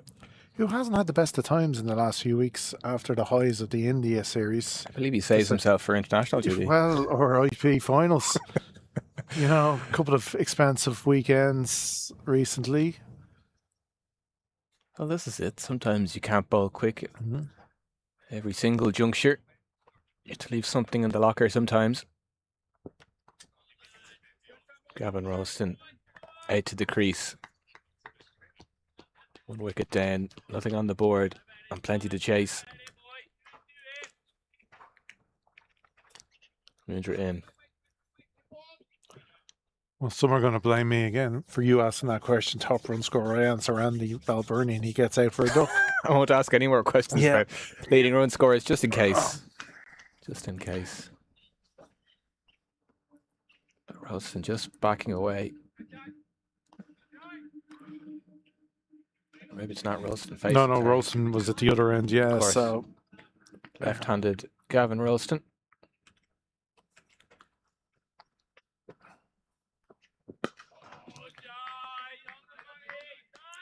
So it's Luke Mariller. Luke Marillier, is it? Marillier, thank you. Sees out that maiden over, wicket maiden. Yeah, great start from Mundra. Yeah, wicket maiden drives up that asking rate Just yeah. just slightly. Well, sometimes what we do here at Pembroke Cricket Live is we sometimes grab the DL sheets Oh yeah, just to see where. just to see where it would have you. And there's no chance of rain, but it's No chance, you say? Yeah. God, yeah, commentators. If it rains, it's my fault. The whole country can blame me. Who needs a hose pipe fan when I predict things? Yeah, it sometimes will give you an idea of where you should be or could be. Yeah, good indicator. I mean, what would happen if you didn't get the necessary overs in? Would you do a rematch of your IP50 grand final? I'll have to find out the rules and regs. Yeah. Or McDonough in. Wilson's first delivery on the back foot. Played it into the offside. There was also just the joy from the slip cord and then Lorcan Tucker from that Oh, absolutely. nick behind. I suppose it was just such a wonderful delivery that the fact that it got the nick. Sometimes they say you get a good delivery like that and you nick it, you're in form. Did well to nick it, maybe. Well, it's the combination of the batsman as well. As I say, you're looking at somebody who's well used to batting long and deep and can be the basis of a big chase. If you are going to chase 447, you need that start and that basis, and that's why it's a big wicket. You just might need him.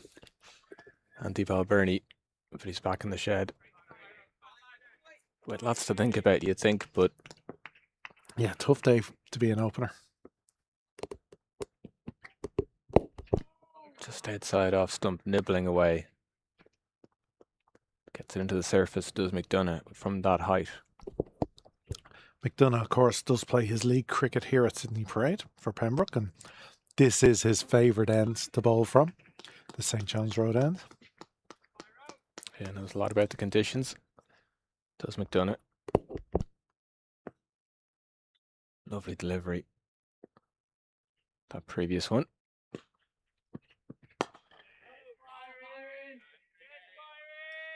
I mean, it's very much the Warriors on the back foot with that early wicket. Not just the wicket, but if we think back to that first over for the Lightning, first ball went for 4. Yeah, that was a real statement of intent from Tim Tector. Just saying this is how it's going to be. Or it's a complete flip of the script on this. We're now. And there's our first run of the day after 9 deliveries. There we go. Nicely left. Just a 4-4-6 to go now. Yeah. Count him down. Yeah. Well, all you could do is have little targets, little battles now. Let the scoreboard take care of itself. It really is a case of getting in, and then you look at the last 10, 15 overs and see what can happen then. But you can't win it in the first 10, but you can certainly lose it.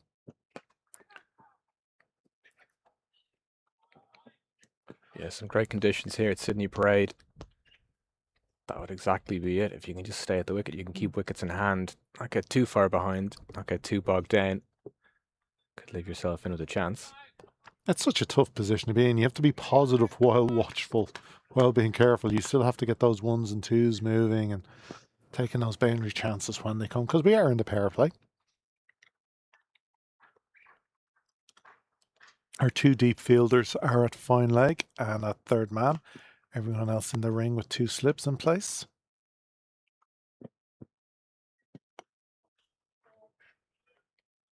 Another wide, second wide from McDonough. Yeah, maybe the left-right hand combination will help.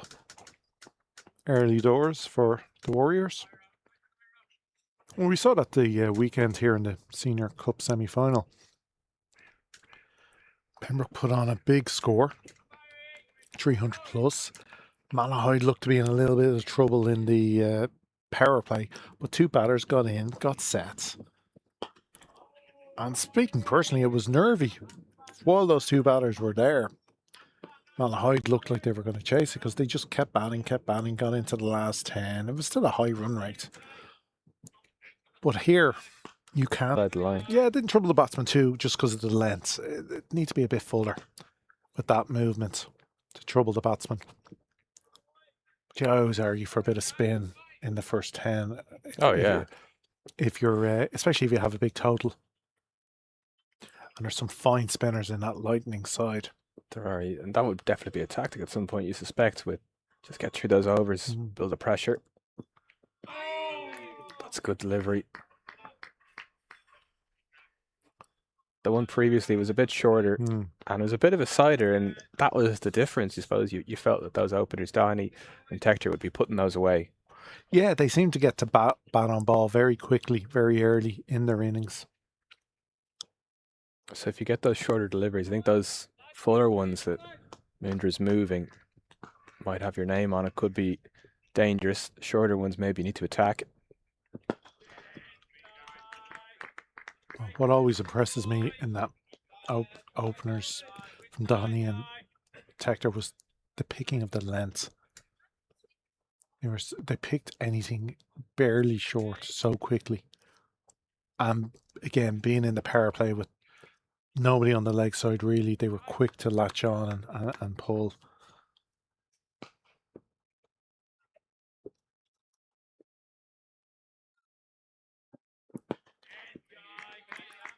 Good delivery, a bit shorter, but it's just on that off stump line. Yeah, forcing Ralston into playing it. Yeah, it's been a very good start from Jay Moondra. Yeah, he does seem to definitely be somebody who shapes the ball naturally. Yeah, he's got a great action and that approach to the wicket. Just very rhythmical, lovely to watch.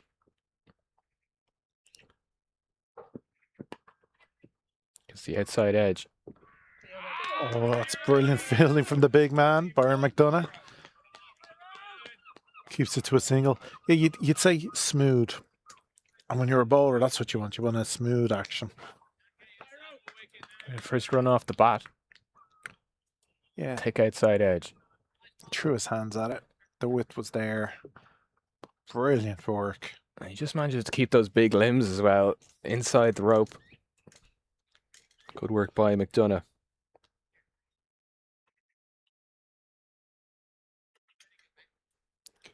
And his reward is get up and bowl. It's a tough lot for the bowlers. I always hated that. Something happening to you on the fifth ball of the over, and then you're asked to bowl straight after it. Put it all behind you. Oh, he's got him. Extra lift, extra bounce from McDonough. Yeah, just sees the end of Ralston. Absolutely wonderful delivery. Maybe buoyed slightly by that piece of fielding they did on the boundary. Gets a bit of bounce, a bit of movement away, and just finds the corner of the bat. Lovely delivery to Ralston. It looked a bit troubled at the crease, you have to say. Yeah, it didn't look settled, but again, playing one, you might argue he could leave, but again, you kind of have to when you're trying to get runs on the board.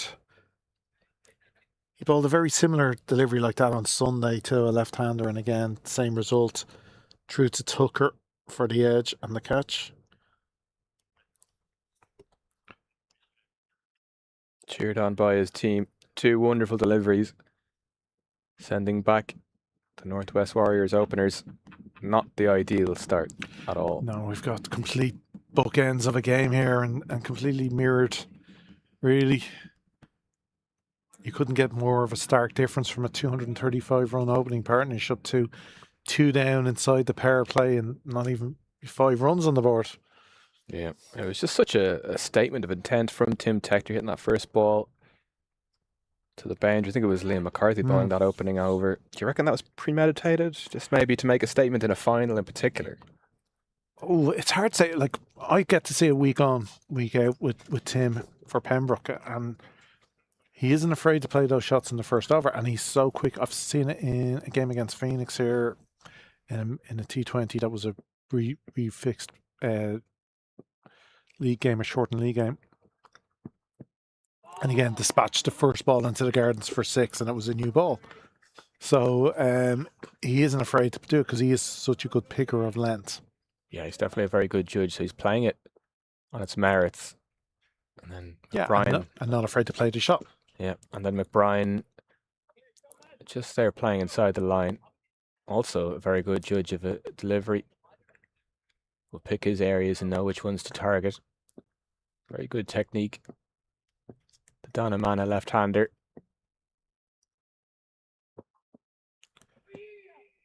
Another wide. Maybe querying if it caught a bit of the jersey. Yeah, sometimes maybe just catching the pocket. Yeah, he's just hoping. There we see that again. Absolutely wonderful delivery. Just fending for it, really. You might argue that that's the difference. He was pushing rather than hitting for the ball. He wasn't really playing a stroke. And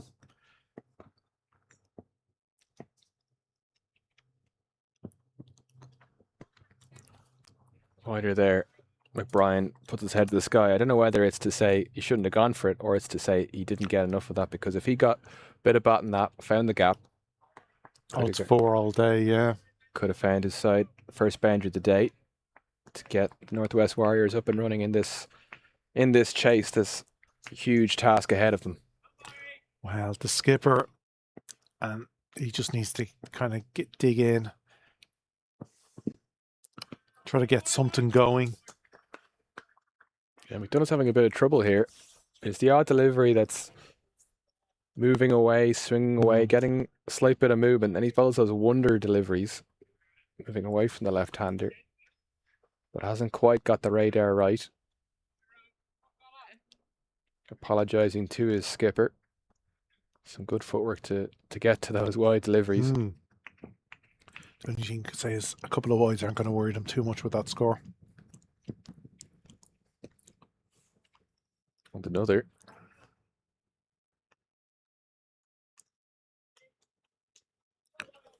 Yeah, getting that movement in, so it's not. Yeah, he's just picking the wrong line to bowl to the left-hander. They're beautiful deliveries to a right-hander. Yeah. Yeah. Would McDonough maybe likely to consider going around the wicket, maybe if it doesn't quite work out for him over? He doesn't often. He generally sticks with that is cut off by third man and will only be a single. He generally sticks with coming over. Christopher is tidying that up at third. Yeah, if he gets a bit more on a shot like that, you reckon he'd find the boundary. Luke Murilli on strike. You can really see how on top Leinster are here today just by looking at that picture in front of you. We're playing a T50 and there's 3 slips in place.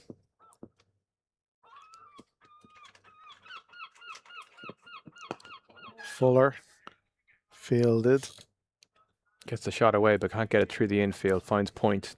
Tim Tector, it is there at point.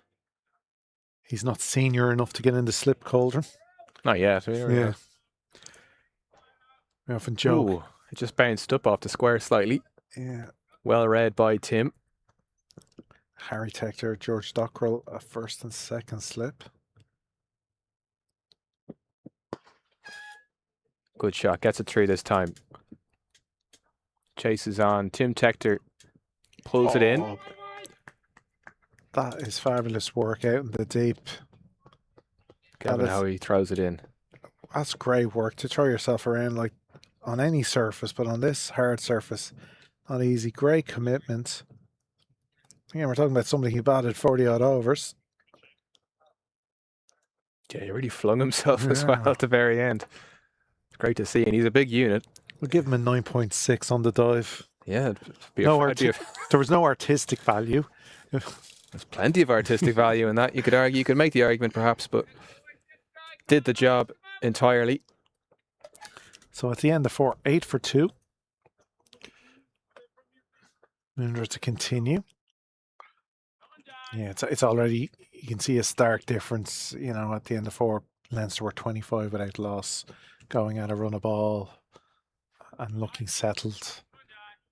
It was such a rollicking start. It was almost a bit of a slowdown after that. And this is what I'd want to see as a skipper, your seamers. You have a big total behind your back. Attack those stumps. Yeah, it's a good start there by Moondra to McBride. You want to make the batsman play every ball. Like you'll accept the boundary here or there or a run here or there, but you don't want a freebie. Yeah, this is a good contest here. Moondra with his tail up. It's very nice. Some good cricket here. Good contest, good moment between Andy McBride, Jay Moondra. McBride plays with his hands to his body just so close. You can see those shamrocks on his helmet.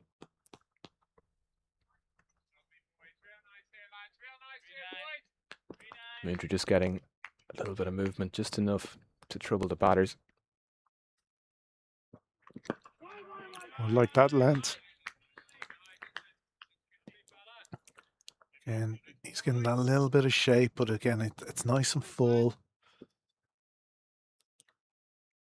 Forcing the batsman into it. It's a tricky one because there's definitely a bit of movement on offer, and even McDonough's producing something, digging something into the surface. He knows a bit about the surface. It's his home ground. But it's just something maybe to worry about. Did the Warriors get enough out of this pitch? Well, I felt their lengths were a bit off, you know. They maybe weren't full enough. McCarthy bowled a lot of short ones, or even back of a length. Now, well fielded by Tector.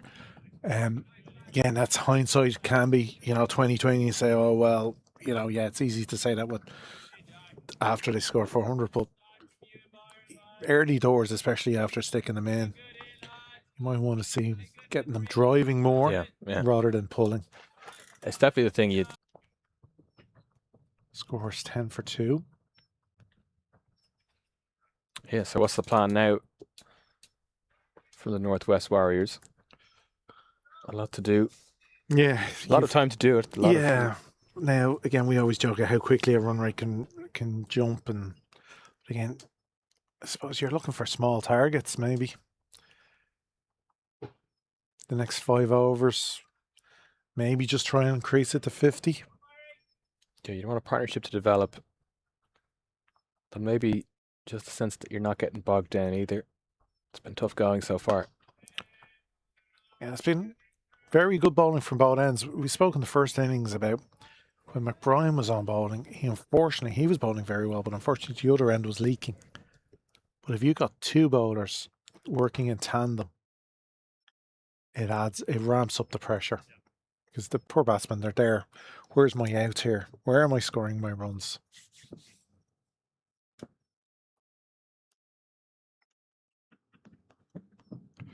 Whoa. That cut him. Cut the batter absolutely in half. That's a super delivery. It's just like one of those deliveries you've seen him bowl to the left-handers.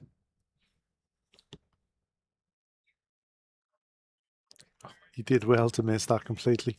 I don't think Morelia expected it to move in as much as it did. A stare between the two. Not much the batter can do with one of those. No.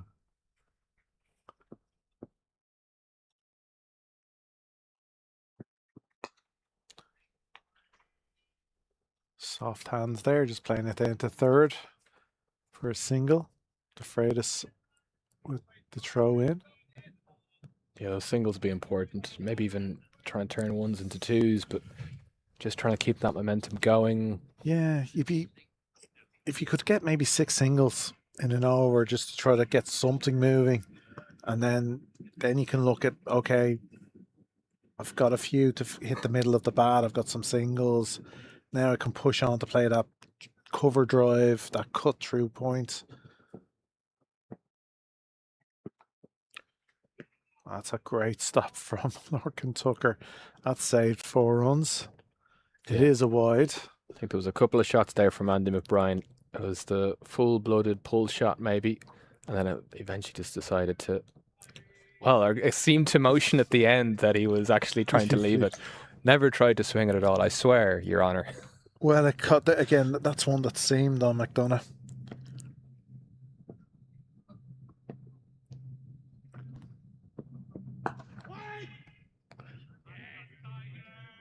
He is just trying to get that one that cuts back in, but the ones that are cutting from, he's starting in on leg stumps, so it's just going down for the wide.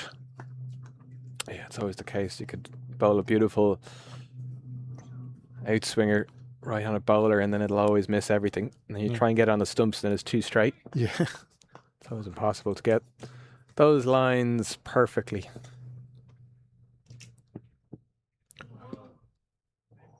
Swing and a miss, full-blooded swing from Andy McBride. yeah, it was better for McDonough. Just pushed it across him, and again, a very good wicketkeeper and 3 hungry slips there. Anything on that, and you'd have to say he'd be going back. Yeah, it's keeping those slippers enthused.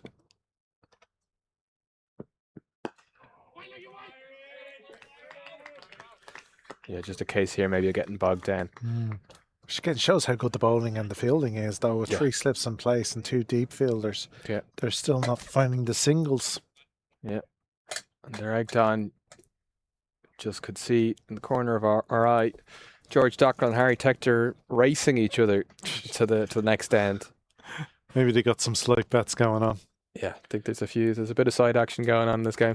Well, But I know those, they do quite like that. I know in one previous league, I'm not going to name names, but in a previous league game, coming towards the end, there were slight bets on finishing times and drinks in the bar. And if you could do it under this total or get this many, anything that keeps you interested and keep you wide awake. Keep the mind focused. Intro continues. Nursery ends. And on the stumps, not much Morelia could do about that. But just getting bogged down. It is how good these bowlers have been. Fielders too. Again, I'll argue their lengths have been so much better today. They're right up there. And again, if you're nervy with 2 wickets down, and you don't have that freedom to play shots.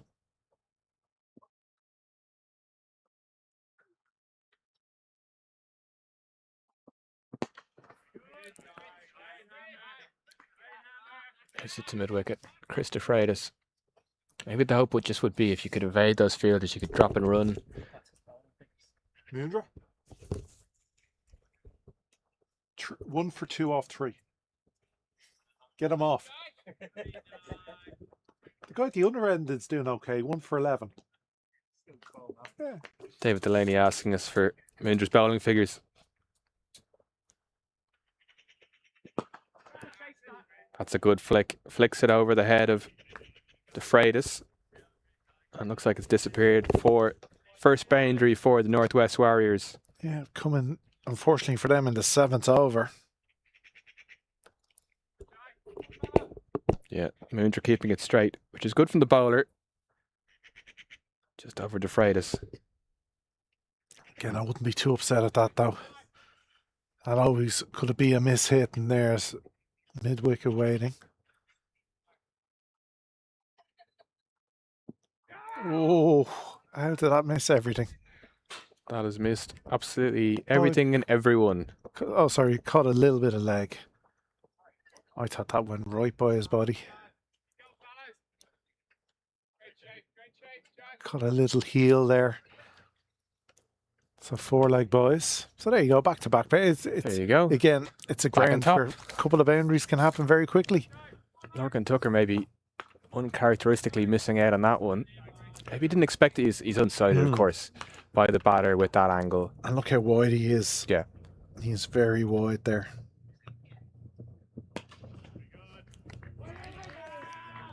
That one going across the right hand of Marillier. Plays it into the offside. Curtis Camphor.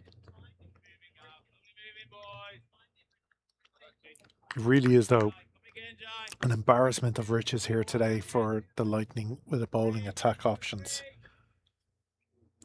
I'm looking around, and the only people you wouldn't maybe give a ball to is the Freitas, Tim Tector,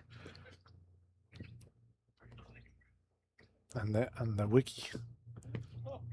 Left well alone by Marillier. So many options, maybe too many options. Who do you go to? Well, short When? spells, possibly. We know from watching, say, David Delaney at Clontarf, he likes to bowl, say, 3 over spells, max 4, but he bowls rapid spells, and he's definitely a breaker of partnerships. We saw that, Pembroke saw that at the weekend here, but he likes to bowl quick and rapid short spells. So there's options. And again, when it comes to spin, you've Hoey, Dockrell and Tector. McDonough continues. St. John's End. Flashes. Tied up by De Freitas.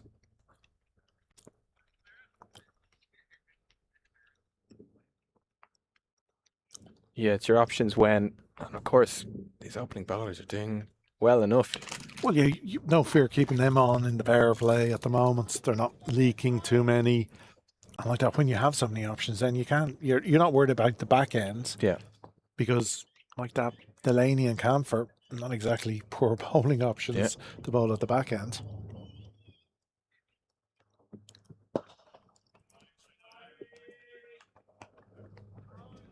Yeah, great to have Curtis Camphor back after his injury this season.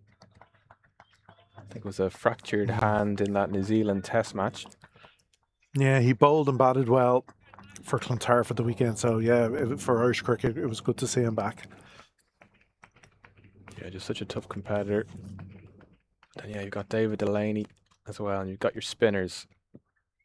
Just a matter of who and when. Goes to the pull shot. Doesn't get all of it. David Delaney makes chase. He will pull it back in. Will only be 2. Yeah, as you say, he didn't quite get it. Again, the difference in the first innings, everything they seemed to play, it was clean and seemed to get the middle of the bat. Yeah, you'd say it was full-blooded. If I was to perhaps criticise Ralston during his stay in terms of momentum they have in this chase from the Warriors, very kind of neutral positions, batting positions, instead of getting very forward or getting very back. Whereas like that's something with Tim Tector. You see he's very much committed to the pull shot. He could be playing it forward, he could be playing it back, but he's very much committed. Whereas Marillier is more so guiding that pull shot. Again, it's for any young openers out there, watch how Tim Tector sets himself. Yeah, he's got that lovely lean in to the ball, and then he's so quick to get back onto that back foot if necessary. But it always feels, well, as his nickname suggests, Tiger. He hunts for runs, and he'll sniff out any opportunity, whether it be front foot or back foot, to lay into a loose delivery, or even a not half bad delivery. So maybe that's just something the Warriors could take from Tim Tector's playbook. Just that commitment to sniff out runs. Even if you get into those positions, you feel like the runs will come, whereas if you're in those more neutral positions at the crease, could play out these bowlers perhaps, but you may dig yourself deeper. Too deep, too big of a hole. Well, we did say it in the first innings. He had a slight slump this year. If you know, oh, the poor baby. He got a couple of low scores. Oh, I feel so sorry for him. Well, when you're Tim Tector, these are big things. Yes, but he always stays positive, and he always, the same setup and the same willingness to play shots. And like that at the weekend, he had 169 not out. Here he had 122. So he's not just somebody who.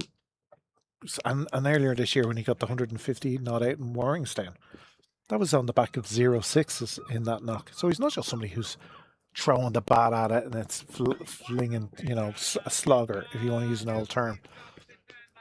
But he knows how to hunt runs. Exactly, that's it. Hunts them down.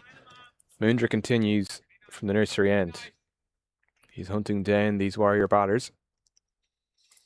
Yeah, I think for a little battle for McDonough and Moondra, if you want to take some wickets quick, otherwise you're off. Yeah, you gotta be careful in this Lightning lineup. You want to stay on bowling. There's plenty of options. Gets that outside edge. Just going to find the boundary. Will indeed. David Delaney made chase. Wasn't going to get there. Yeah, you wouldn't say played for and got, but the result was just as good, a boundary. Kind of moved down the crease a little bit, made a bit of room, made something happen, more importantly.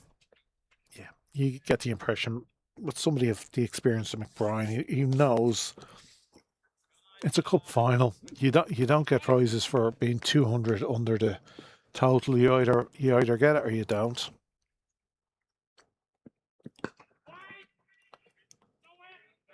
Yeah, that's why having a fine like this is so big, so crucial. Is just everybody having that moment. It's win or lose. The title is there on offer. Who wants to take it? At the moment, you'd say Leinster Lightning best placed.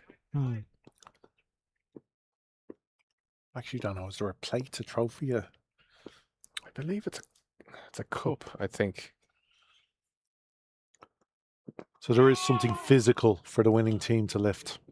And some medals, of course. Oh, okay. And a few pats in the back, of course. Just chips it through. Like Brian, get the single. Turning the strike. Turning the strike is crucial, as we've mentioned.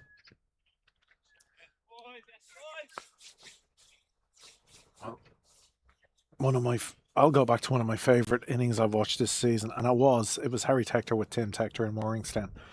And they went through a period of 8 to 10 overs with no boundary scored, but they kept on the run rate by 1s and 2s. And I've never seen a side more despondent than Warringstown, because they're not hitting boundaries, and yet they're cruising here to a score of 300. And they didn't know what to do with the ball and the fielder, because they were putting it in the gap, run a quick one, fumble, there's the second, or put it in the big gap, there's 2. And I'm not, like I said, there was a period of 10 overs with 0 boundaries, and yet the run rate was fine, and they were never in any trouble. And that's what the Warriors need to do here. They need to find some way of manipulating that ball around and just get moving. They do feel like they're in reverse at the moment. Yeah, just got to be a bit more proactive, I think. There's a couple of leaves from Rillier in that over, which is just finished. Moondra from the nursery end. And there is the man, Andy Arnott, walking from Andy Arnott corner. It has thus been christened, and so shall it be. Already done.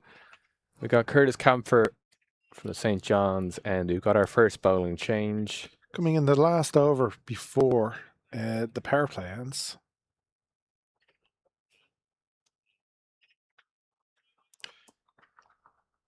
Camphor, 2, McBride, 2 very fine all-rounders, 2 very fine competitors. You mentioned his certain bowling feats. His feat last year. Yeah. A certain 5 in 5. We've had a lot of records at this ground.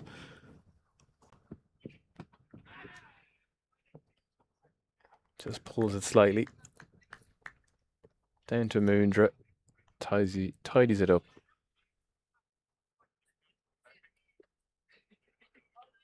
A lot of action in the field from the Leinster Lightning. Everybody's running around. Everyone's got a bit of buzz. Of course you would. I'll just slip in. My best here is 4 from 5 deliveries here. Just 4 from 5 deliveries. 4 from 5 deliveries here. It's not quite 5 from 5. No, I know. It's just yeah. no. 4 from 5. It's good. Just might not grab the headlines. Just wasn't good enough. Hold it. Oh, he's got him.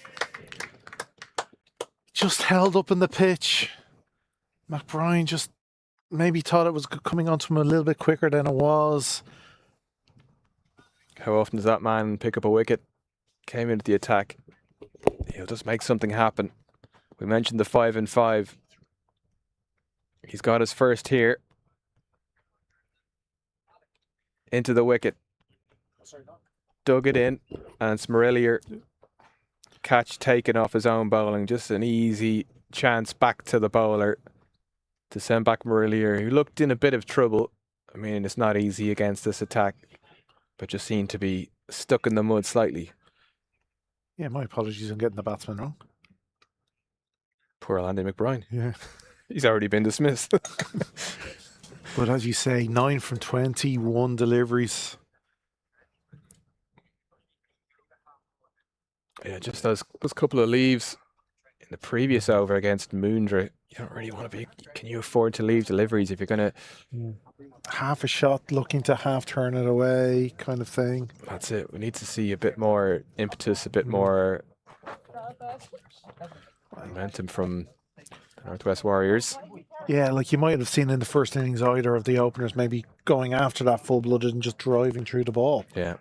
Instead of kind of sitting back and looking to block, really. It's one of those. If you're going to go, you're going to go hard. Yeah. We've seen that a little bit from McBride. If he's going to flash, he's definitely going to flash hard. You won't die wondering.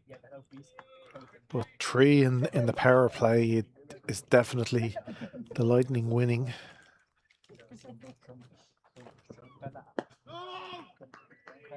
Good ball on that off stump. So we've 2 left-handers now at the crease. Ben Callitz has joined his captain. 2 lefties should make things slightly easier for the Lightning.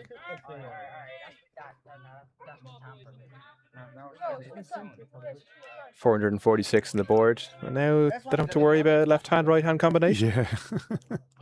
At least, yeah, you pick one line. Oh, wonderful delivery. Identical to the one just previous. Moves it in slightly. You can see those fielders there. Boyd excited. I suppose they feel if they could put in a big shift here the next few overs, the next 20, 30 overs. Can they wrap up this final? Pick up the IP 50 Cup for 2026. Well, I'd love it if they could wrap it up in the next 45 minutes. I'm on scoring duty tonight for Pembroke Women's first, so I will be leaving to make a move over to the Phoenix Park. Keep an eye on the traffic there. Yeah. Yeah, so if they can wrap this up sooner than later. Yeah, 5 from 5 would be nice. Just yeah, 5 for 5. 6 from 6.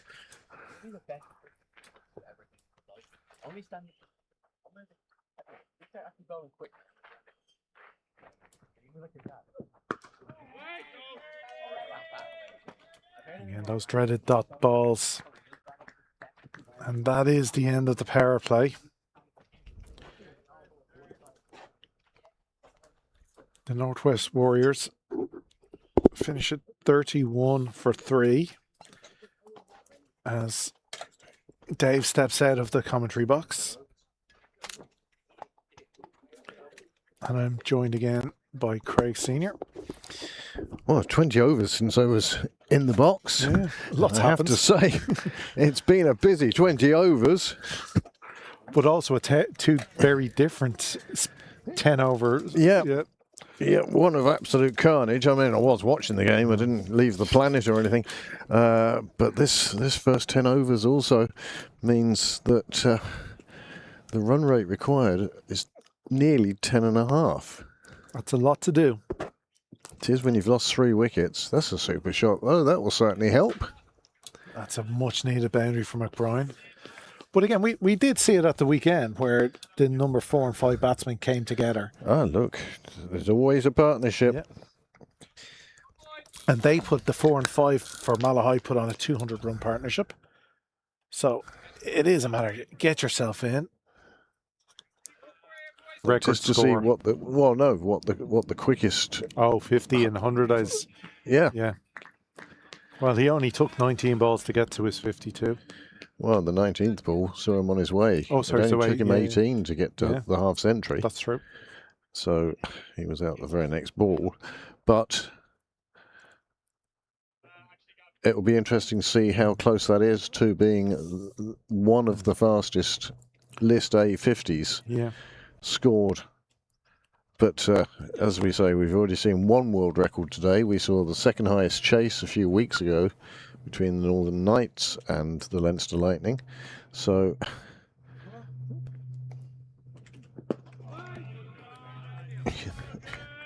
Sydney Parade is becoming home to records wanted and unwanted.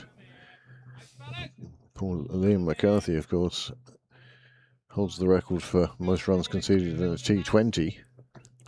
Yeah. And now he holds the record for List A as well.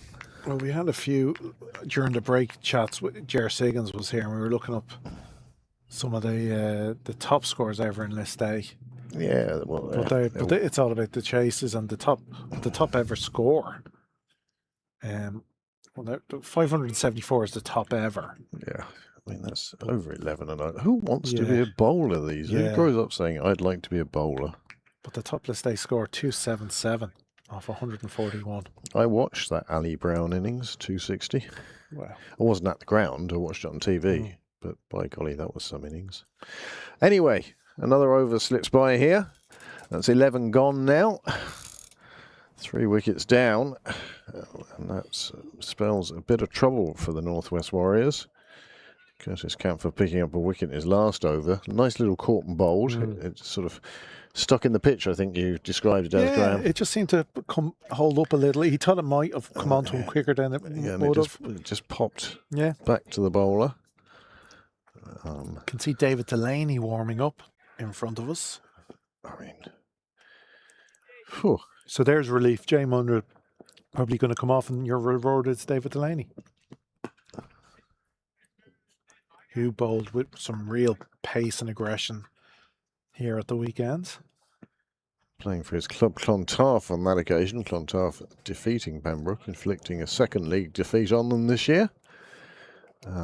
But to quote Ian Holloway, Pembroke's bounce back ability was spot on as they downed Malahide the very next day on the back of a century for Andy Balbirnie and 169 not out for Tim Tector. Tim has followed it up with a century here today. Just dive in.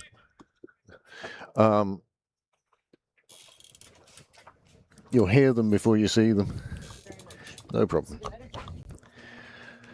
But yes, where was I?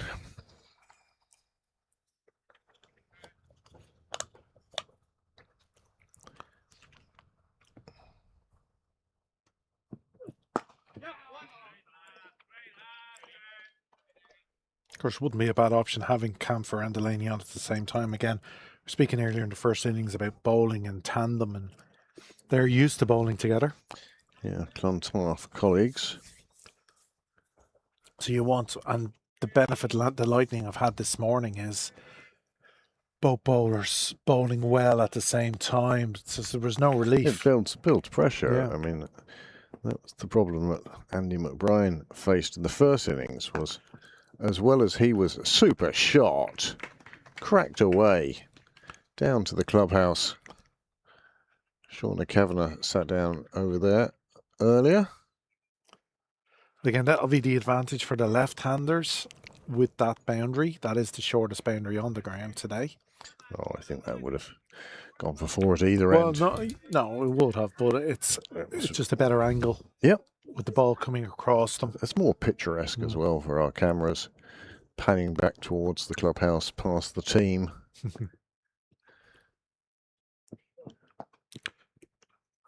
Well, This time he doesn't quite get hold as much as he did the previous ball and can just guide it to third man for one. yeah, McBrien, when he was bowling, was exerting a little bit of control. But the trouble... Given that they were still going 2, 3, 4 off him. Yeah. So it wasn't like it was maiden overs, but when the other end was going 9, 10, you're talking about combined score of 7 or 8. Little boy finger in the dike stuff. Yeah. Anyway, Kampfer's over is done. He's now bowled 2 and just conceded the 5 runs.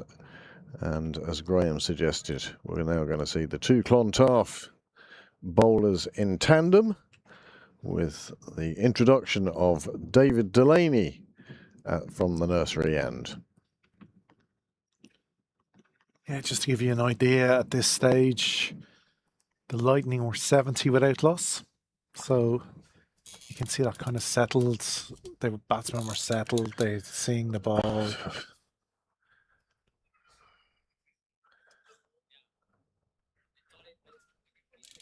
It's a big, big ask for the Northwest Warriors. But we said that a couple of weeks ago as well. Yeah. Come on, David. Get in. Score. The fastest list A50 is 11 balls Okay. by a 15-year-old. Oh, Yeah, he set that record very, very recently. Okay. But at least we now know It's 11. 11, which is very much quicker than 18. Which is a bit ridiculous also. Well taken by Tucker, going down the leg side. Brian just shouldering arms to that one. And we're saying 11 and 18 is poor. It's not 11. Certainly not saying it's poor. My goodness. It was destructive hitting. It was destructive but tidy.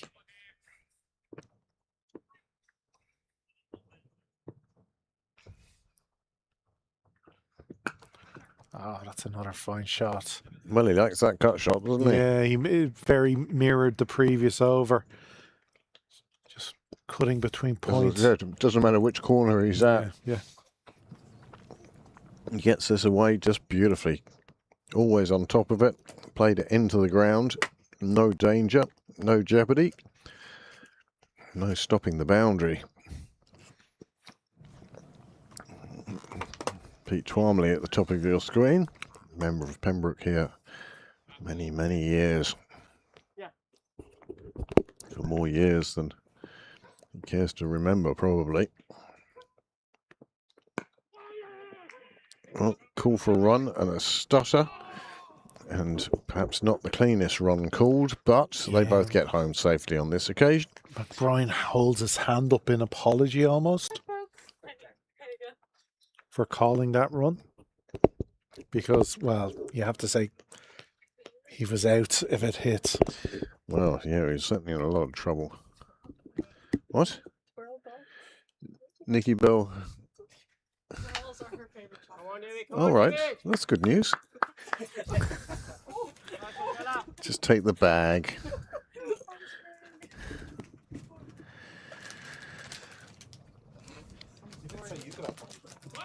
Oh, that's a lovely piece of fielding in the gully.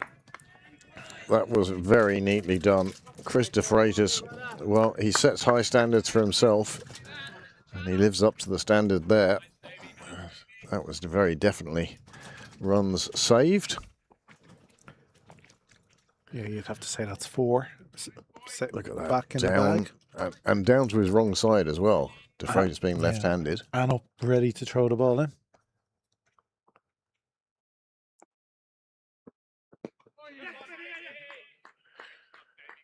Well, there's loads of room on the leg side. All the fielders on the boundary. Stephen Doheny it is who comes a long way in.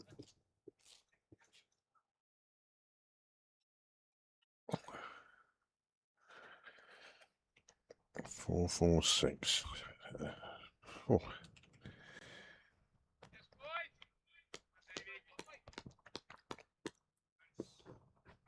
10.5 and over now.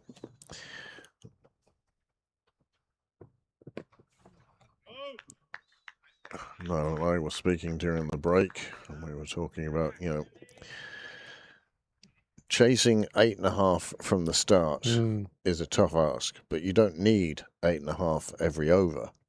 You just need to take the game into the latter overs, and then you've got a chance.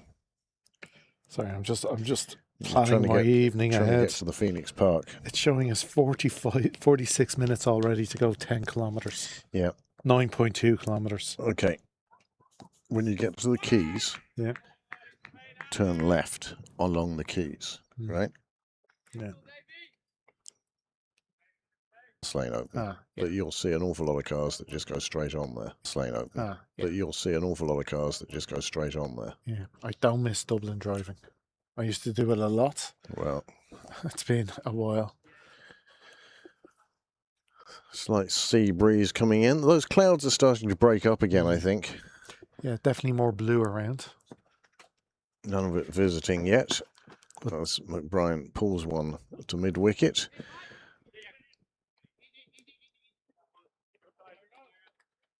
Byron McDonough chasing it down. Club colleague Tim Tector was covering.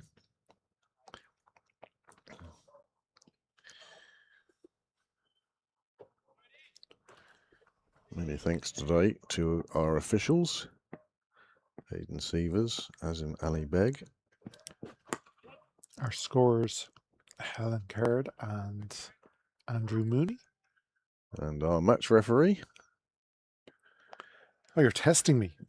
Well, it's not a test if you look it up on your phone, is it? Well I failed Graham the test. McRae is today's match referee. He was here at the and weekend. the third umpire is A. Sharma. Okay. That's the officials thanked.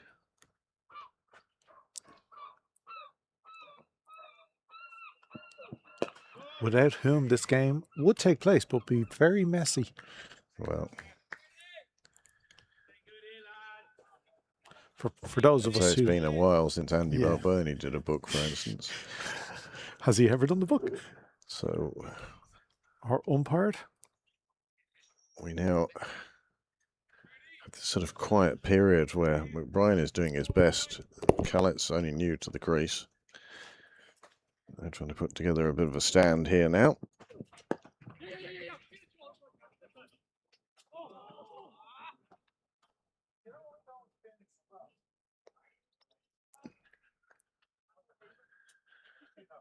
Comfort into his third over now. Just that one caught and bowled thus far. Lovely day for cricket today. Perhaps not as sunny as some would like, but I'm sure the players are appreciating the cooler conditions.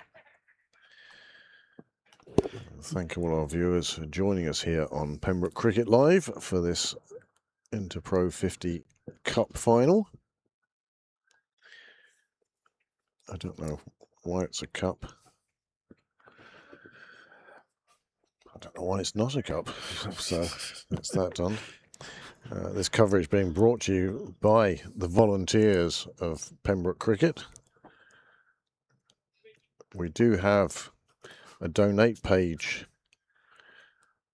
a link to a donate page in the description for this video on YouTube. So if you want to help contribute to, well, firstly, the new camera we need. Camera number 4 failed today. I could threaten if people don't donate, I'll start singing. Yeah, I don't think we need to go quite that far. That's a Delaney from the nursery end.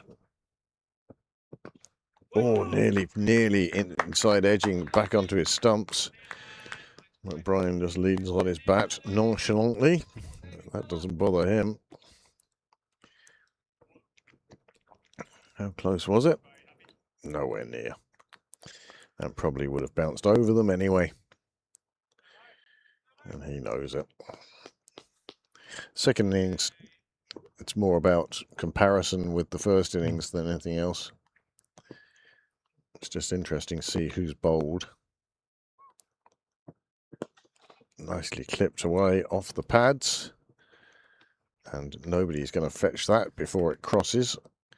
do like that hedge. There's a light green hedge over there, and when Noel shows the replays, I'm sure he will. Maybe he won't. There, you watch this. This light green hedge, which is cut like a bench. Yes. There we see it. Do not attempt sitting in it. Yeah, it's not bad. Yeah. You just don't want to sit where the big branches are. But by and large, it's not the worst place to watch cricket from. If you're paying attention. Yes. It's not a seat for chatting in, that's for sure. Delaney Nice one, Davey. inducing the shot down to third. 2 left-handers, is it now? Yeah, some people like bowling to a left-hander, some don't. Well, it's funny. Some bowlers go round the wicket to left-handers. Others stay where they are.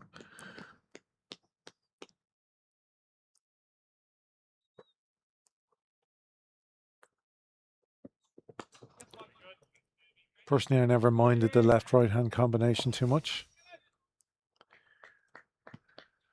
Nice seal.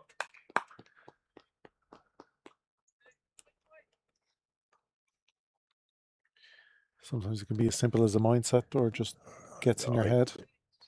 I used to ask the umpire to stand up right next to the stumps and go around the wicket to left-handers. And if you stay over, you're liable to bowl a right-handed ball to a left-handed bat. As weird as that sounds. No, but I was different because I was left arm over. I was bowling to it, so when it came to a left-hander, it wasn't. Yeah. Because I was a bit better. I'd be, But you can see, so it's funny how some teams can be inundated with left-handed batters. Like if you look at Chris DeFreitas in the Balbriggan team, There's a few there, all right? There's quite a few on his side, but he's the only one on the Leinster Lightning. Lovely ball from Delaney, beating the outside edge of Ryan's bat. Oh, sorry, Collette's bat. And that does see the end of the over. Yeah, that's just beautifully pushed Drew him across. into the shot, didn't he? Yeah. Very nicely done. But again, it's a bonus for the bowlers, but in a way, them having to chase runs here, you can set plans and traps a little easier.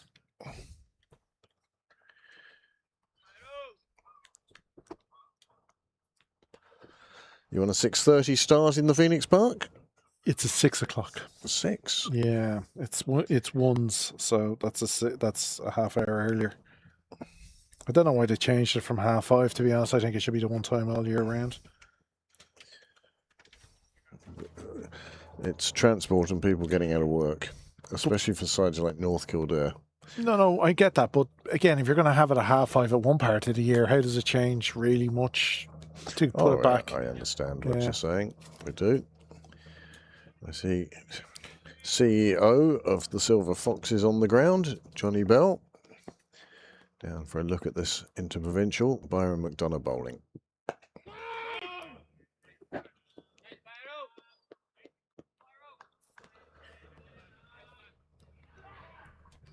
Surprised I haven't seen the Morgans down today. They usually follow the Interprovincial series quite closely. I thought it's one of them then in Consnock. I thought I may have seen it. Could be. Maybe the next time the camera pans over there. Nicely fielded. Hoey it is. Out at point. I'm just laughing here. I think this is we see Gavin obviously week to week and the way he loves to wear his towel. Just realised he has a blue towel for the Leinster Lightning. Yeah, wore that last time as well. Yeah. And keeps the white one for The his Pembroke. club side. Yeah, I think that's right. But goes with the blue one. Yeah.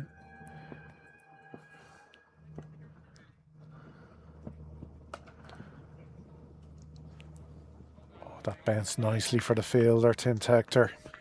Manages to keep that shot pulled around the corner back by McBride just to a single.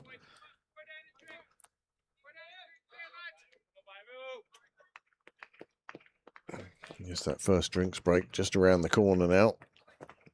How the Leinster Lightning would love to take another wicket before they go to drinks. I am surprised there were no spin yet. Maybe a quick over spin before the drinks.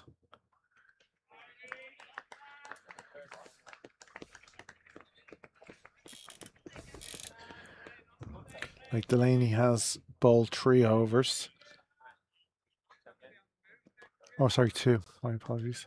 I suppose he likes his 3rd over. Again, when you're playing interprovincial cricket, there's nobody sort of new or naive about these things. As the captain gives you a spell of 2 overs, he does so for a reason. That one pulled nicely down to the northwest team tent.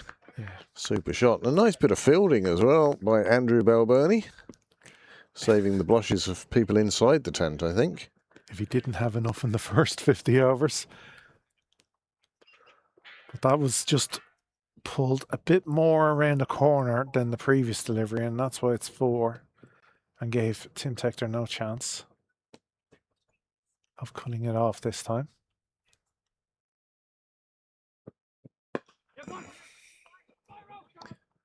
They've been looking for that quick run for a while. Finally they get through for it. It's the end of the over.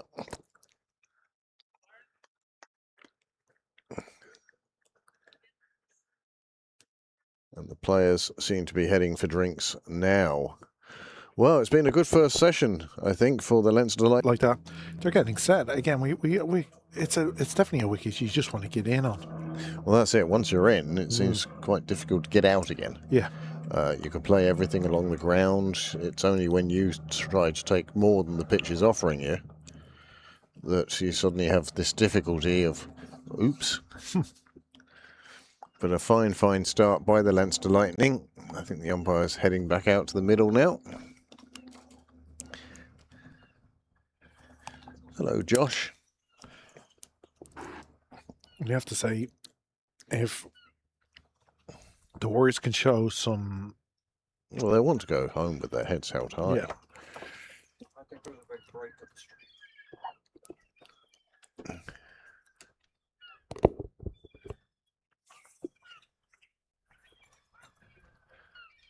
Andy McBride's striding back out to the middle. I'd say he's had a good drink there now, and probably much needed.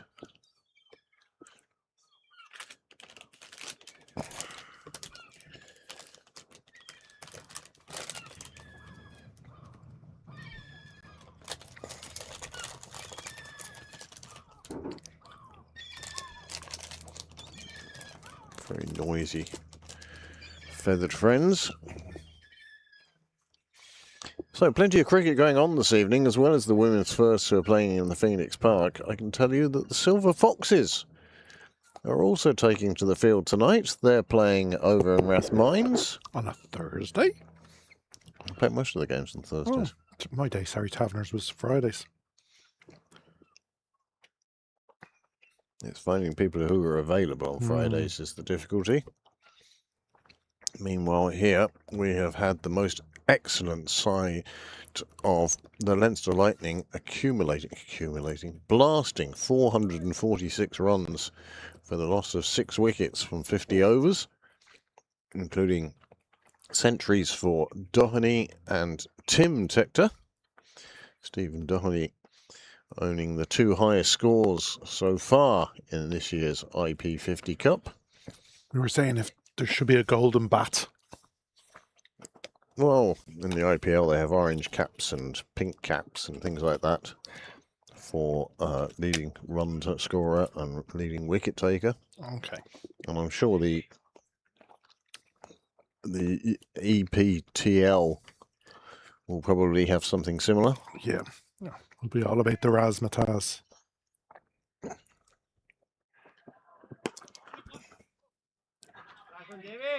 Maybe they'll have a fielders or a spectators catch thing or something along those lines. Yeah. I have two thoughts about those. Yes, they're brilliant. But it does mean that people start fighting over the ball being hit into the crowd, and that's or diving over people who are sat on the ground. Yeah. Stuff like that. It's a tough one. Like you see it in American baseball, people fighting in the crowds for a ball, and you don't want that.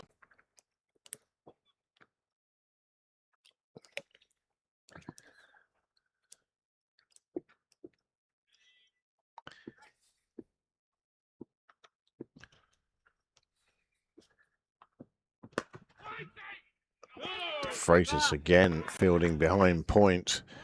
They shall not pass is the motto from the fielder there at the moment. Super job.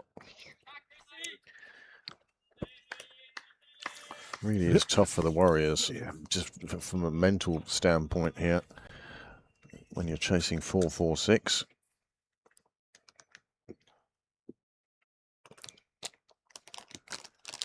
You're facing David Delaney and being told you need 11 off his over. But you can't go into the overthinking that. No, yeah, you do have to start just taking every ball on merit. You can't premeditate. He's too good of a bowler for that. Too quick. You just don't have time to change your mind if you premeditate. Yeah. Sight screens at the far end, getting split. One for over the wicket and one for around the wicket.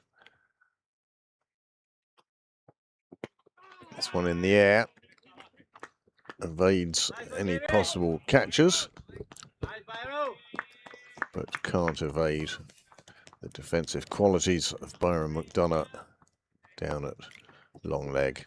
He really does get through a big workload, it seems, in the field. He looks for the ball. Yeah. Doesn't matter where he's put. I've seen him fielding at point often in league games.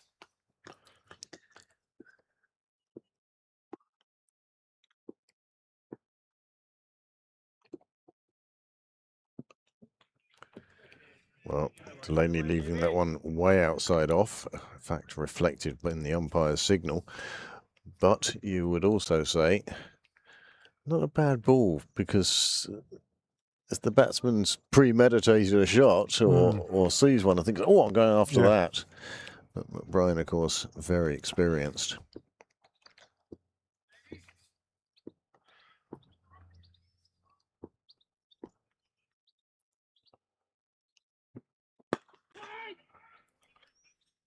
Should be two. Tim Tector coming around to cut it off in front of the Warriors team.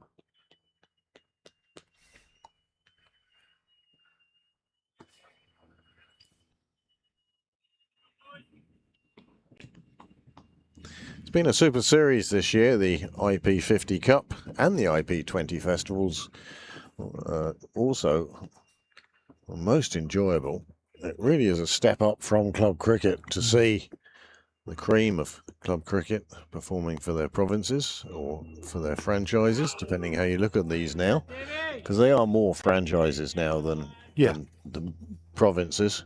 Well, yeah, because you don't. It's not only made up of. You want the best 33 players on the field, so to speak. 17th over has slipped by. What I love is that, well, we obviously see a lot of the Leinster guys week to week is they're so competitive on the Saturday against each other, but they've no problem coming together as a team. Yeah. Yeah, and you notice it in league cricket as well, talking with the opposition and having chats in the bars afterwards over a nice refreshment. That's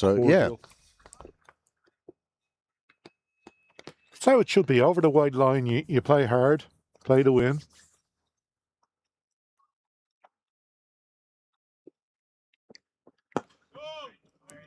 But you respect the opposition and you come together at the end. Well,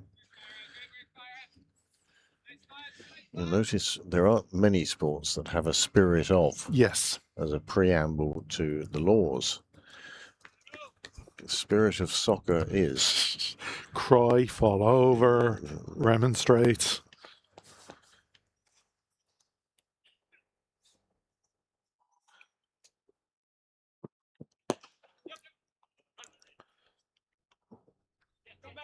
Nicely stopped. Stephen Doheny doing a fine job running from Michael Sharp corner down Cyril's way and cut that one off and saved a couple of runs.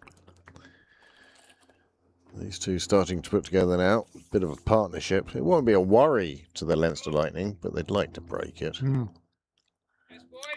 Yeah, look, you don't want them to get 2 sets because, as you say, it's not a worry yet, but you don't want them to be 2 set because, of course, 2 fine batsmen who could launch. It's a good delivery from McDonough. Finding a bit more bounce than Ryan was expecting. Tucker behind the sticks was eager for the slightest touch. And another dot ball. See the run rate climbing all the time now. It's just making what was a very difficult task for the Northwest Warriors. As another dot ball goes through and nearly takes the edge. McDonough must be wondering what he has to do. 7 wickets in this year's series for Brian McDonough. And he has best bowling of 4 for 50. So does the 7 include today's? No. Okay. So 8. Which puts him level with Shane Dadswell. 1 behind the current wicket-taking leader, as that one gets absolutely clubbed to wicket. It brings up an important boundary for the Warriors wicketkeeper. Again, Nice shot. it is a very nice shot.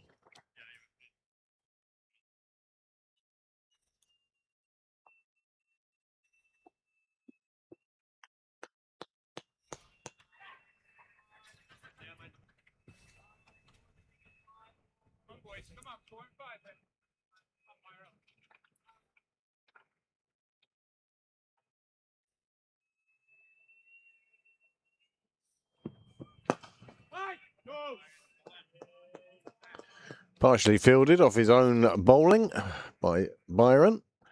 Sees at the close of the 18th over. Score has moved on to 85 for 3.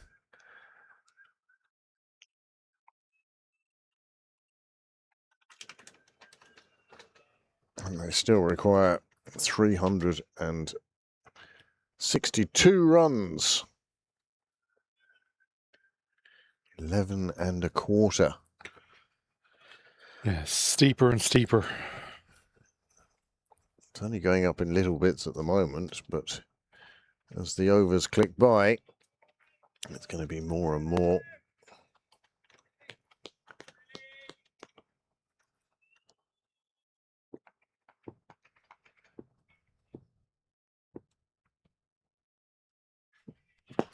Oh, a chance put down. Short cover. It was hit hard. The fielder had to duck.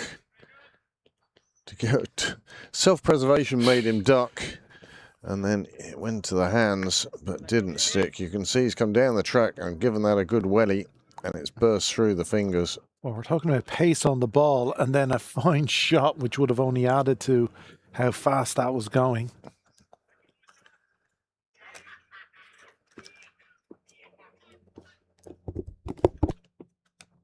Throw out all the stuff in it, but can I have the container, please? Single taken. No.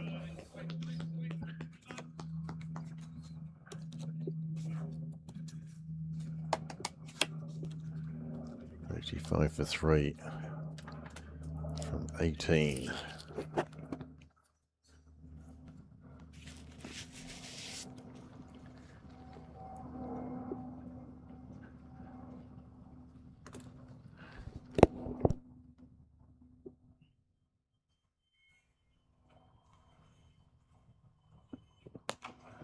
Well, a little bit too short on this occasion.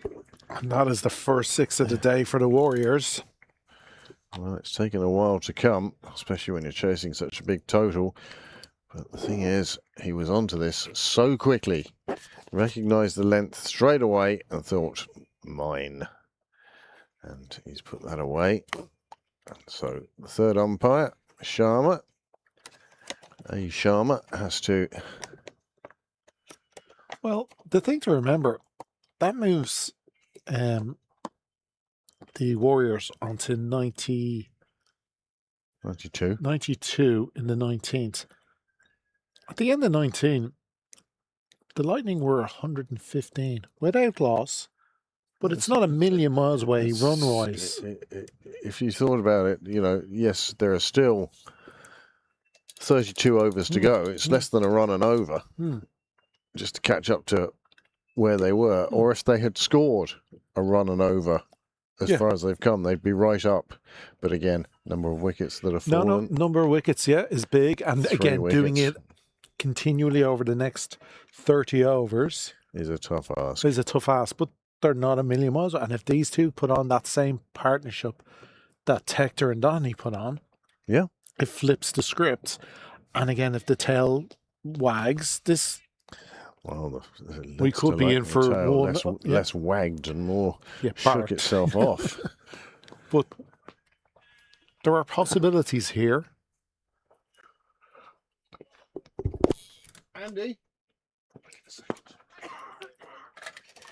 And again, he follows up that 6.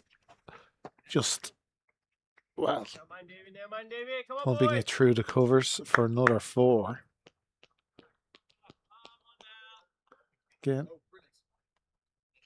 while this pair is together, Warriors and their supporters can believe and can dream.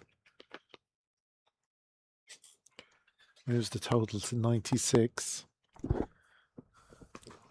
And then a nice little flick into the leg side. There's only 1, but again, keeps the scoreboard moving, gets him off of that ball. Well, that was something that the Leinster Lightning were very good at, was avoiding dot balls.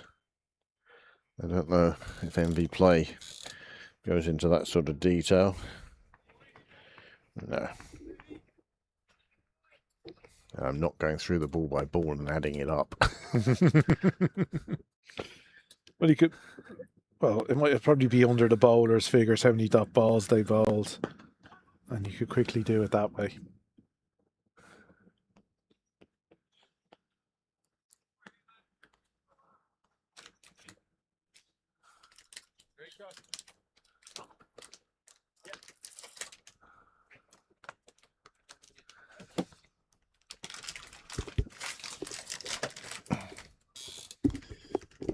So we're going to see our first use of spin today.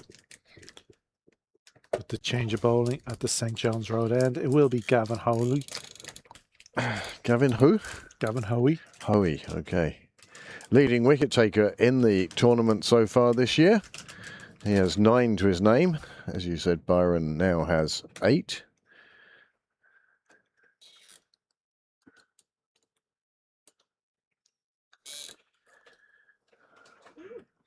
But it seems to be a 2-man battle for that title of leading wicket taker.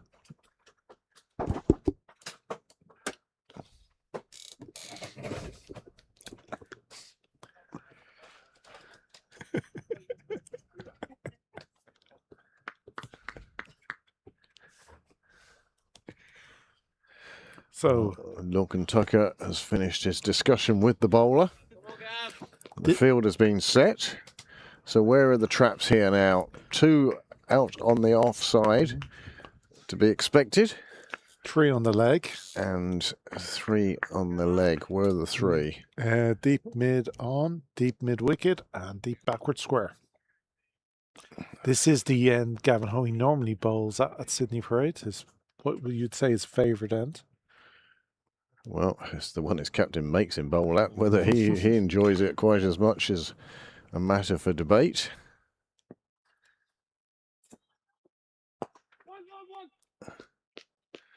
And that's why the men are out deep on the offside. Of course, You'll naturally be bringing it back into the left-hander. Yeah, do you think they may have been better waiting until this partnership was broken before bringing Hoey in and having a right-hander for him to bowl at? I think he doesn't mind bowling left-handers. I think he might, because again, the one that doesn't turn, if he plays for it coming back into his body and it's coming across, he does get those edges. So do you put a slip in? I love a slip. Again, it's, with another What 300 time are you runs to heading play off? at the end of this over. Okay, you are going to go. Yeah, I better. I'm looking at the clock and the time to get to Phoenix. It was more a Yeah. It was more a question of if you said, "Oh, I'm going in half an hour," I'd have left you on air for another half an hour. No, I think the 20 overs, I better make the that's move. fine. Nothing can happen if I'm not there. Because none of them know how to keep a book. That's nicely pulled out too, the leg side. Oh, my goodness. Krista Freitas. He did well. Oh, no, Tim Tector did well to get his head out of the way of that one. My goodness, that leapt. That would have smashed. You would have the ambulance on station would have been required. Well, here is the shot. And it's bouncing out quite nicely and then whoosh, over his shoulder. Little stone or something, maybe? Well, because it was second. Big divot. It is out in the minefield, what used to be called the minefield out in Sydney Parade. It's not nearly as bad now, but obviously there are a few spots where keep your eye on the ball. Or not keep your eye on and get the head out of the way. But that was the second bounce as well. Maybe it's understandable on the first bounce. It's just so dry. Yeah. It's the lack of moisture. There's no give in the soil at all. So anything over there, sand particles or... Oh, my goodness. But that really could have caused some damage. That was braining him. You could ask maybe the fire brigade to come down here and practice use of their hose over the outfield.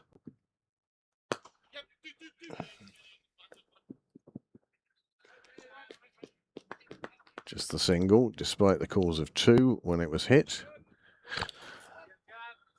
There is 100 on the board now. First landmark ticked off for the Warriors. Yeah, and it's only a couple of overs behind where the Lightning were to get to that point. It is all about the 3-wicket difference. It's the 3 wickets because when can you accelerate? Yeah, momentum. That's a very good ball from Hoey. Just changed the speed of that completely. Brian was onto it, but he wasn't to be fooled, but it made him change his mind as to what shot he was going to play. Oh, both these batsmen have moved into the 40s now. The Warriors will require them to move much, much, much beyond that.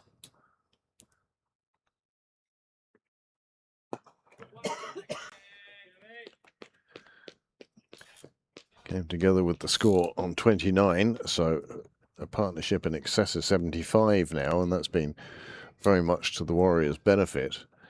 The only concern, of course, is that run rate required. They have moved at a decent pace, but we do say it every week. Get it into the last 5-8 overs, at least get to that point, and you never know what magic can happen then. Well, we saw it with Lorcan Tucker and Harry Tector with big knocks for not very many deliveries. And with 20 overs gone, Graham is going to head off to the Phoenix Park. Graham, thank you very much for today. Very hope you enjoyed it. Absolutely. Thank you all, and hope you don't complain too much online about it. I'll see you soon. So as Graham heads off to go take up another role with Pembroke Cricket, that of scorer for the women's firsts. Graham.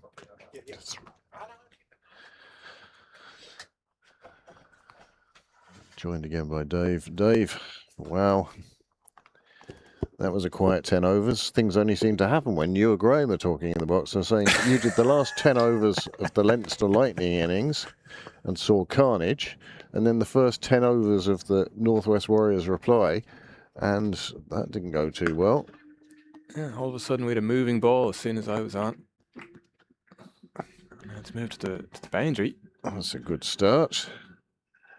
Tucker shuffling his cards. Camphor first came on. He was at the St John's end. He's now switched to the nursery end. And McBride, almost, I feel there's an Irish colleagues sort of, got you there. That sort of, Yeah, a bit so of that shot. one-upmanship, most likely, between some of the Ireland teammates.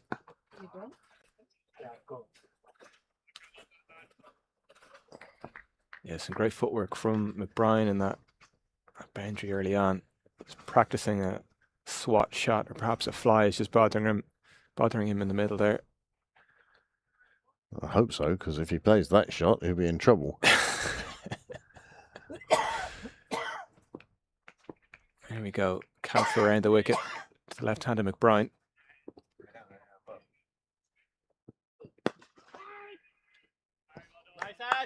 It's a good strong drive.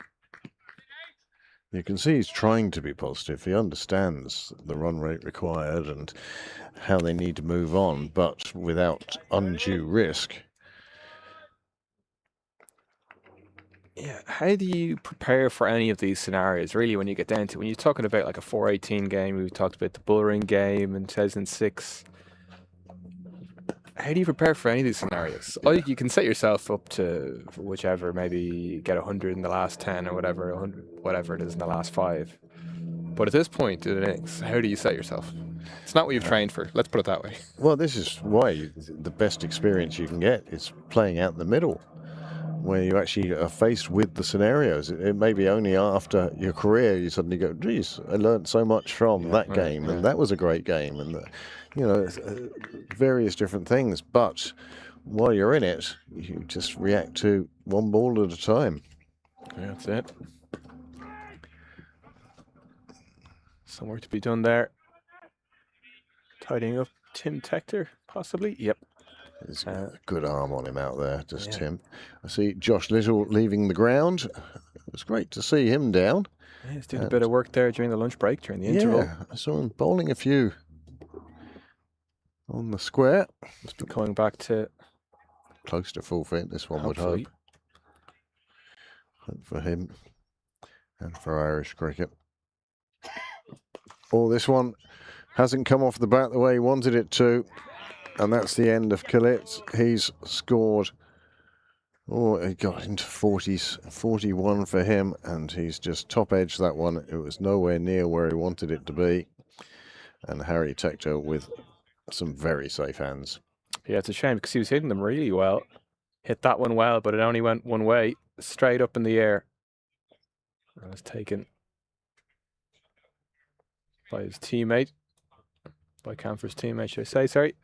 But that is the end of Ben Callett at the crease. Well, the 4th wicket falls, and whether you say the Northwest Warriors are having to dig themselves out of a bigger hole or climb a bigger mountain, I don't mind. Either way, it's a very difficult task for them now. Yeah, long path to victory. I think Brian's still at the crease, but you fancy maybe Ben Callett was going to really start hitting a few against the spin. Seems to be what he's known for, hitting spinners. And what a one he hit just to Tim Tector for 4 there in the, I think it was the previous over from the St John's end. The one that went flying over Tim's shoulder. Yeah, could have. Yeah, could have. Call the dentist, who is the closest dentist in the area. Oh, that would have been... But it was fearsomely hit as well. I didn't think it was going to go for 4. I thought Tim had it all under control. Oh, he did, but it just we could see from here, from this side, how much it just bounced on that second bounce. Yeah, and it really took. I mean, he had his hands up quite comfortably to take it, and it came and just leapt at him. And as we said at the time, he did well to keep his face out of the way. Yep, did well in the end. But Camphor's picked up another wicket. He now has 2 for 23. And after 21 overs, 114 for 4. There's plenty of 4s on the scoreboard at the moment. The Leinster Lightning having put up 446 for 6. I see Eli Clark on the ground, just been selected for the Ireland under-15s. He's off to Barnard Castle. Oh, the festival in Barnard Castle.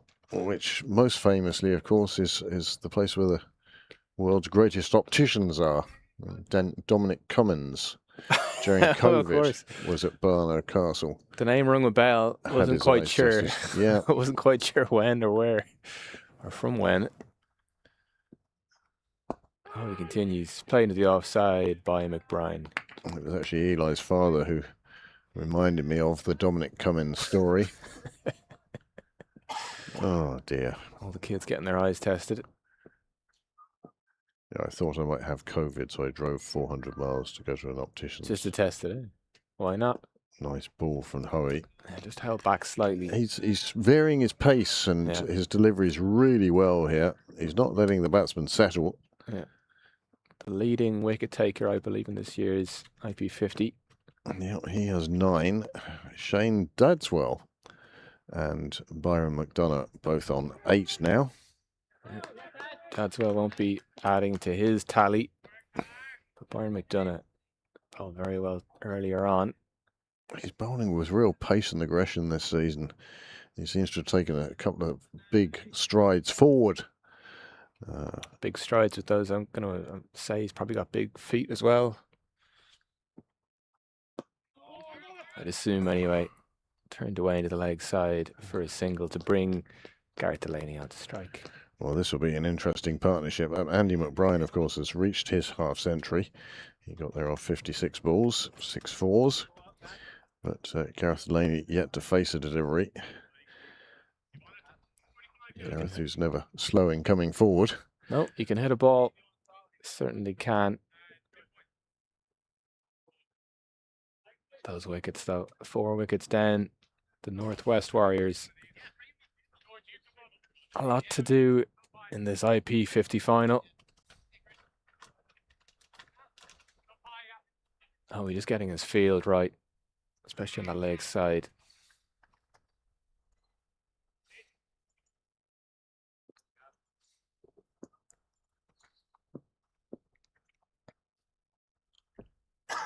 Leg spinner to leg spinner.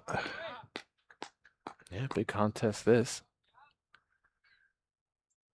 Between the two of them and Ben White. 3 of them really contesting 1 place on the Irish senior side. Yeah, it's a tough one. It's great to have that competition, of course. That's hit down the ground and Delaney starts walking back to the tents.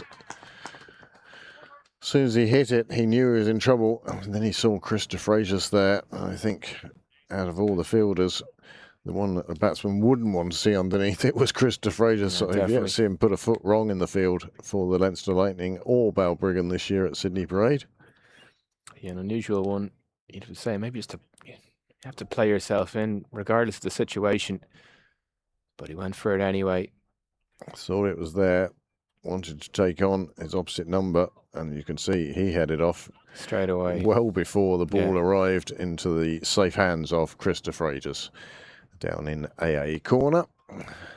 Yeah, you'd say the shot was potentially on, but just not maybe so early on in his innings. Cleared his front foot a little bit too much, and that led to him sort of almost undercutting the ball as well as striking it. Yeah, definitely. And it lifted it perfectly for de Frazius to take the catch. And Hoey moves on to 10. It takes him 2 ahead of his pursuers. There you go. So the likelihood The is chase is on. the chase is on.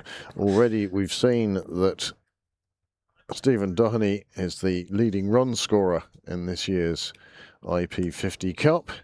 He's managed to score over 400 runs. He's had scores of, 128, 124, 58 and 87.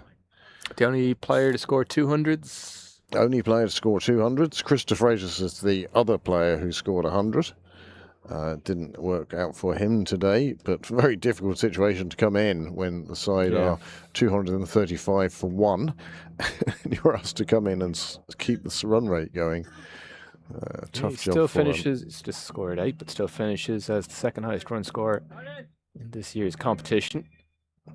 Andy McBride is another mover on this. He's now moved up to 3rd place. Okay.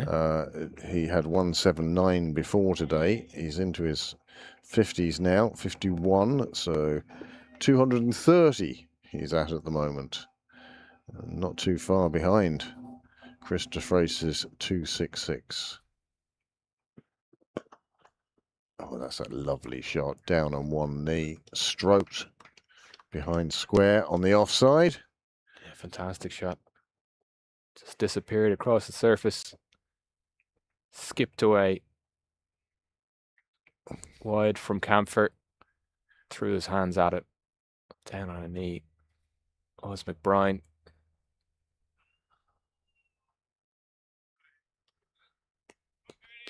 Just sends a bit of a message. First ball of the over.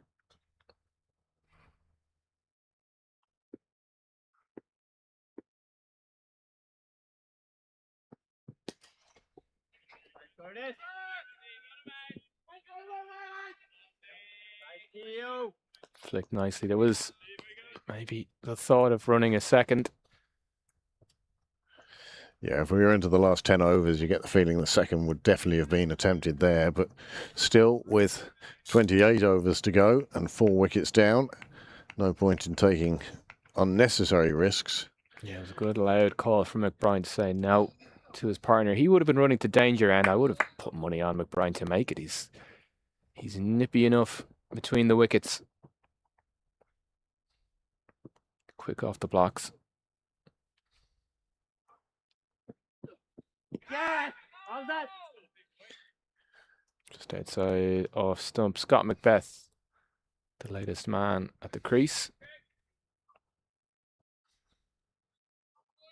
Played and missed. Opted for a drive off that back foot. Couldn't quite connect. As the Lightning chase another wicket. Plays and misses again. Just teasing them now. Yeah, the Lightning continue their march towards possibly winning this IP50 final. Ooh, that was a lovely delivery. Yeah, the one-sided nature of the Interprovincials over the last number of years means this will be, if they go on to complete it,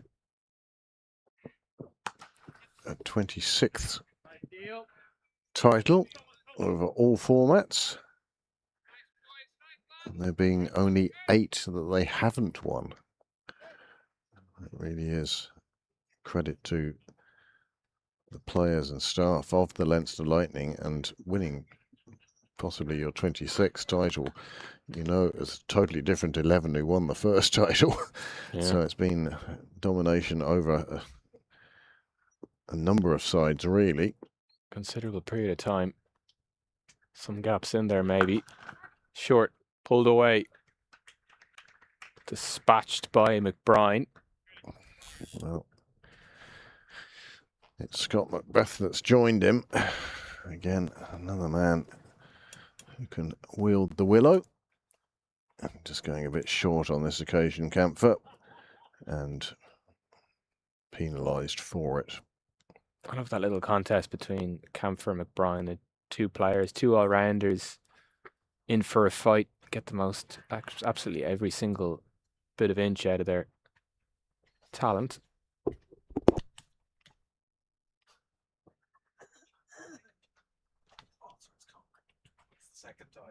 Gavin Hoey continuing from the St. John's end.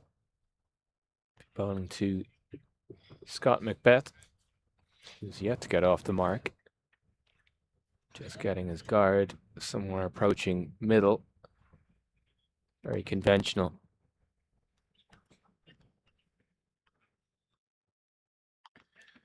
Hoey 1 for 10 from his 2 overs thus far. Yeah, he's been in incredible form. He's kept his Ireland teammate, Ben White, out of the running. Could be a point of frustration. Missed out on a bit of game time, but then, oh, he's just been so good, you can't take him out of the side.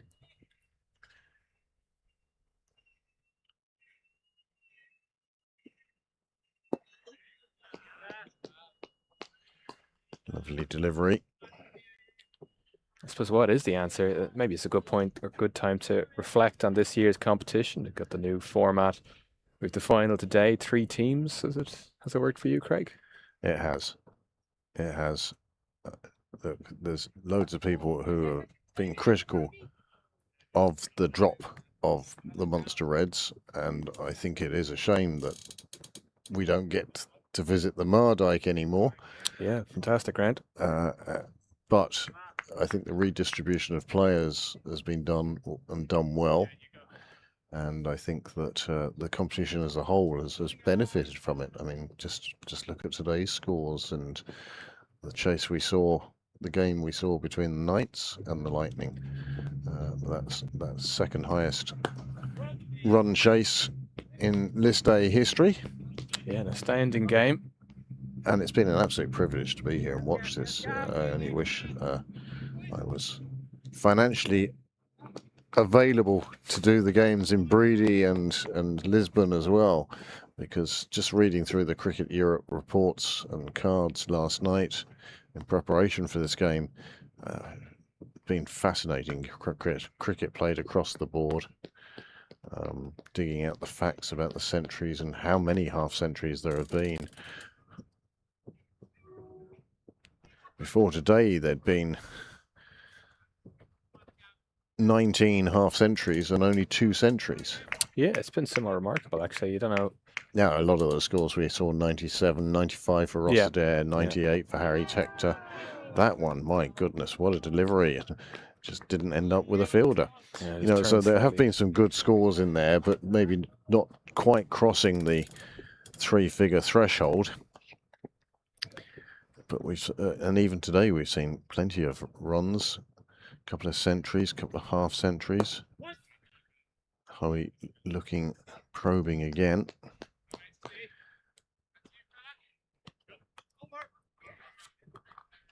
But it's also telling that the only 3 centuries scored have all been scored by Leinster Lightning players. The leading wicket taker is a Leinster Lightning player. It tells a story in itself, definitely. You know, and as much as you can be delighted for the Leinster Lightning and how well they've done, you really would like to see one of the other provinces really challenge the Lightning. The Lightning now, of course, will have walked off with the T20 and the IP50 trophies. Trophy, cup, salver, whatever. The double, the IP double. The IP double again. Yeah, it's perhaps been a mystery. The Knights haven't been as competitive as you would have thought they would be with some of the names that they have in their ranks. Well, I did think, having watched them last year, they're an improving side, a young side. And to look at the table and see that they haven't won a single game in 4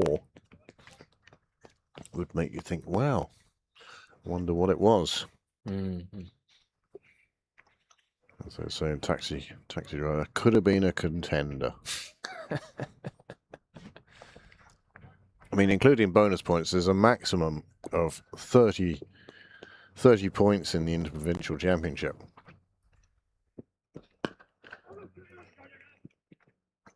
And 27 of those points went to these 2 teams.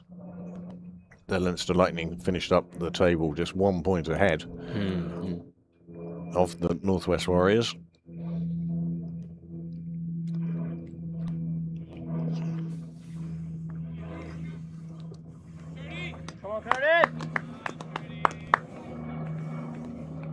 Yeah, it's been an interesting development only with the 3 teams.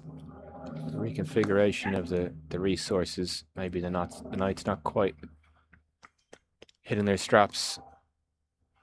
I think they'll adapt and they'll come back. They certainly will. Not too good. As you say, there's too many good players up there. Yeah, and then that changes that complexion of who exactly would have made the final. If you had a more dominant or a better Knights side. Taking points off both of these teams. Yeah. And suddenly you find it being very much a 3-horse race. Brian is serenely continuing on. He's doing his best to score us about a runner ball. Yeah, that was a feature we definitely saw with Tim Tector and Stephen Downey. Just the ease with which they were scoring at some points in the game that it really felt like third gear, fourth gear, just easing their way. Singles, bad balls, and then occasionally maybe a moment of anger or violence, pull shot, maybe premeditated shots, but not really much of that, to be honest. It was just playing balls and on their merits, putting away bad deliveries. Well, that's what it was. Looks like Tucker's going to go back to Moondra shortly after a couple of words exchanged. We suddenly have the situation where Moondra is stretching and trying out his bowling action. Yeah, a lot of stretching going on in front of us from Moondra, getting himself fired up for a spell maybe to get further towards this title. They've got a hand on the trophy at this stage. Yeah. However, the Lightning are going to want to probably win this by taking all 10 wickets as opposed to just strangling the game and bowling 50 overs. Would probably be the preferred method, certainly. Maybe even get a earlier finish for some of the players. Required run rate now over that 12 mark, 12 and a half. We're at the halfway mark in the chase. 314 required. As I say, just a shade over 12 and a half and over. Hoey to continue.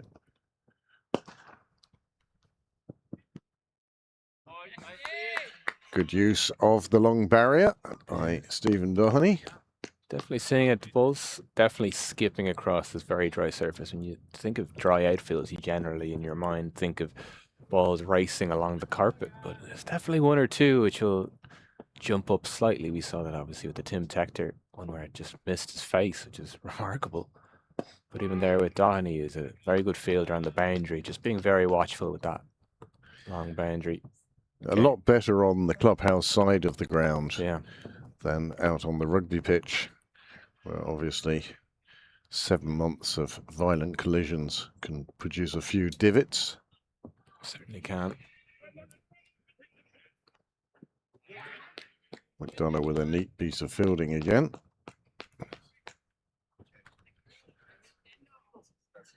Moondra's warm-up does go on for a while, doesn't it? It does. I mean, he's still high kicking and he's very flexible. It's 27, 28, I think it was. Yeah. I suppose it's not the youngest quick bowler.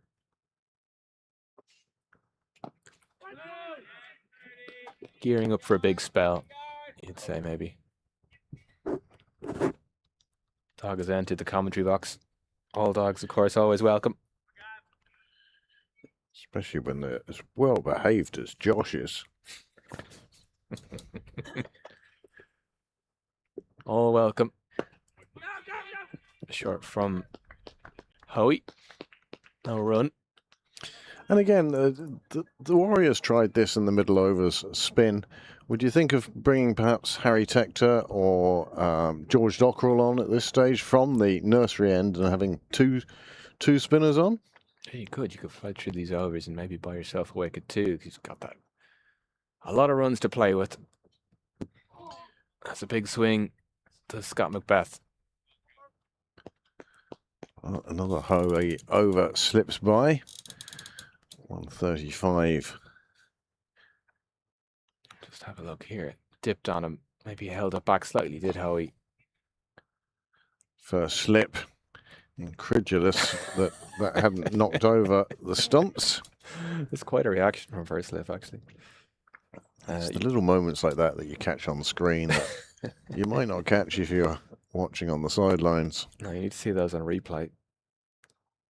Slow-mo if possible. Yeah, the other added benefit, I suppose, of course, you bring in your spinners, even your part-time spinners, is you can race through these overs potentially. You could also, you could buy yourself a wicket as well. Even sometimes bad balls can sometimes get you a wicket here. You have a lot to play with, but if you get through these overs, that puts on more pressure.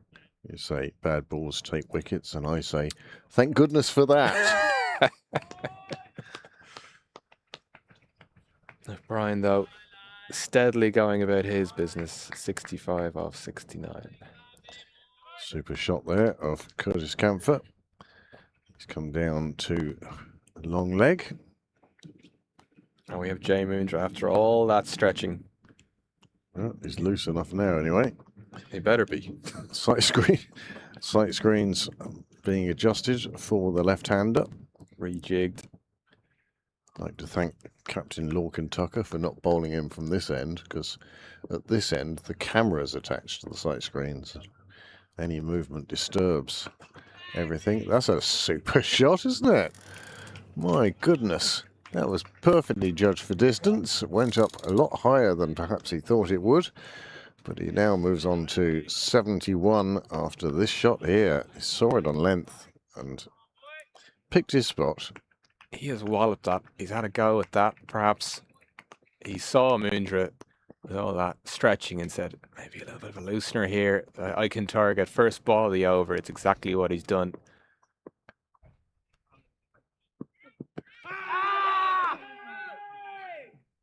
Half-hearted, uncoordinated appeals practically give you your answer. Sometimes you just know from the appeal the umpire isn't going to give it. It's just like if a bowler bowls one a little bit wide and then turns round to the umpire to see if he's going to signal wide. Yeah. Well, often the turning round is enough to trigger the umpire. Oh, you think it's wide. Camphor being called into the ring now as I can't quite make out which player it is, has gone out to Maybe Michael Sharp. Howie there at deep mid wicket, has it? Yeah, Michael Sharp corner there.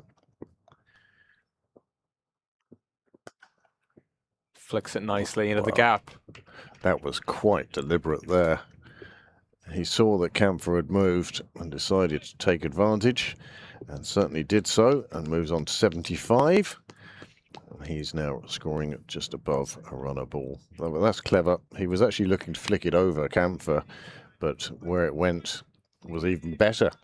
That's the thing. I think it was the move of Camphor up which prompted the shot, but he actually hit it better than he could have. He just found that corner. It's that perfect little corner in the ground here from our end where a fielder wasn't going to get to it, even if... Yeah, you can see McBride now. 75 to his name. He's looking to take on the bowling.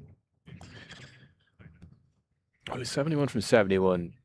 If you could keep at this with conventional shots, with not taking too many risks, just keep his side in it quietly.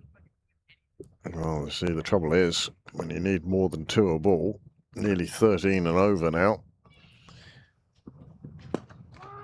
You can't score at 13 and over and be risk-free, unfortunately. Yeah, it's impossible. Needs a bit of support, bit of help from the other end. Which he has not had. Unless, well, Ben Callets was one.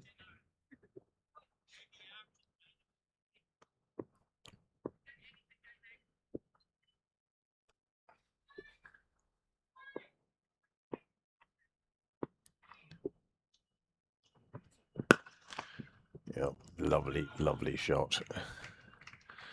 Just straight down the ground, saved by the bushes. And he has definitely decided to take on Moondra. The end of the over, and 150 on the board now for the Northwest Warriors. Yeah, he just plays wonderful shots. Like we say, you don't need to take risks, but McBride just played a lovely straight drive, lofted, gets his hands through the delivery. That almost was a risk-free shot, wasn't it? Pretty much. He just has such a wonderful technique that he can play these shots, which aren't necessarily premeditated. Sometimes he comes down the track. Sometimes he has ideas if the fielder comes up to 45 and he can flick it around, but I figure just as long as he's not trying to hit it too hard, or if you can just stay at the crease, you never know, but big mountain to climb.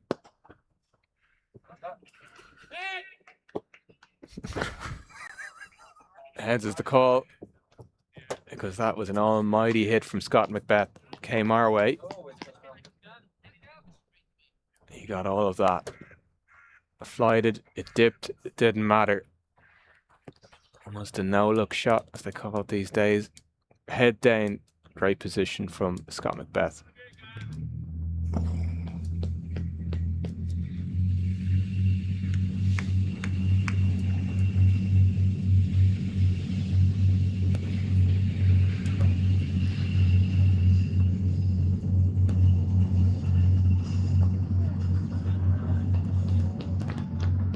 Just tries to nerdle it away off the back foot. Can't find a single. Can't get it through.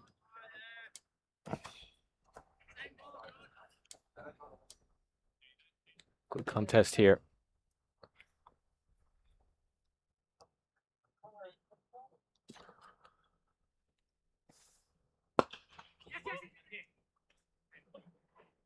Run through for the single. Don't know who picked that up, I think, from mid-on. Was hit well by Macbeth. Lovely use of the wrist. Just a bit of a flick. Tried to come down the wicket. Maybe slightly slower delivery from Howie. Flied it. Mixing up his speed nicely.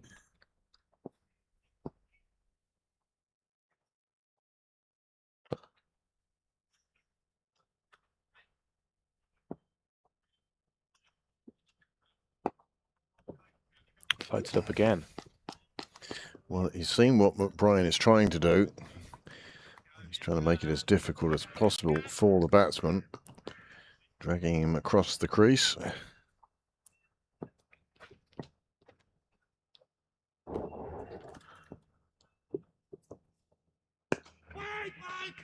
Another dot ball.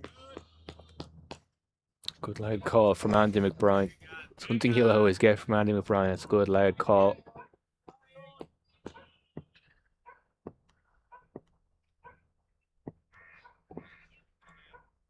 Yeah, he leaves you in no doubt, and that's the way it should be. Very watchful from the Warrior skipper.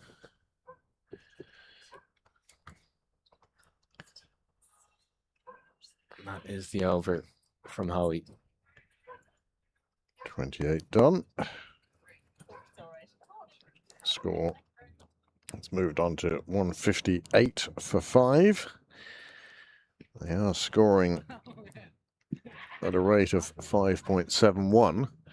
The pity of it is that they require 289 off 22 overs, and that's 13 runs per over. That's just like Test Match Special.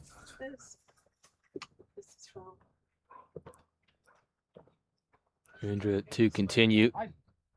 Tucker with the helmet on, but I'd say that helmet is coming off. Yeah. From Mr. and Mrs. Taker. Ah, Sent in from Mr. and Mrs. Taker. Thank you very much. cake into the commentary box. I feel like Test Match Special now. There you go. TMS. And many thanks to the Tectors, Thank you very much. Mr. and Mrs., for sending that down. Greatly appreciated.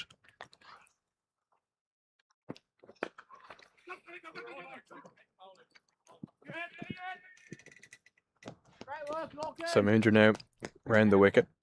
I've generally always seen him over the wicket. Looks to move it in. One might think that Northwest took a bit of a risk taking that single, but the reason for it is quite obvious. Andy McBride wants to face, and he wants to go big. Yeah, definitely sees this as a key moment. Fruitcake with real butter. Yeah, it's absolutely glorious, You isn't it? can't beat it, really. You really All that can't. we need to go with this is a cup of tea. Pot of tea, perhaps?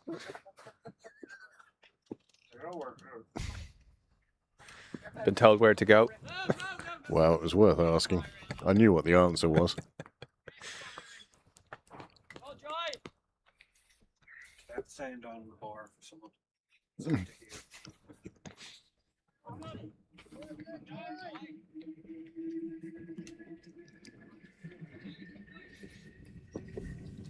Dave, would you like a cup of tea?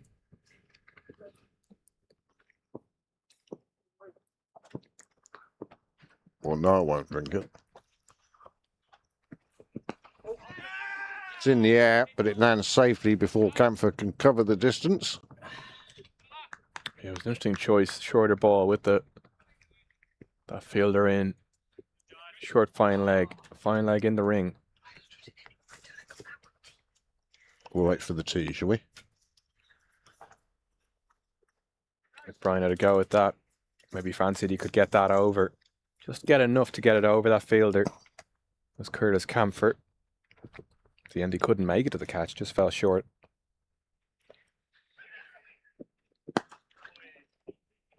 Well, that's a nice shot into open land.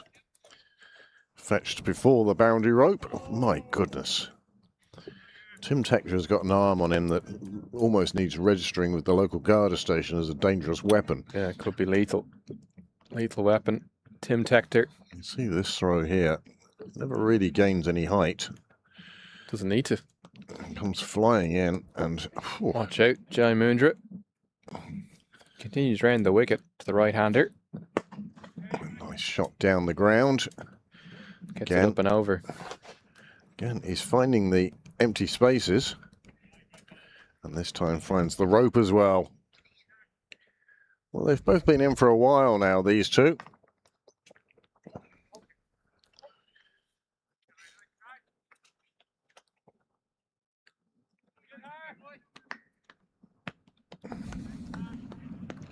It's fascinating to see Mundra around the wicket.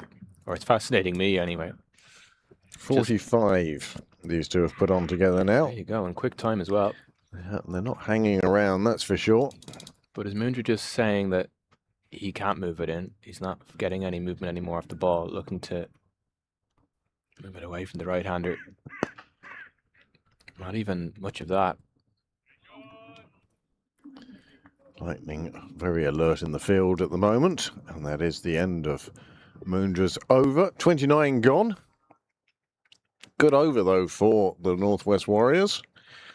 And, as I say, the Leinster Lightning now will be thinking that they want to break this partnership. It's reached 51. Good partnership for the Warriors. But how the Lightning would love to break it. You've had your fun. Now let's take a wicket.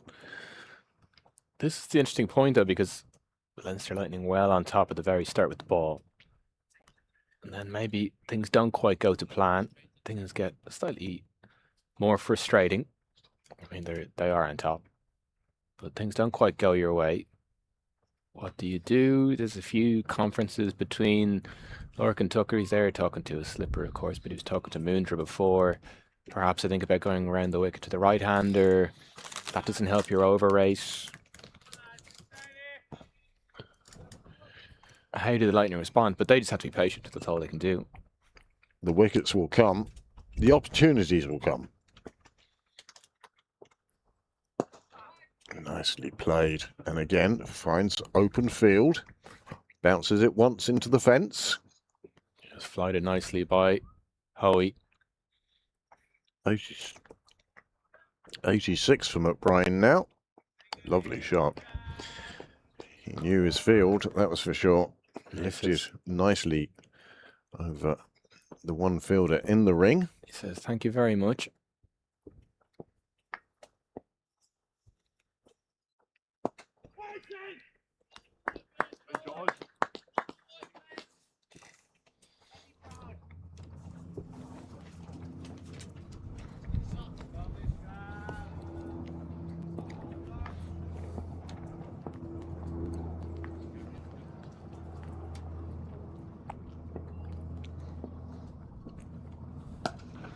This one is out to, again, space. All the way for the maximum. Oh, he's taking a bit of tap here. But he won't mind because the ball is in the air and the opportunity is coming. Yeah, that's it. You want the Warriors to take a bit of a risk. If the Warriors were to shut up shop and maybe just play this out, that would be the worst situation. For everybody. Yeah, I suspect even the Warriors wouldn't do that. No, better to go down fighting for it.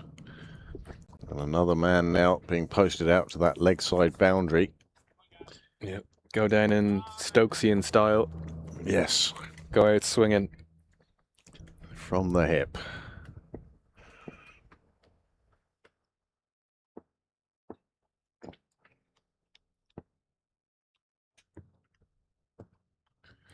But again, this sort of being out in the middle, as you say, preparing for scenarios, etc.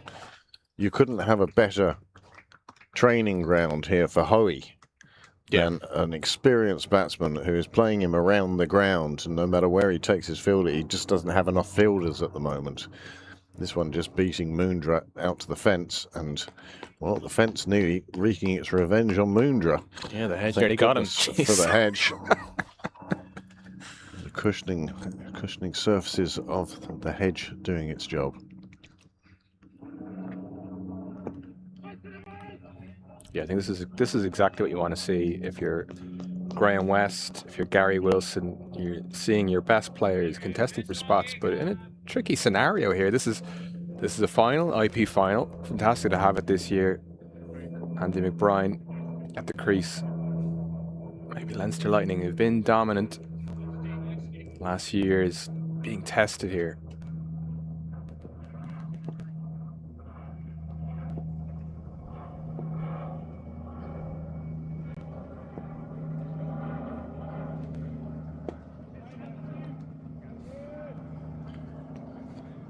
Yeah, just great to see that contest, the end of the over, but we saw some serious might from McBride playing some of those shots, and then a little deft touch that got it past Jai Moondra, who then proceeded to almost run into the bush. And there we have another chat going on in the middle now between George Dockrell, former Lightning captain, who looks like he will be brought on to bowl. Captain for a long time, George, wasn't he? Responsible for a lot of those 25 titles. And, yeah, as I say, spinners in tandem could be the way to go.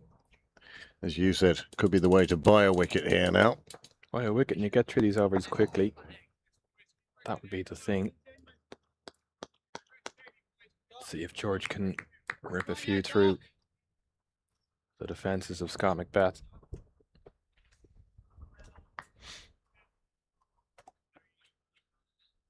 And maybe just gives him something to think about, because Moondra he's got a bit of pace as well. If he's not moving the ball, you can kind of swing at it. Just what the Lightning found when they were batting against the Warriors bowlers. Well, a little short from Dockrell first delivery and gets dispatched.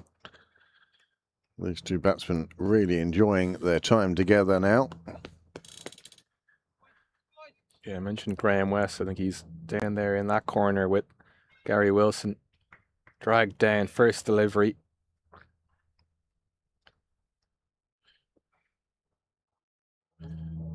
The Irish coach doing the fielding. Dragged down again. Well, that goes all the way to the chair hedge. Yeah, it's good cricket by these two. Good cricket by Scott McBeth as well, because he's got to support his captain here.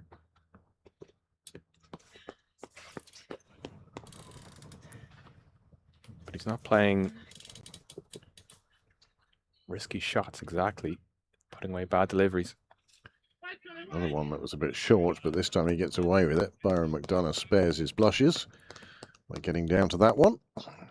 Yeah, so we've had a few short deliveries from George Dockrell. The hope was to buy a wicket. Can he do it here?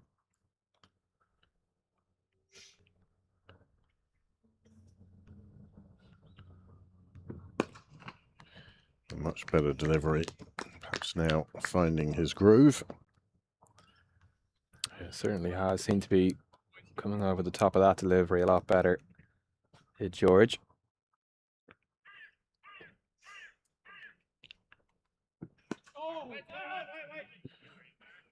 Nearly snuck through. McBeth opting to play that off the back foot, bringing the bat down through, but then maybe chance of the ball just skidding past the bat.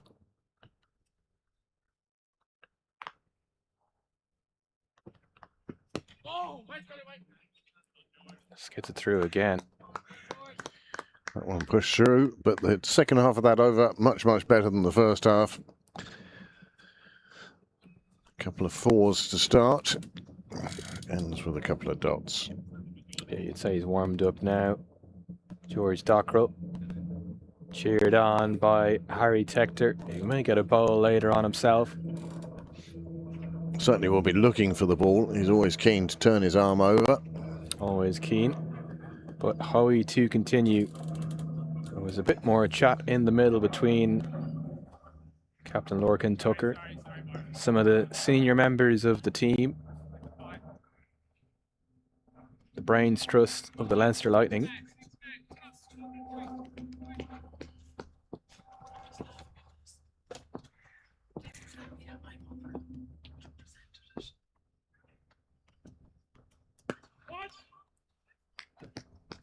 Right off the back foot to that sweeper.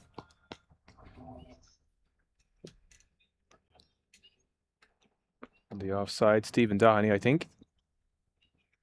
He's been patrolling that area much this afternoon. Oh, he's just making sure that he's got his feel correct. Right, left hand combination. Slip in place for the right hander. Yep, good to see. Got to chase wickets here. You don't have to, but always helps. Goes for the sweep outside the line. And not quite sure what they were appealing for there. That was a lower league appeal, that was. It's hit a pad. Ask the question. Unless Howie's somehow said to the umpire that it was the big ripping googly or wrong and it's going to hit leg stump. Even then it was outside the line.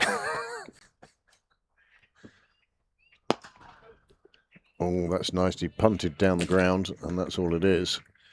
A little punt from Macbeth. Yeah, lovely shot. Just slightly on the short side. Not too short, but well picked up. McDonough there on the ring. Can only watch it sail over and has to go pick it up. As it crosses and hits the advertising board.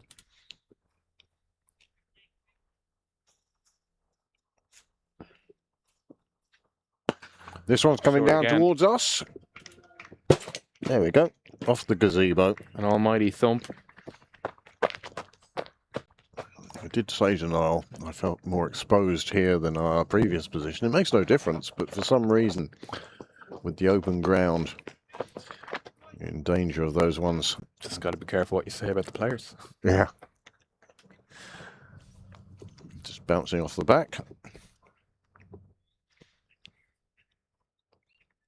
It was one of those where I went up in the air. You knew it was coming your direction. Just have to wait for it. Hands at the ready. Hoping I have the reactions of Tim Tector. I don't, but wish I did. It's a good response from Howie. That man in the deep. Tim Tiger Tector. The extremely flat throw.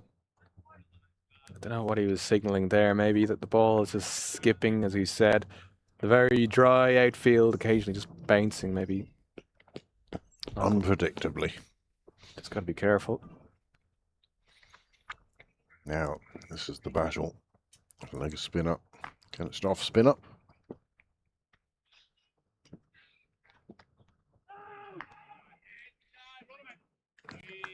It's good work from Jai Mundra. Good pick up and throw. Well, another Hoey over completed. Going along at just under 7 and over. And the players and officials all heading off to go and get a well-earned drink.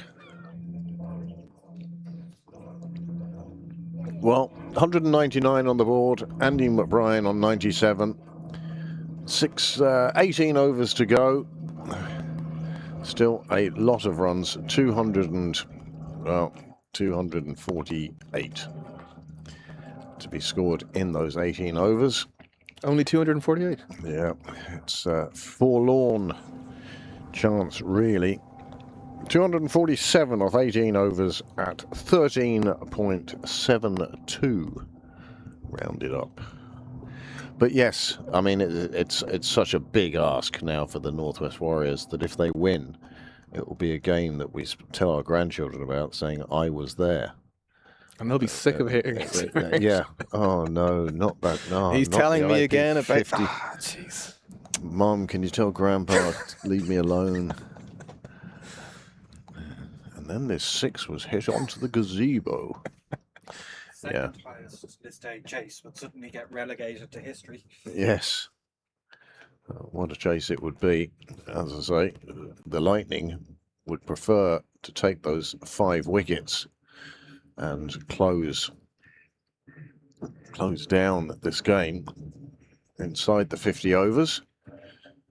But the Northwest Warriors, they've got to 200. We've seen over 600 runs here today.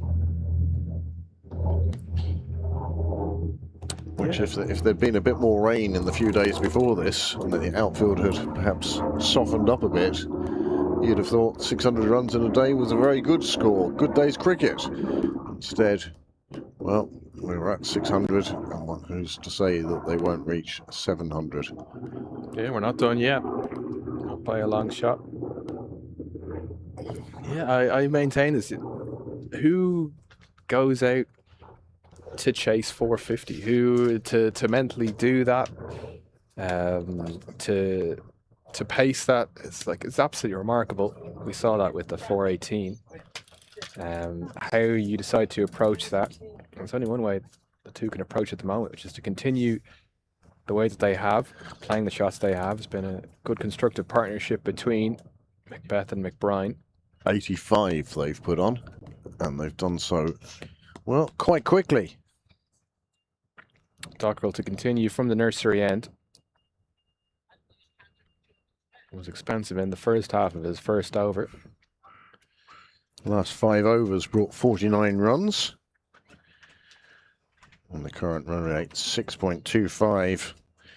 And by comparison, the Leinster Lightning were 197 without loss.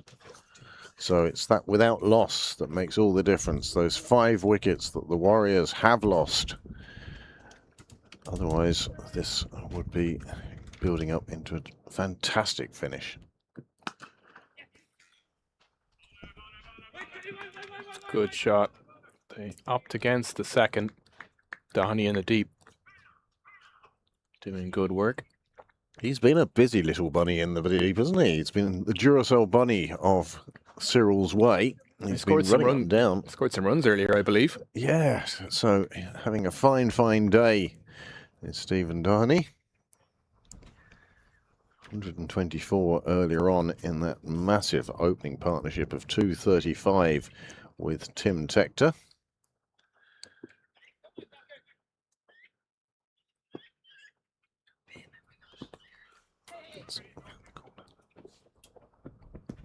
Single taken.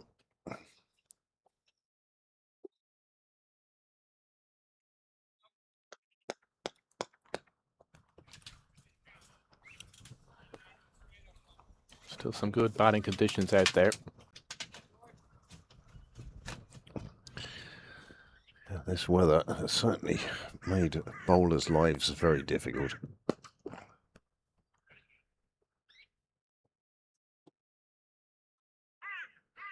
David Delaney patrolling the dressing room's side of the ground. Now, David Delaney, is he someone you start to consider? Someone who could break up this partnership, maybe just with a little burst? 1 or 2 overs? Looking at 2. Tiger in the deep. Again, it's the speed across the ground to the ball, the clean pickup, and knowing what an arm he has that prevents the second run being even considered. They did run the first one quickly. You can ask no more of them. That's all you can do. But everything weighed up, they decided against the second, and probably quite wisely. He's given him. He gets that one past the bat, thuds into the pad, asks the question to the umpire. The umpire gives him the signal that he wanted, and that is a 6 wicket to fall. Scott Macbeth, he'd done a super job. Had got to 40 of just 32 deliveries before this one from Dockrell. Well, yeah, looked in front, maybe going down slightly. I think that was umpire's call.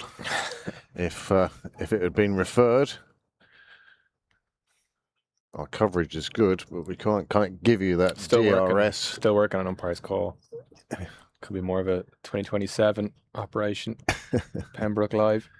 Well, there is a donate button in the description for this very video. However, we would need every single one of you to put in a sizable amount, and then we could go and purchase what we need for the DRS. The computing power alone is quite incredible.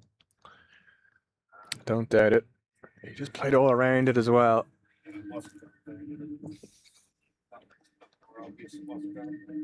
Yeah. Well, the Lightning won't mind. They've broken that partnership. It has made 89 together. Now, I mean, some tough calls, wasn't there? There was a call earlier as well with Scott Macbeth bowling to Tim Tector. I think it was adjudged to be too high by Aidan Seaver. Jared Wilson, the new man to the crease. And again, he learns very quickly that 1 to Tiger Tector is enough. That's the end of George's over. He's picked up the wicket, exactly what he was brought on to do. And the question now being, how can you take the ball off him? He's just taken a wicket. He's definitely warmed into the spell. Arguably going down, but definitely a good piece of bowling. He's improved, certainly. Expensive with his first 3 deliveries. Now we to continue. Yeah, he was just bowling a little bit too short for those first 3 deliveries, but once he corrected that, he found his groove, got his groove back, as our American cousins would say.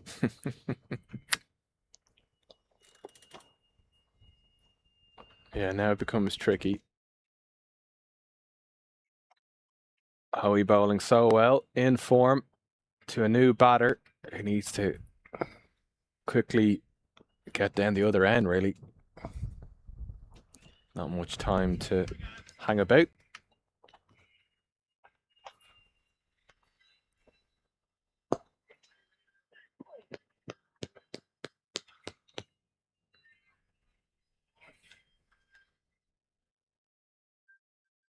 Wilson just needs to find the quickest way.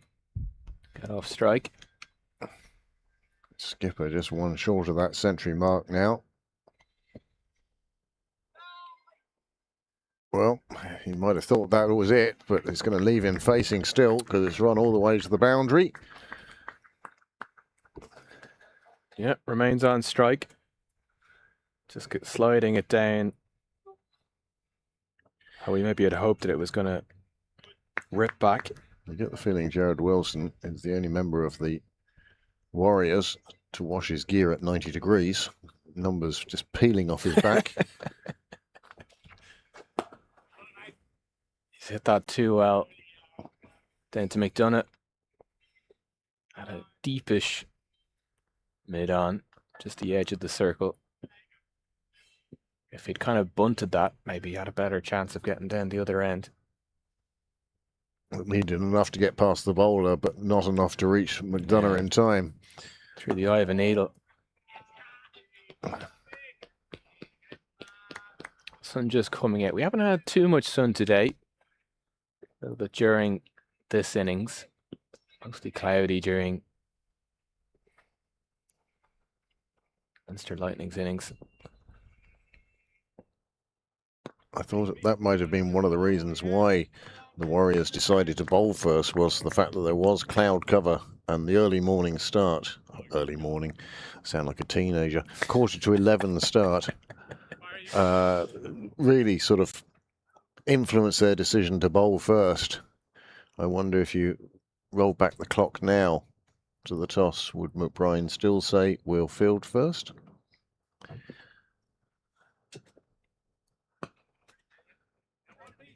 Yeah, they take the single. They're looking for 2 this time, and they do They've take on taken the it. arm. And the umpire, Aidan Seavers, absolutely unmoved, and I think quite rightly too. Tim Tector disappointed out in the deep. one feels that he takes it as a personal affront that they're taking a second to him. It definitely was that. A sign of disrespect. Maybe he just took a little bit of an extra moment, I think, setting himself, because we mentioned that bounce, the ball just like slightly skipping off this very dry surface. You have to watch it into the hand almost. I think it's more likely to be what happened to him earlier with that one bouncing over his shoulder than anything we've said. He saw his life flashing before his eyes. Every innings he's played, every six he's hit. So that ball nearly cleaned him up. It's Ben Callett who hit that one.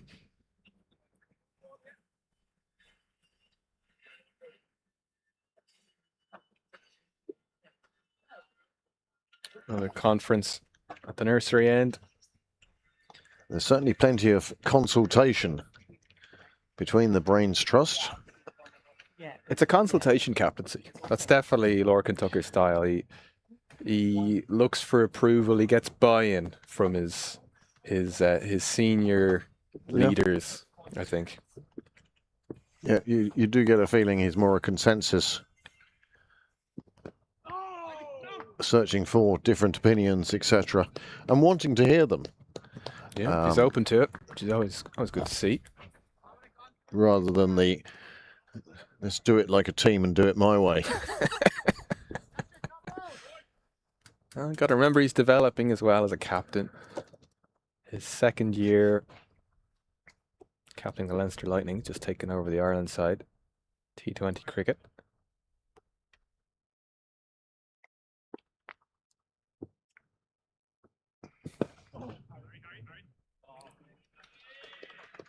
Well, that is a well-deserved century. It's the 4th century of the competition, and it's the first by a player not wearing the blue of Leinster. And Andy McBrien, he's reached his century, and he's carrying the hopes of his side. He's been there for a while now, and he's worked hard, and he's mixed outright violence with delicate touches to get himself to the century.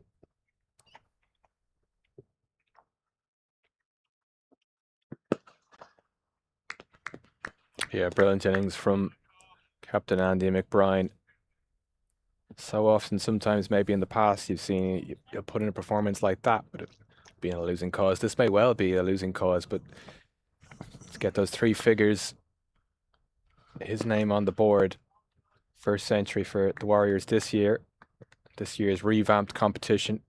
Jake Egan missing out actually at this ground.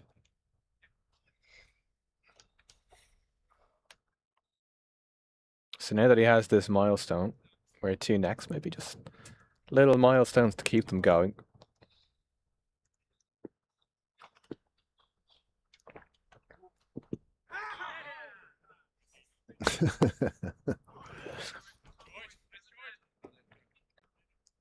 Trying to keep the chat up. I don't think there was much going for that appeal, really.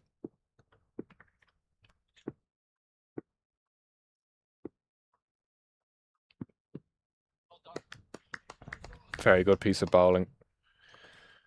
Saw him coming, sends it wide. Brian coming down the crease. That's a very good piece of cricket to send back the Northwest Warriors captain. He's played a brilliant innings. First 100 for his side in this competition this year. Well, he was after him. That was for sure. And that's very clever from George, knowing that now he's reached his century, he's going to want to come down the track to me. Well, let's send one down wide and see what happens. And it sends the Northwest Warriors captain back to the tents. Yeah, it's a great piece of bowling, great piece of wicket keeping actually from Lorcan Tucker as well. It's worth a try, even if it was just the wide. It's worth just try it out and see what happens, in the knowledge that Brian was going to go after him against a left arm spinner. But yeah, we'll just have a look here at Tucker's footwork. Moves wide and gets back to the stumps. Makes it look so easy as well. I think once the ball had gone past the bat, McBrien had resigned himself to his fate. Didn't really struggle to get back. Missed and, well, on his way. Yeah, it's one of those ones that maybe if McBrien had looked to get back, because there was such a long distance for Tucker to cover, could have made it back. But McBrien he was going. He gave it a bit of everything, so all his weight was going in one direction. Well, his 100 coming from 92 balls. But the relentless march to victory for the Lightning, a relentless march to the title. Although I have to say, I haven't seen the cup on the premises today. Must be under lock and key. Perhaps they posted out to you. The helicopter perhaps could be coming in with the trophy. Slip in to the left-handed batter, Liam McCarthy. A man who is more than capable of bashing a big ball. That's quite a bit higher than number 9 for his club side. Yeah, he certainly can bat. Hit quite a few off Graham Hume last year's IP20 to win a match in Stormont. Yeah, very good piece of bowling, and even the drift just sending it further away from McBride. So good piece of cricket and great piece of wicket keeping from Tucker. He went down the track, but as soon as he saw the line, McBride knew he had to get something on it.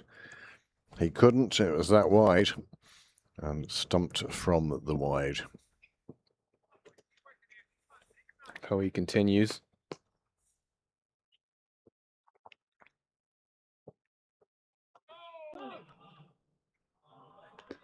I suspect it's a matter of when now.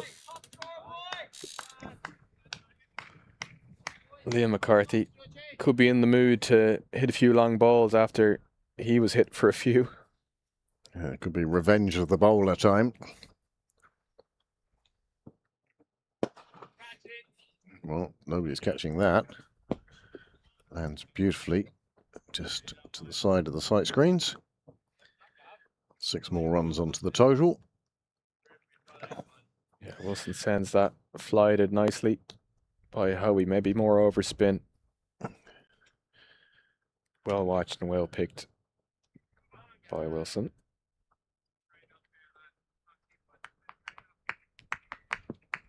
Won't bother Howie though. Chasing wickets. Runs really aren't that important anymore.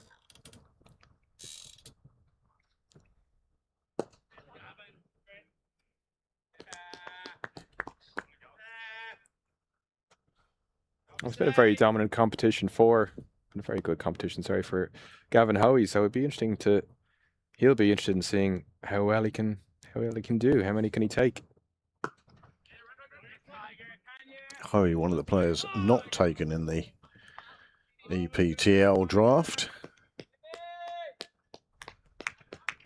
I thought he was in with a good shout of being picked up by one of the franchises, just on the basis of his all-round ability. Very much suited to T20. Yeah, he hasn't played a T20 for Ireland, I don't think. He's played ODIs, he's played Test cricket. So he did quite well on Test debut in Bangladesh. Tough assignment for spinners. You're expected to dominate, and then very often Ireland didn't get too many runs on the board. The ball quite accurate. So he has all the tools. You feel it's just a matter of time. Howie, of course, he just took up leg spin, I think, during COVID. It's the story. He had a stress fracture of his back. He was a medium pacer, looking to bowl quicker than medium, but medium pacer, and had a stress fracture, and that prompted the change in action. And then during COVID, himself and Connor Howie Beanie spent hours down here on this very mat that we're sitting on today, and there was lots of work went in, and it's paid off for him. Yeah, it's absolutely remarkable. Connor Howie himself, a very accomplished leg spinner for Ireland. So it's just fascinating to see that torch being handed down. And it's only been, how many years is that he's a leg spinner? 5 years? 5 years or so. Meteoric rise, really. Sometimes it happens. No, sometimes it does. Brad Hogg of Australia, he took up leg spin quite late. Hit across the turf for 4. by Liam McCarthy. Something for George Dockrell to think about.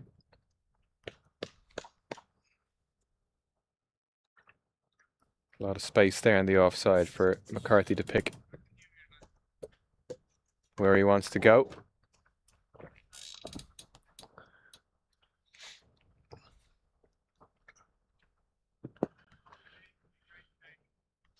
Bit straighter this time. Theo on Wilson is barely hanging on. I wonder if you've ever seen the situation where a number is blown off during a delivery and knocked off a bail. Would be extremely unfortunate. Oh.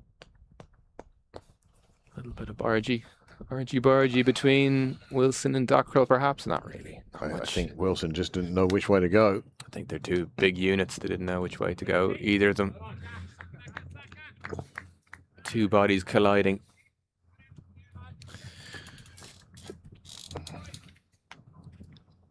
Well, the sun is trying to poke through to the west, and Wilson looking straight down the ground for a maximum. Lovely shot into the bushes. I don't know if it went into the bushes or over the wall. Yeah, it's hard to tell. It looks like it. I thought I heard it hit the wall. Yeah. We'll see now in the replay. Well, a few people gathering there now to see if the wall has moved. I don't know what else they could be looking at. Match The next referee. question was Mick Cotter. Was Mick Cotter hiding in the bushes? Or did he just happen to be sitting down there, perhaps? I think he was maybe sitting down. He just seemed to appear from the bush. Well, another ball is delivered to Dockrell. Gerard Wilson has quickly moved on to 19 with 2 fours and a 6. And Liam McCarthy on 6. Another ball added to the tally.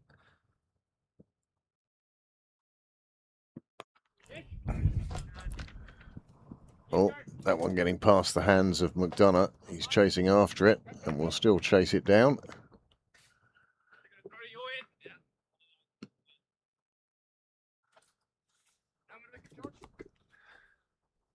Yeah, that Wilson number is going to come off at some point. As I say, it's at the moment it's hanging on for dear life. See if it can make through this match. That'll probably be the last game it will be worn in. That's a nice shot from McCarthy, as I say. More than capable with the bat. The fumble by De Freitas allows them to get through for the second.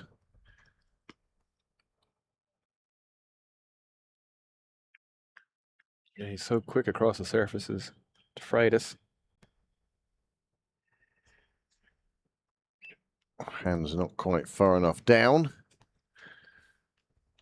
Went past him, just lost track of it. And his fielding partner, Curtis Camphor, is there to give a hand. Just says, go easy. Easy, easy. It's just behind you. Well, a last over for Hoey. He has 10 for the IP50 Cup season. Leading wicket taker at the moment. The only one we think can still catch him is standing in front of us here now. At long on.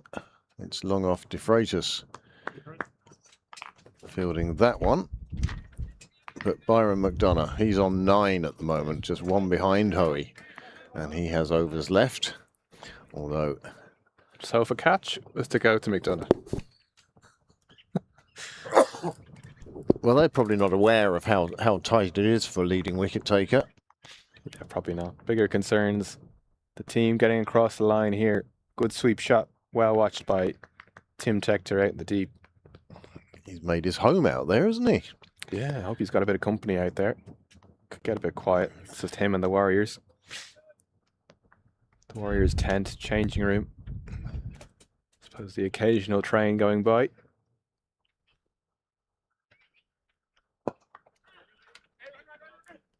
They're looking for 2, and they decide against it.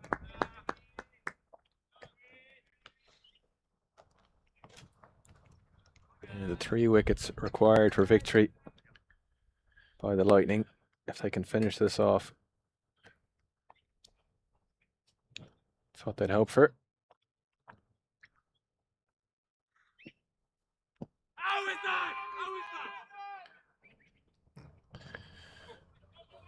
How was that? Exclaimed Gavin Hoey. We'll have a look here. How was it? Well, certainly worth asking the question anyway. Yeah, maybe outside the line. 203 required now at over 16 and over. Just imagine you hit 4 fours in every over and still finish a run short. Wide here. Extra opportunity. I don't think Hoey minds that wide. I think he quite deliberately threw that one down the leg side to see if McCarthy would go after it, hoping to get sort of an edge through to the keeper. That was worth a try. Oh, another nice shot. And again, the speed of Byron McDonough is actually quite impressive, but even that speed isn't enough for that shot. He slides over the rope and another boundary, and it brings up 249 now for the Northwest Warriors. And they'll be feeling slightly better. Less than 200 behind now. Yeah, he slid well for a tall opening bowler. Did well to get across to that, but the slide doesn't really get you much distance. Doesn't get you much. Slows you down tremendously, doesn't it? Yeah. Is it a case of you could water the outfield maybe mid innings? FIFA style. Well, that's Hoey's spell done and dusted. He ends the IP 50 Cup campaign with 10 wickets. George Dockrell will continue from the nursery end. Yeah, that ends Hoey's run with the ball in this year's competition. Stellar performance from him. Time and time again, he's produced for not only the Lightning this year, but also for his club side. That squad will be announced soon for the series against Afghanistan. You suspect he would definitely be in the running. Depends how many spinners you look to pick. Probably a dry surface up in Breedy and then up in Stormont. Well, you've got to be thinking Andy McBride will be in. Yeah, definitely. So there's your off spinner. So then you've got Delaney, White and Hoey. If they want to take a leg spinner, or how many seamers they're going to use. And which seamers are fit and available.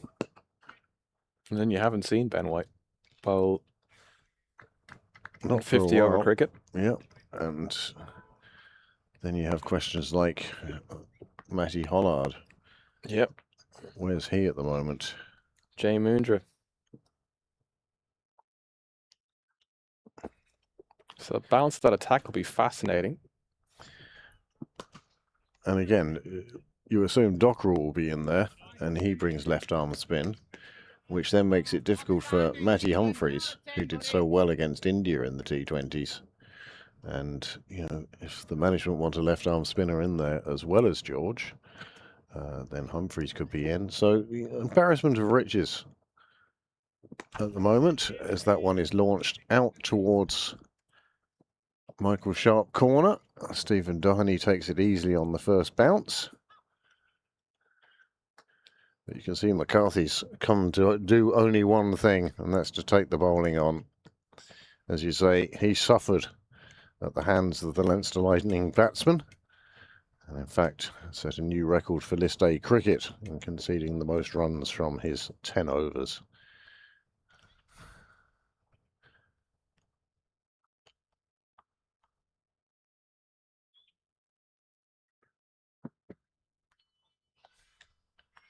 Quite deliberately pushed down wide. Dockrell thinks it wasn't that wide, but I think the blue line tells a different story. Asim Ali Beg, the umpire, standing for George. Little calypso flick around the corner.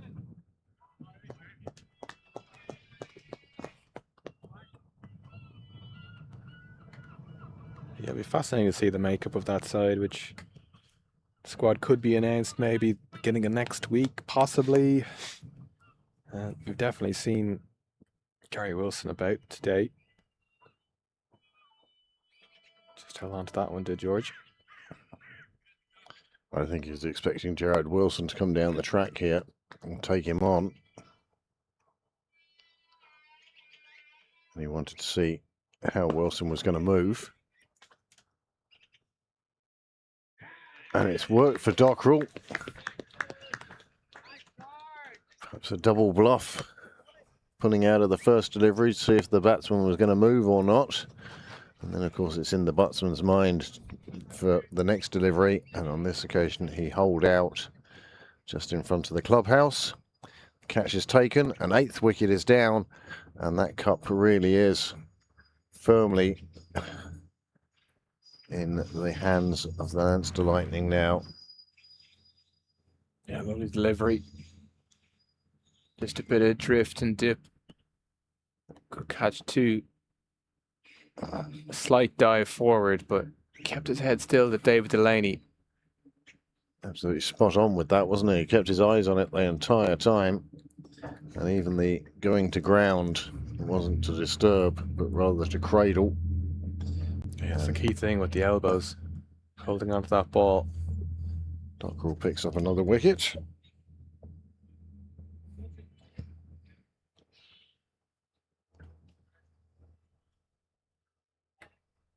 Yep, looks like the trophy is staying in Leinster hands. Of course, the holders from last year and the year before as well.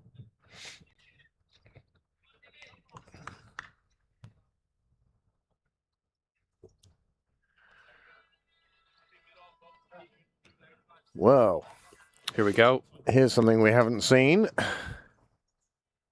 He's been rewarded for all his hard work out in the deep. And we will see the other leg spinner. So the question is, when was the last time you saw Tim Tector bowling? I can honestly say this is the first time I've seen It's the Tim first Tector. time. You're, Now, you're in for a treat. I saw him warming up the other day with his leg spinners. I think I saw him 2 years ago bowling in Leinster Cricket.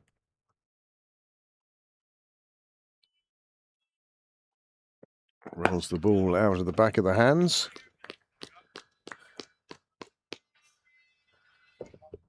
Not a bad first delivery.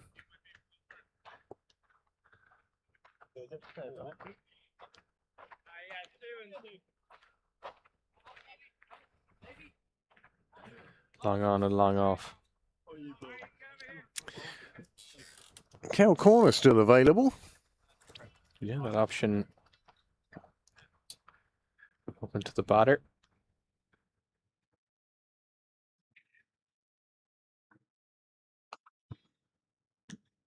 Well, instead they just take the single.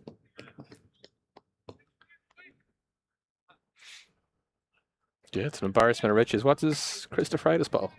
Yeah. Get Lorcan Tucker with his medium paces back on. When he came through the fifths, he wasn't a keeper. He was a medium pacer. Oh, oohs and ahs across the ground, across the spectators, and across your commentators. That looked like a very good delivery for Tector. Yeah, rare blip. No stumping chances. That back foot never left the crease. This one a little bit shorter. Well picked up by, is that Curtis Camphor in the deep? It is indeed. I saw his number one, he headed out there. It was either Camphor or Delaney wearing those kind of long sleeves. The medical sleeves. Yeah, yeah. And I don't blame them. With the ground the way it is, anybody short sleeve and not wearing them risks that sort of burn mark at this stage of the season. Especially on that far side, the nursery end, you can just see how brown it is. It's absolutely remarkable. We're expecting some rain soon, though. And Tim Tector makes the breakthrough. Ryan Macbeth departs, caught by Lorcan Tucker, and Tim Tector completing what has been a fabulous day for him.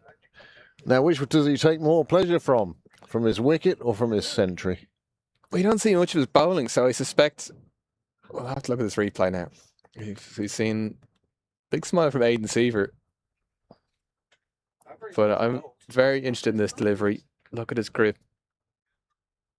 I think it's the googly. Oh, yes, no, it is bold. It's got it ripped through the gap. It's a rip three. That's a fantastic wrong and from Tim Tiger Tector.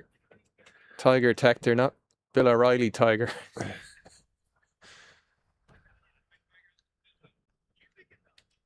Yep, the bail's disturbed as he got it turned back through the gap. And that is the 9th wicket down. 260 on the board. And 40.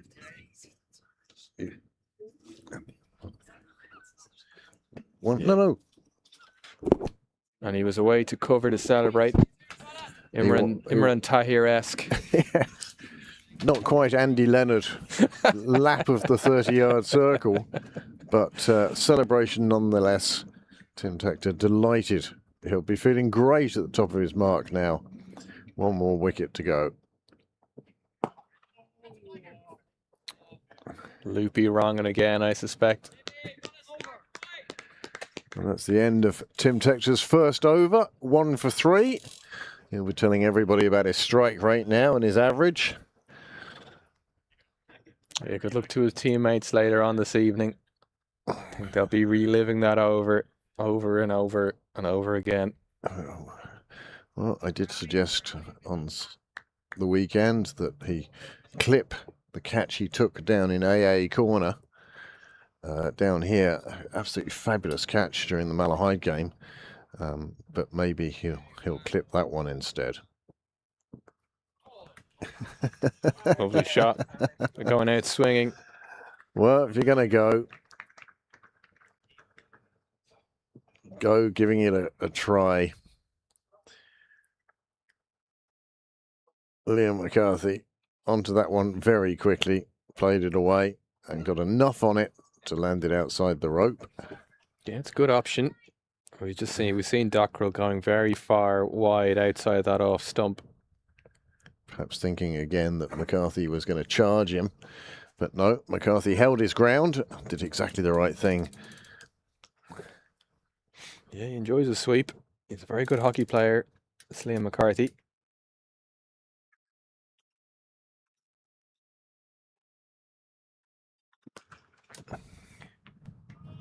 Sends that one over into the net.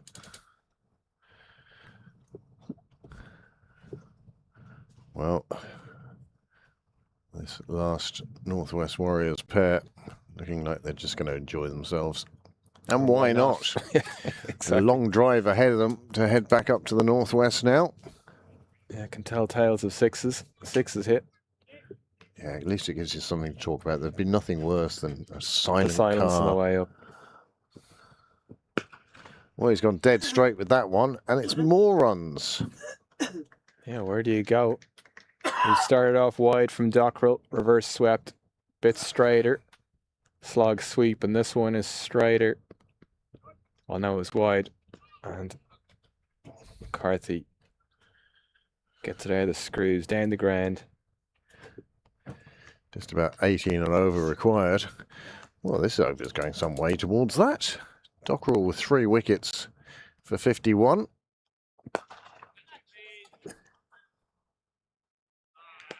And that's the catch, and that's the match. Well. Well, he went out swinging, McCarthy, but it's brought an end to the Northwest Warriors' resistance. They end up on 272 all out, and a superb victory for the Leinster Lightning. A fitting victory in a final. It might not have been the thrilling finish that we were looking for, but it was as comprehensive and professional a display by the Leinster Lightning as you could hope for. There is the catch that ended the match, and only right that it ends up in the hands of another Centurion, Stephen Doheny, taking the catch to win the game.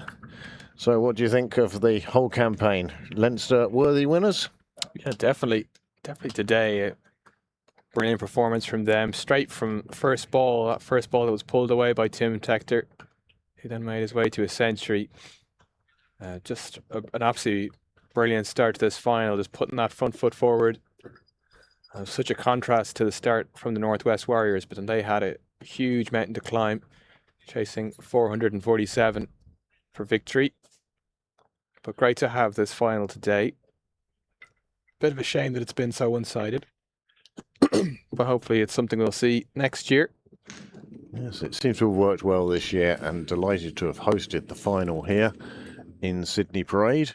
And we thank you for your company. Many congratulations to Stephen Doherty. He scored 124 today and ended the campaign with 409 runs.